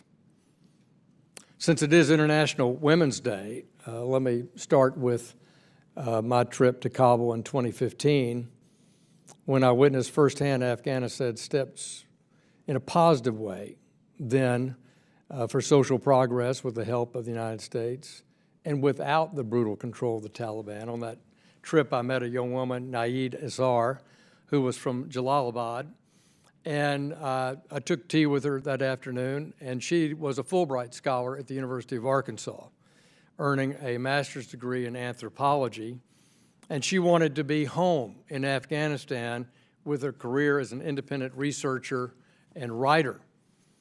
And before what happened in 21, that just reminded me of what a future of a free Afghanistan might have looked like. And we abandoned our allies and our innocent civilians like Naeed to the Taliban. Colonel Mann, thanks for your testimony, and especially your focus on Afghan women. And I've seen firsthand that positive force that they were playing in Afghan civil society before our withdrawal. How much process on the status of women has been undone under the Taliban regime? Thank you, Congressman. I feel pretty underqualified to address this in the sense that I believe, hopefully, where this will go. I mean, I'm going to try to address it, but I think in the future, hopefully, we'll have a range of women leaders on the panels as well addressing this, hopefully from Afghanistan as well, because I think there is so much that we need to dig into on this. What I can tell you is what I'm hearing from leaders of the group sitting behind me right now that are very engaged with at-risk Afghans in country, and of course people that we've worked with in Task Force Pineapple. And what we have done is to literally wind the clock back to a pre-9/11 draconian civil society in Afghanistan where women and girls are relegated to not much more than property, if that. And the atrocities that are occurring at a humanitarian level right now against women and girls are unconscionable. And I can tell you in interviewing Minister Hasina Safi, the Minister of Women's Affairs, when we were talking about that day when everything fell apart, I'll paraphrase what she said was, everyone in the West for years has talked about advancing women's rights in the world and advancing women's rights in Afghanistan, but on the day we needed it most, it was nowhere to be found. Thank you. And I agree completely. And I hope we do have a panel as we explore the wrongs of this evacuation process, women. I appreciate your testimony. I'm proud to be with you. I want to thank all the groups that worked doing the job that the State Department should have done. We still have cases in my office unresolved. And when I visited Quantico to meet SIVs, 6,000 people at Quantico, there were less than 100 that were SIVs. And we did not take care of the SIVs in this process. Now I yield back. Now recognize my friend Mr. Barrett for 5 minutes. Thank you, Mr. Chairman. First off, I want to recognize Sergeant Vargas-Andrews. You're from Folsom, California. I had the privilege of representing Folsom in a prior Congress. I also want to recognize all the veterans here, but their family members and everyone who's served over the years for your service. When I meet a veteran, I don't know if they're a Democrat or a Republican, and when they serve, they're just meeting the task that's in front of them, the mission that they've been given. So thank you and be proud of that. I'm glad that my colleague, Representative Green, talked about that. You should be proud of your service. We're proud of your service. So for all the veterans, the men and women that served and their families, thank you for that, and we're proud of you. But Lieutenant Colonel Mann, you did talk about the healing process and what we need to do in the pain, and we certainly saw it with Vietnam veterans who returned and suffered in silence for years. let's learn from that. Let's try to start the healing process. And we've touched on a couple things that we could actually do. We can't rewrite the past, but we can, by understanding the past, understanding mistakes, learning from those mistakes, we should do that oversight. And I think we all agree upon that. We should not abandon the Afghans that helped us, that supported us, their family members. I'm proud to represent Sacramento County, which I think is the largest, has the largest population of Afghan refugees. I know my staff in those days in August and September, submitted over 10,000 names for humanitarian parole. The calls that they were getting, were heartbreaking. And I know all of our staffs were going through a lot of those calls, along with many of the veterans. We should honor that. We've touched on the Afghan Adjustment Act. Ms. Mackler, let me ask you a question. If we don't pass that act by August, what's going to happen? Tens of thousands of Afghans who are evacuated will remain in limbo at risk of deportation, unable to begin their lives, unable to move past this moment and keep going towards safety and protection. So to my Republican colleagues, to my Democratic colleagues, that is a tangible thing that we can do. We can pass the Afghan Adjustment Act. We can certainly protect the folks that are here. State Department was overwhelmed. I'm glad that some on the panel have talked about the individual members who stepped up and went beyond their call of duty. Let's fix this problem. Let's continue to get folks out of Afghanistan, family members, women, and others that are at risk to the best of our ability. We can do that. Lieutenant Colonel, you touched on the moral injury, and we certainly have to think about what that looks like, understand it, and then think about what we need to do to heal that moral injury. Do you have some thoughts on how we should approach that? The one thing that I haven't covered yet is we did one of the guys in Pineapple did an interview with a gentleman named George who lives in Fayetteville, North Carolina. And George has been very, very active. He's as a former Green Beret in evacuating partners into North Carolina and settling onto farmland that he's helped them acquire. The interesting thing about George as a Green Beret is the indigenous partners that he's evacuating are Montagnards. He's a Vietnam-era Green Beret who has been evacuating Montagnards for decades. And his nonprofit has been doing this very, very successfully. And when asked, George, how long are you going to do this? And he said, until I'm dead. And I think the point that this goes back to one of the comments that was made earlier, I believe it was by Congresswoman Titus, about why weren't we, talking to the Trump administration and previous administrations about what was going on. The reality is we were living our lives. We were running our businesses. We were running our nonprofits. We were raising our kids. We had run the miles as veterans and had completed our times of service. And we were drawn back into this, not of our own volition, but by a set of circumstances that we could not stand for, that we couldn't, people ask me why I got involved with this. I said, because my 3 boys are watching me right now. And, so my point is, this is going to continue to go. And what we've got to do is to find a way to responsibly relieve the veterans of this burden, or the moral injury recovery is going to be very difficult. Well, and that's something that we have in our power, that we should do and undertake as bipartisan members of Congress, to think about how we can work with the State Department administration to address that and relieve you of some of that burden, but to get the mission done, as you did. Thank you. And I'll yield back. I now recognize Mr. Mills for 5 minutes. Thank you, Madam Chairwoman. Thanks for everyone who's here on this panel. Like many of you on this panel, I too served. And I'm proud to say that I was an Army combat veteran who had served and had spent time not just in Iraq, but also time in Afghanistan. But I'm also one that'll actually call things the way they are. We've allowed our operations to continue to be drug out, modified, changed with no clear military objectives.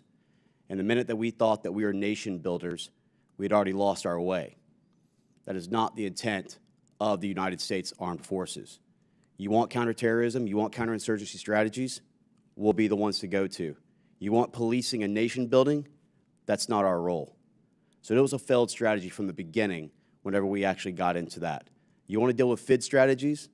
I know that Lieutenant Colonel Mann knows all about being able to train asymmetrics and to be able to understand foreign internal defense. And all of you know what it is like to sacrifice, and that means a lot to me. You know, the same people who will come in this room, my colleagues on the left, and say, we should not politicize this, and yet politicize it. These are the same individuals that what they're really trying to say, and I'll go ahead and translate, is that we don't really want to uncover and actually have accountability for who is responsible and claims to be the commander-in-chief. That's what this is about. We left Americans behind. We left our Afghan allies behind to die. And we have to accept that. Like many of you, I couldn't sit there with my hands tied, because we all have to, when we die, answer for our talents and say we had a capacity, a capability, a skill set that we could utilize. So my team actually had gotten put together after Congressman Ronnie Jackson had called me and told me about this woman, Miriam, and her 3 children who were born and raised Amarillo, Texas natives, who were being left behind by the Biden administration. He called the DOD for help. They told him they were in the midst of withdrawal. He called the State Department. They told him they had text to find out where she was. Go to this gate. You can get in. Just wave your blue passport. There's an agreement with the Taliban. And we all know that was false. So instead of worrying about my political run in my candidacy, we put a team together of former squadron members, and we flew over there and actually attempted to rescue 28 AMSITs in our G650 who, with approved PPRs, our plane actually being modified with the carriage of a humanitarian aircraft. And as we're 2,000 off the feet on final approach, we were denied entry, which resulted in multiple different changes in our platform, but ultimately we wouldn't be deterred, and we did conduct the very first successful overland rescue, making sure that mother, her 15-year-old son, her 11-year-old daughter, her 2-year-old daughter were allowed to come back to the country that they're a part of. You guys know something about that. And we will get answers. There will be accountability. And I'll have resignations or impeachments one way or another. Now, speaking on that, Sergeant, do you feel that if you would have been enabled to have actually have gone with the green light to take out what you had identified as a bolo, that would have prevented the incident that occurred on August 26 and preserved the 13 U.S. service members' lives? Thank you, Congressman. What I can say is that a worst-case scenario of the individual that we fired upon, who we suspected to be the bomber, not being the bomber, someone in the crowd who is the bomber is going to think twice when they see someone else's face get caved in or their chest get caved in and killed. They're going to understand that America's paying attention, that we're going to take action for the things that are occurring and the threats that were prevalent during that time there. I completely agree. And we know the psychological impact on the battlefield that a sniper can actually produce. Lieutenant Colonel Mann, do you believe that if we would have maintained our presence in Bagram Air Base with the force protection capabilities, but also the ability to have those buildings to do proper vetting so we didn't put over 70% of people unvetted onto this successful Operation Airlift, and I will use the actual rabbit ears, that we could have run 2 simultaneous runways, not just on HKI but Bagram, and actually have led to a more successful and safer mission on the evacuation? I do, Congressman. And I believe we could have also leveraged the power of the groups, of the volunteer groups, to assist in that as well in a more orderly and organized fashion. You know, I'll tell you something. I'm sure that others in this room has actually incurred it as well. You know, after we had actually attempted to do multiple rescues of Americans and was thwarted by the Biden administration on multiple occasions, when we did finally get a successful evacuation, do you know what the CNN first headline was? State Department saves 4 Americans. And it wasn't until I went on to Hannity and I went on to McCaul and I started blasting the fact that this was untrue with photos just like the one I have behind me, did they actually retract their statements. Guess what? America is not defined by the United States government. America is defined by the American citizens who are not willing to sit back and do nothing. With that, I yield back. Gentleman yields back. Chair recognizes Ms. Comliger Dev. Thank you, Mr. Chair. And I want to thank all of you all for spending today with us. I know it's been long. I especially want to thank our service members for your heroism and your sacrifice. It takes courage to serve our country, and it also takes courage to share your stories and your pain. As your testimonies highlight, which I read before coming here.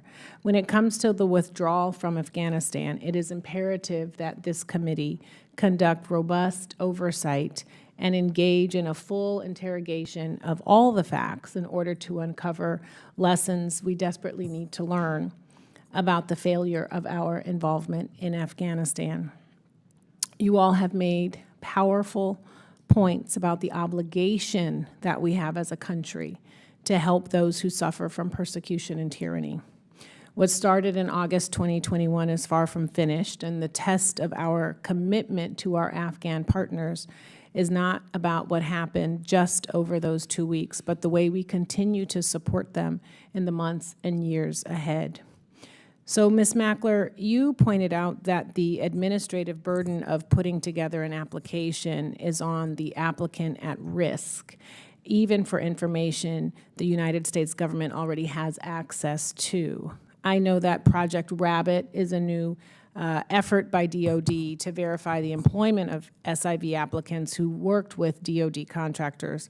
From your perspective, has this mechanism improved processing times, and are there any successes that we can implement in other parts of the application process? Yes, absolutely. From everything I understand, the DoD's Project Rabbit really did help move applications through. One of the peculiarities of the SIV program is that you require chief of mission confirmation that of the time in service, and that it meets all of the requirements, and that it was satisfactorily done. And that means that an applicant, often at risk or in danger, where they are, has to gather the paperwork that proves their employment, that proves their service, to reach out to the chief of their mission, who may no longer be, available, and to get them to issue the letters that they need. And so putting that burden back on the U.S. government, which in theory should have all of that paperwork far more easily accessible, instead of putting it on the applicant, who is often scrambling, often has no longer the connections or the ability to contact, especially when military personnel get deployed from one place to another or go up in rank, things like that. I mean, I was one time asked if I had a connection to General Petraeus, because that was who was needed to give the chief of mission approval, and I don't have him on my speed dial. So these things that create very real obstacles, and the chief of mission approval has been a bit of a drawing line in the sand. Without it, folks not only cannot continue with their SIV application, they aren't able to qualify for the relocation flights.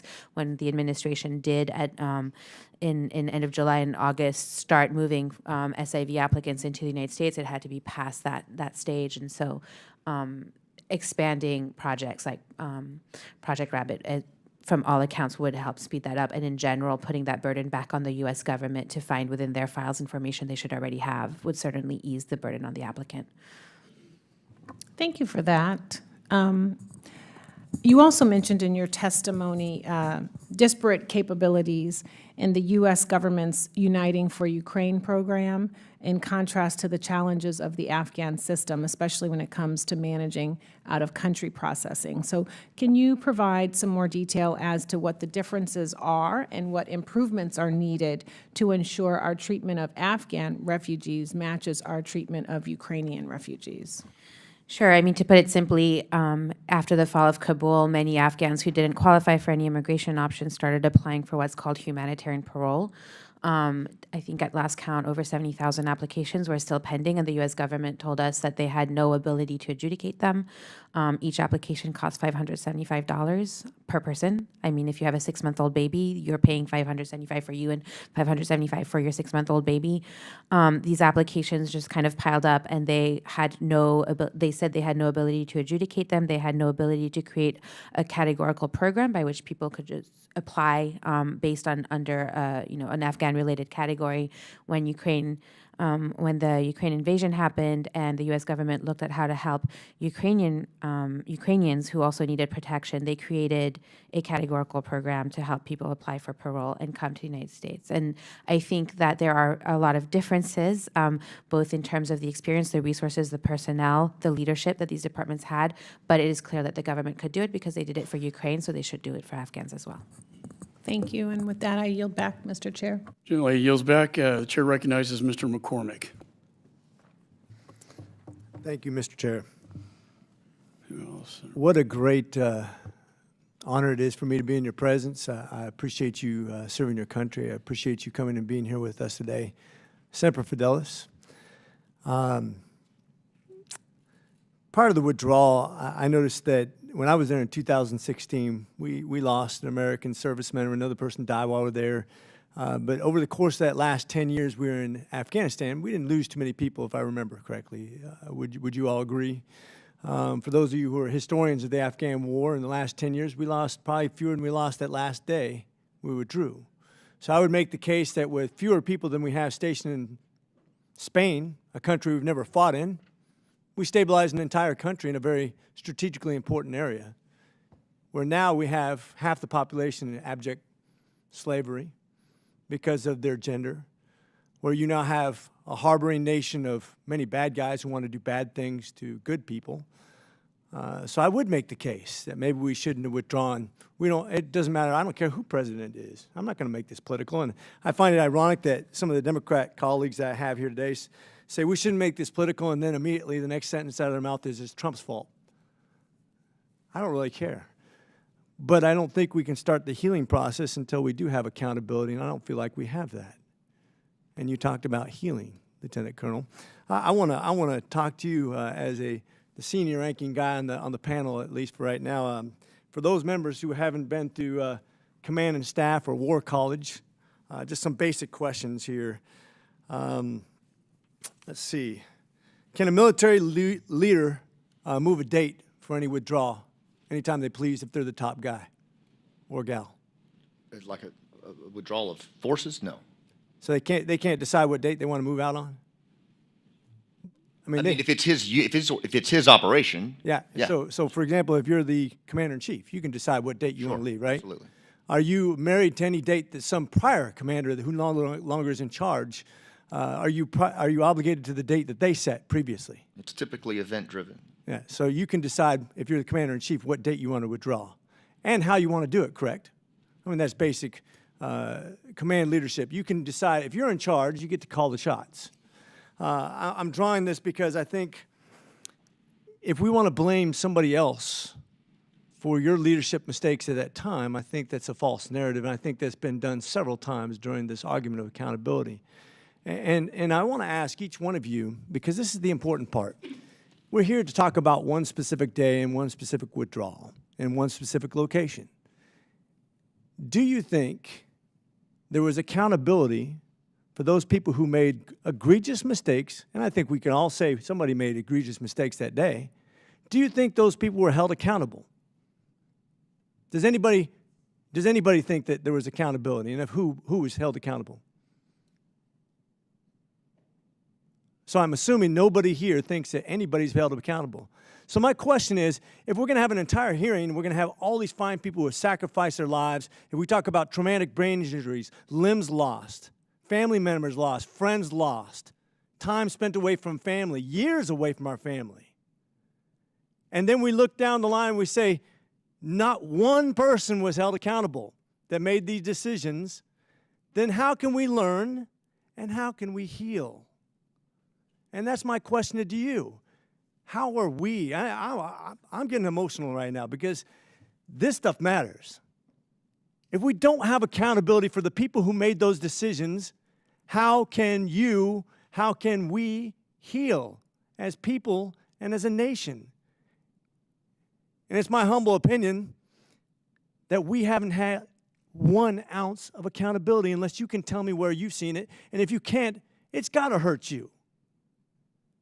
And there was stone cold silence when I asked you if anybody's held accountable.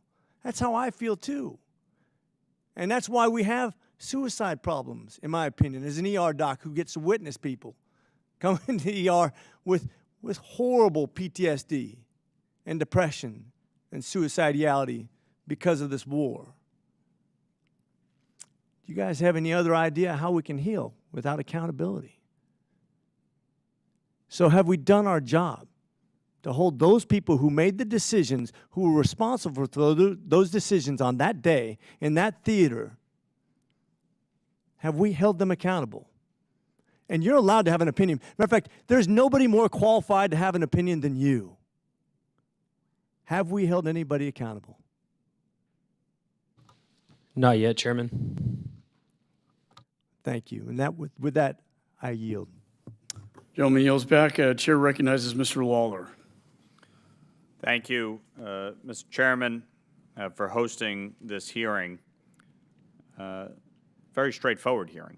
During and after the fall of Kabul, examining the administration's emergency evacuation from Afghanistan. This is not a hearing about rehashing 20-plus years worth of policy. This is not a hearing about looking back as to why we went to Afghanistan in the first place. This is not a hearing about decisions made during the war. This is a hearing about the withdrawal and the epic failure of the administration with respect to that withdrawal. Let me say to each and every one of you, on behalf of the American people, I'm sorry. None of you should have been put in that situation. That is a failure of leadership. It is a failure of government. And it is a failure of our military leadership, not you. This should not have happened. For my colleagues on the other side of the aisle who have spent the entirety of this hearing trying to figure out a way to not deal with the consequences of these decisions, but to somehow look and try to point fingers at prior administrations. The President of the United States is the Commander-in-Chief. The buck stops with him.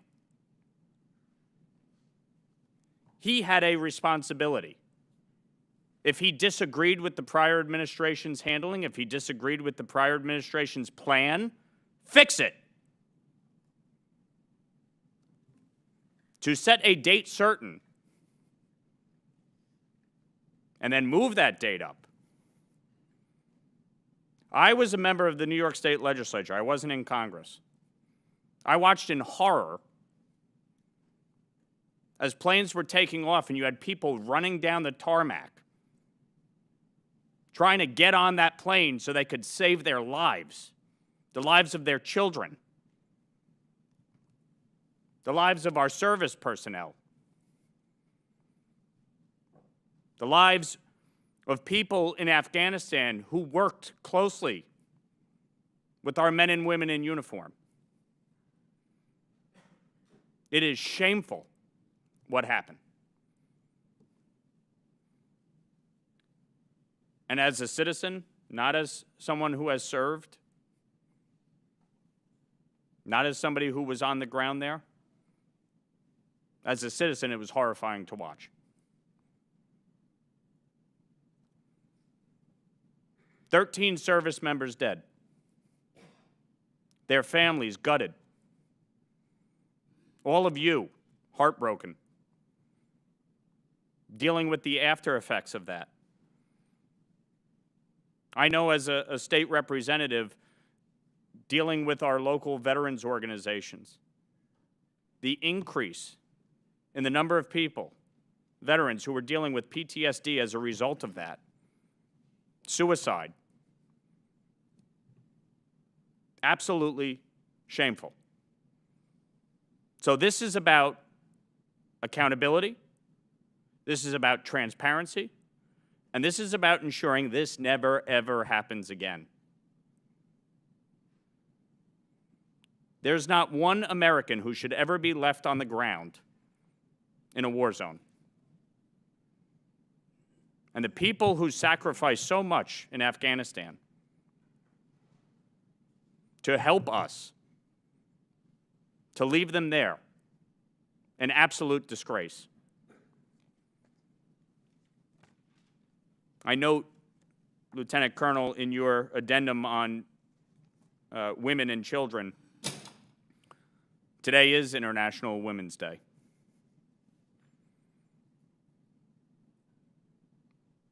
To allow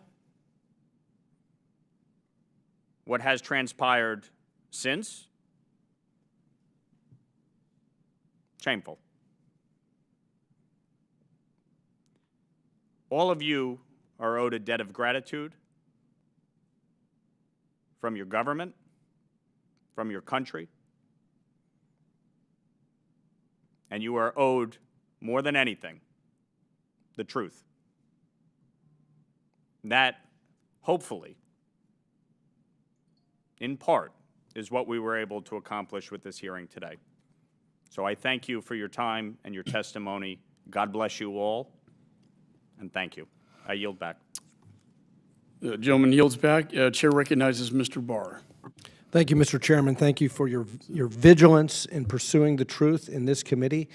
And thank you to our witnesses. Thank you for being here today. Thank you for your service to our country. And thank you for doing what many in our government did not do, which is to work to help those who helped the United States in our fight against radical Islamic terrorism when we were there in Afghanistan. And some call this a chaotic withdrawal. Others call it an unconditional retreat. However you want to characterize it, it was a disgraceful episode and a failure of leadership to see 13 U.S. service members needlessly killed at HKIA because we didn't choose to use Bagram as a better alternative for extraction, and put our young men and women, many Marines, in a terrible situation, and our Afghan allies in a terrible situation, leading to not only leaving behind $7 billion worth of U.S. equipment in the hands of the Taliban, but leaving behind more than 800 American citizens and tens of thousands of our Afghan allies remaining there in jeopardy at the hands of bloodthirsty Taliban enemy after the last U.S. military aircraft departed August 31, 2021. Lieutenant Colonel Mann, this has been asked and probably answered in this lengthy hearing already, but based on your experience in the country, do you think it would have been a more effective plan to execute a withdrawal out of Bagram as opposed to HKIA? Congressman, I do think it would have been more effective and more tenable to utilize Bagram as a platform for NEA. Mr. Hoang, in your testimony, you discussed your efforts to get both Americans and Afghan allies on planes out of Mazar al-Sharif and the fact that it took 3 weeks before they were able to depart. Can you please let this committee know what led to that 3-week delay? Was the Taliban the biggest hurdle? Was the State Department helpful or hurtful? And how were you able to overcome those hurdles? All those things were hurdles, Congressman. We did not have a adequately sourced plan as far as we could tell. We were operating in conditions that the State Department, frankly, was unsure, individuals in the State Department unsure of their authorities and their resources. We had to figure out ways to negotiate with the new Taliban government for departure. We managed to overcome those things using, frankly, financial resources, number one. Number two, operational experience of the volunteers gained from hard-earned time on the ground in Afghanistan. And then three, relationships. Well, I just can't thank you enough for doing, again, what the State Department was not able to do or should have been doing. And finally, I want to read into the record a letter I received from a constituent Marine who served at HKIA August 17 to August 31, 2021, and who, because of his experience, ended his active service prematurely. He says, I was an infantry machine gun squad leader, 1st Battalion, 8th Marines Bravo Company. Our company was running security operations in North Gate, HKIA. Within my first 2 hours at the gate, I saw Afghan soldiers shooting civilians as a warning for the other civilians to stop trying to overrun our position. Main orders were to keep Afghan civilians under control because the threat of suicide bomber was high. We would have to fight with men, women, and children with non-lethal weapons, firing warnings, shots from our weapons, hand-to-hand combat fighting all day. I watched men step on and kill children to get entry to the airport. I watched women throw their dead children into a sewage canal, where we would also take dead civilians who had died due to injuries sustained by the Taliban. Our chain of a woman handed me her dead infant and asked me to help, but I couldn't. Our chain of command directed us to throw flashbang grenades at civilians to calm them down, and none of us had ever used flashbangs before. My fellow Marines and I were in charge of kicking out, turning away desperate civilians who didn't have proper paperwork. Men, women, and even children would beg my fellow Marines and me to kill them. I had to inform Afghan man with his wife, baby, and multiple children he had to leave. He grabbed my rifle and begged me to kill him and his family because his entire family would be raped and burned alive by the Taliban, and I threw him out. I did everything I could to get them through, but my command told me to kick them out. I hit an older man in the head with a baton on accident, and I saw his head dent and his eyes roll back. I saw a woman get shot in the chest about 10 yards away. I had to fight through the crowd to defend her while our Navy corpsman gave her medical aid. Her crying children were on top of her. I was helping beat people back to make space. A man ran up to me saying it was his sister, and I was so angry I threw the man and jumped on top of him. I was about to hurt him until someone stopped me. Civilians like this man would try to pretend they were family of someone injured, and they were so desperate for understandable reasons. I remember one lady in particular had 2 young daughters dropping to her knees crying and asking us to kill her kids before the Taliban could get to them. Based on procedures put in place by the command, I still had to kick them out. I remember her telling me when her daughters are raped repeatedly, it would be my fault. For this administration, for this White House, for this State Department to put our Marines, like this young constituent of mine, in that position, to put our allies, our Afghan allies in this position, to put our U.S. service members who were killed at HKIA in this position is a disgrace. It is a disgrace. And there needs to be accountability for my Marine constituent who is no longer a Marine. Disgraceful. Thank you all for telling the truth, because the truth that is coming out today because of your testimony, the truth that comes out from my constituent, a brave Marine put in that position, that tells the story of a failure of leadership. I yield back. Gentleman yields back. Last but not least, Mr. Nunn's recognized. Mr. Chair, thank you very much, and to the Foreign Affairs Committee for having us here today. I want to first off thank the Gold Star families who joined us. I want to thank the veterans who stood up both in Afghanistan and beyond to help save lives. To the civilians, to the volunteers, to our allies across the board, many of us served in Afghanistan, and many more have served on Signal, in chat rooms, and at the wee hours of the morning while doing our main job to help save Americans, our allies, and the future of this country. Specifically, I want to thank Sergeant Vargas. You are a reflection of so many young men and women who went to serve our country in the best way possible. While you manned the post as a sniper, you provided countless hours of overwatch, protecting so many on the ground, including a young man from my district, a Marine, Specialist Deacon Page, who died at Abbey Gate. You knew the right thing to do. Leadership did not empower you to be able to save lives, and that is not on you. Thank you for your service. Beginning on the 26th of August, so many of you in this room, who I see both as friends, as allies, as a band of brothers and sisters who stood up, thank you.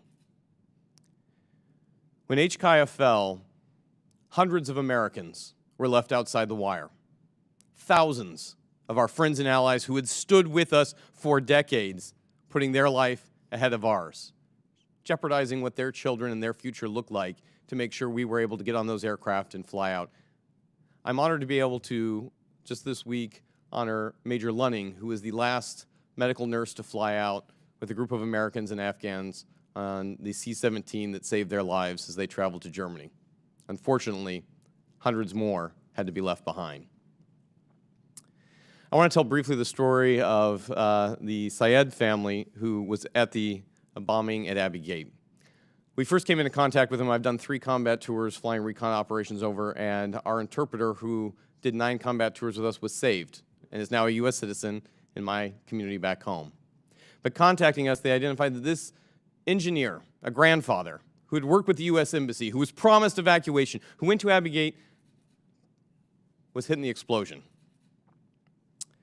Despite the fact that he was mangled, the Taliban approached him and they said, "What did you do for the Americans? Why are you leaving our country?" He said, "I'm an engineer. I help build waterways." What is an engineer? I build a future for our country, for our children. They immediately shot him in the leg and left him for dead in the middle of the street in front of his children.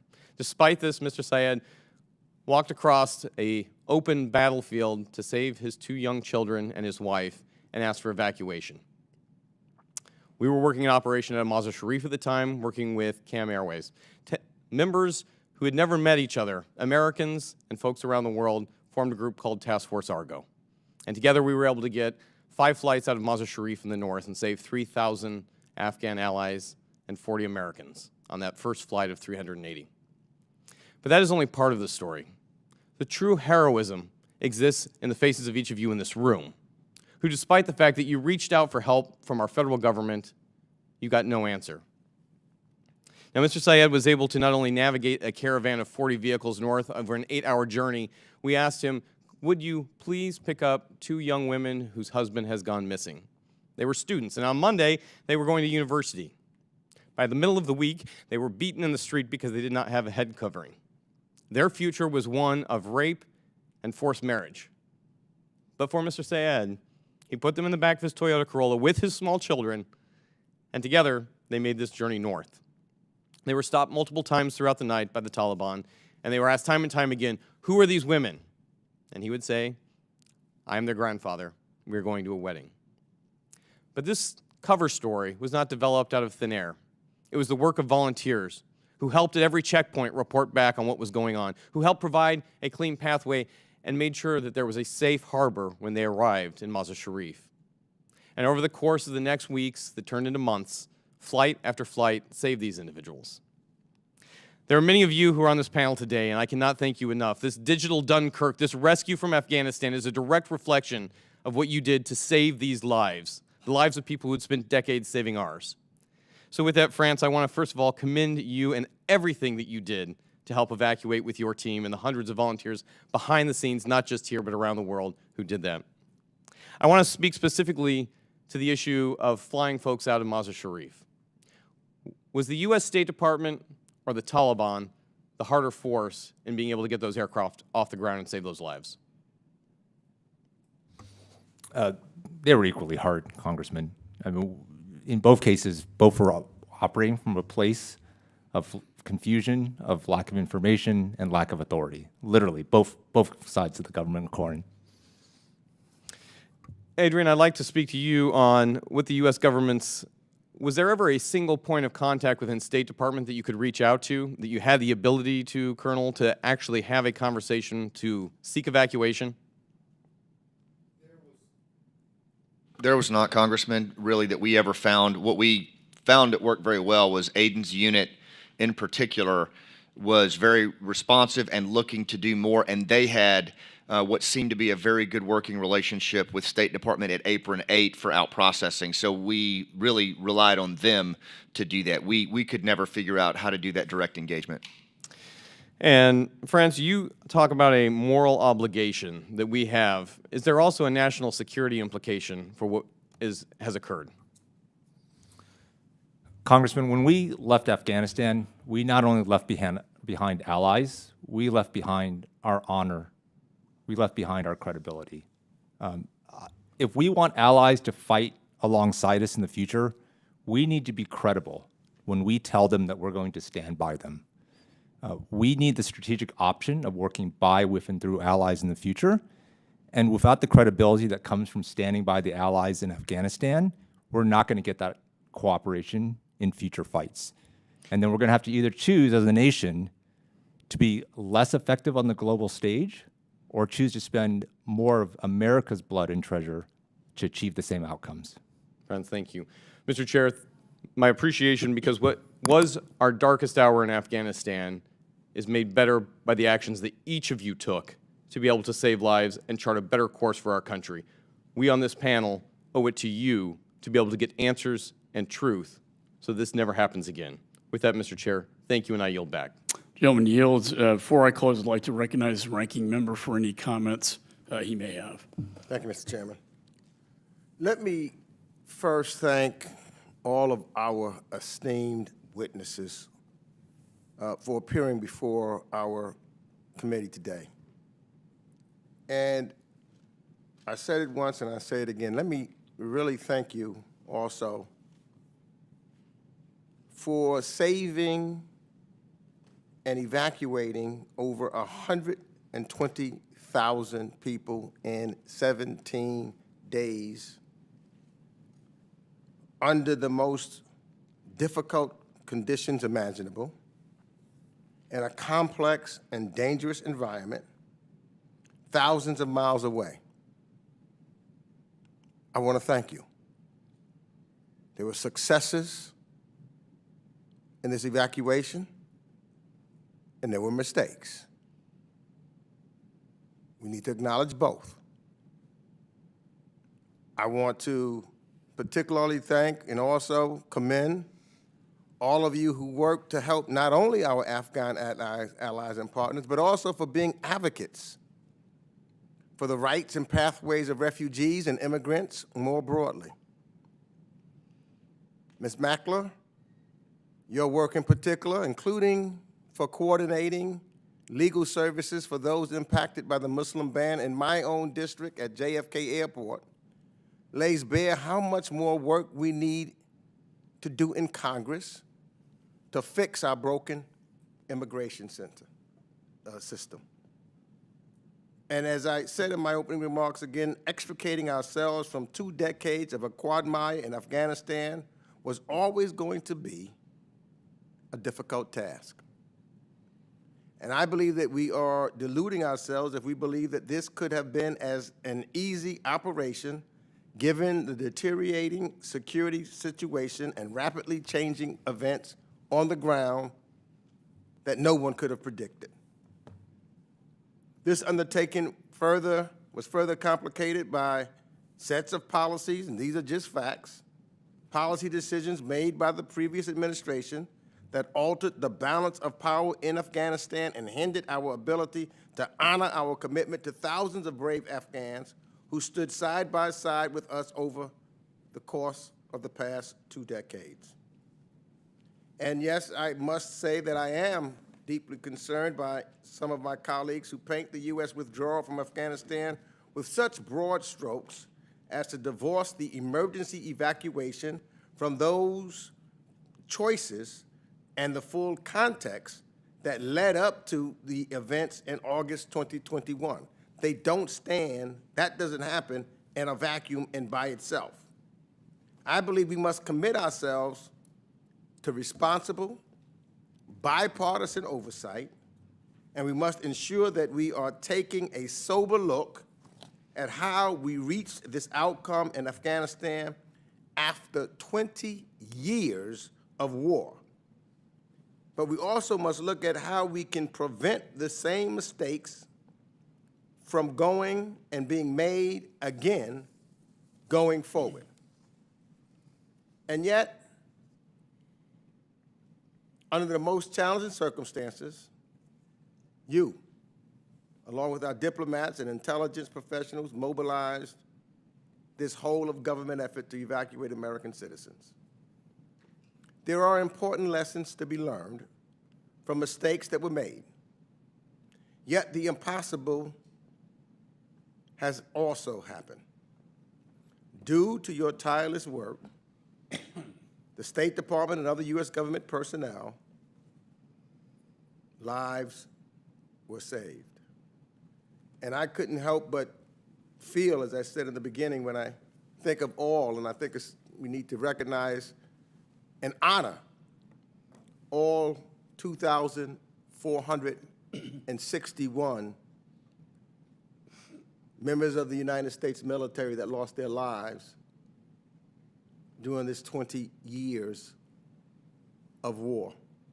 And as I close and yield back, I just want to, because I just was reflecting, ask unanimous consent, being a member from New York, I just wanted to put in the record the names of the 112 members of the United States military that lost their lives in this war that came from my state of New York.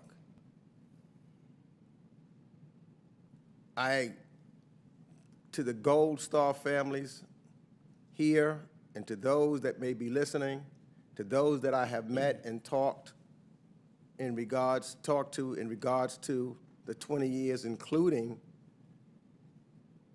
the evacuation, my heart, my prayers, my soul reaches out to you. And those of us that sits in the United States Congress, we also take the responsibility that we have to pass the legislation that we need to do to make sure that this does not happen again. With that, I ask for these. And without objection, so ordered. And let me just say, it's my 10th term in Congress, and I don't think I've had a more powerful experience with a hearing. All of you stood up in a time when our government did not and let down people that were left behind, from American citizens to Afghan partners who are still there, to all the women. And my heart really goes out to them on International Women's Day, as they now live under the Taliban and Sharia law that never probably have experienced it. Many have not. And it's been a dark chapter, but as the ranking member said, what you did is a bright light in terms of saving so many countless lives. And we got the briefings here in Washington, but you just gave us all a front row seat to what really happened that day. And it was incredibly powerful, the testimony from all of you. What are we leaving behind? We know China's there. The DNI testified in front of the Senate Intelligence Committee today on the global terrorism threat in Afghanistan. She says Al-Qaeda viewed the Taliban seizure of power as a victory for the global jihad, and Al-Qaeda remains committed to attacking U.S. interests. And on ISIS, Khorasan almost certainly retains the intent to conduct operations in the West and will continue efforts to attack outside of Afghanistan. I pray the threat goes away, but I'm not as naive to think it will. I was a counterterrorism federal prosecutor. I was chairman of the Homeland Security Committee when we stopped so many of these threats to conduct external operations in the United States of America. So for the veteran out there listening, was it worth it? Yes, it was worth it. You protected America. And some gave their lives to protect America and what it stands for. And we do have to learn from the mistakes of the past, and we'll continue to do that. But I just want to thank you for what you've done for the veteran, you know, whether it's saving lives, whether it's the PTSD, whether it's a suicide rates, which we know are going up after what happened. And we also know that this has had a projection of weakness that has invited aggression and war from Putin in Ukraine to Chairman Xi's threatening the Pacific. There is a cause and effect. And we know that after August, when Afghanistan fell, the Russian Federation, we saw it, the surveillance videos, the satellite imagery of the Russian Federation moving to Ukraine. And that is the axiom of history, that peace through strength, weakness invites aggression. I hope we can project strength and stop war like this one. And I just want to say to anyone listening to this, I know it's being carried live on C-SPAN and a lot of other outlets. If you have any information about the withdrawal in Afghanistan, please don't hesitate to contact our House Foreign Affairs website at foreignaffairs.house.gov. We simply want to get the truth out. And as I said in my opening statement, our veterans deserve it, and our Gold Star mothers and families deserve the truth. And people do need to be held accountable. Nothing demonstrates that more so than your powerful testimony about having the suicide bomber in your grasp, and he got away, and what we could have stopped. But for some decision made above you, not to respond to that threat. That's probably one of the saddest things out of this hearing, and we pray for you and all the veterans out there. And we want to say thank you on behalf of the United States Congress, both Republican and Democrat. So with that, we're going to close the hearing. Thank the witnesses. Members may have additional questions, and you may submit those in writing pursuant to committee rules. All members may have 5 days to submit statements, questions, extraneous materials for the record. And without objection, the committee stands adjourned.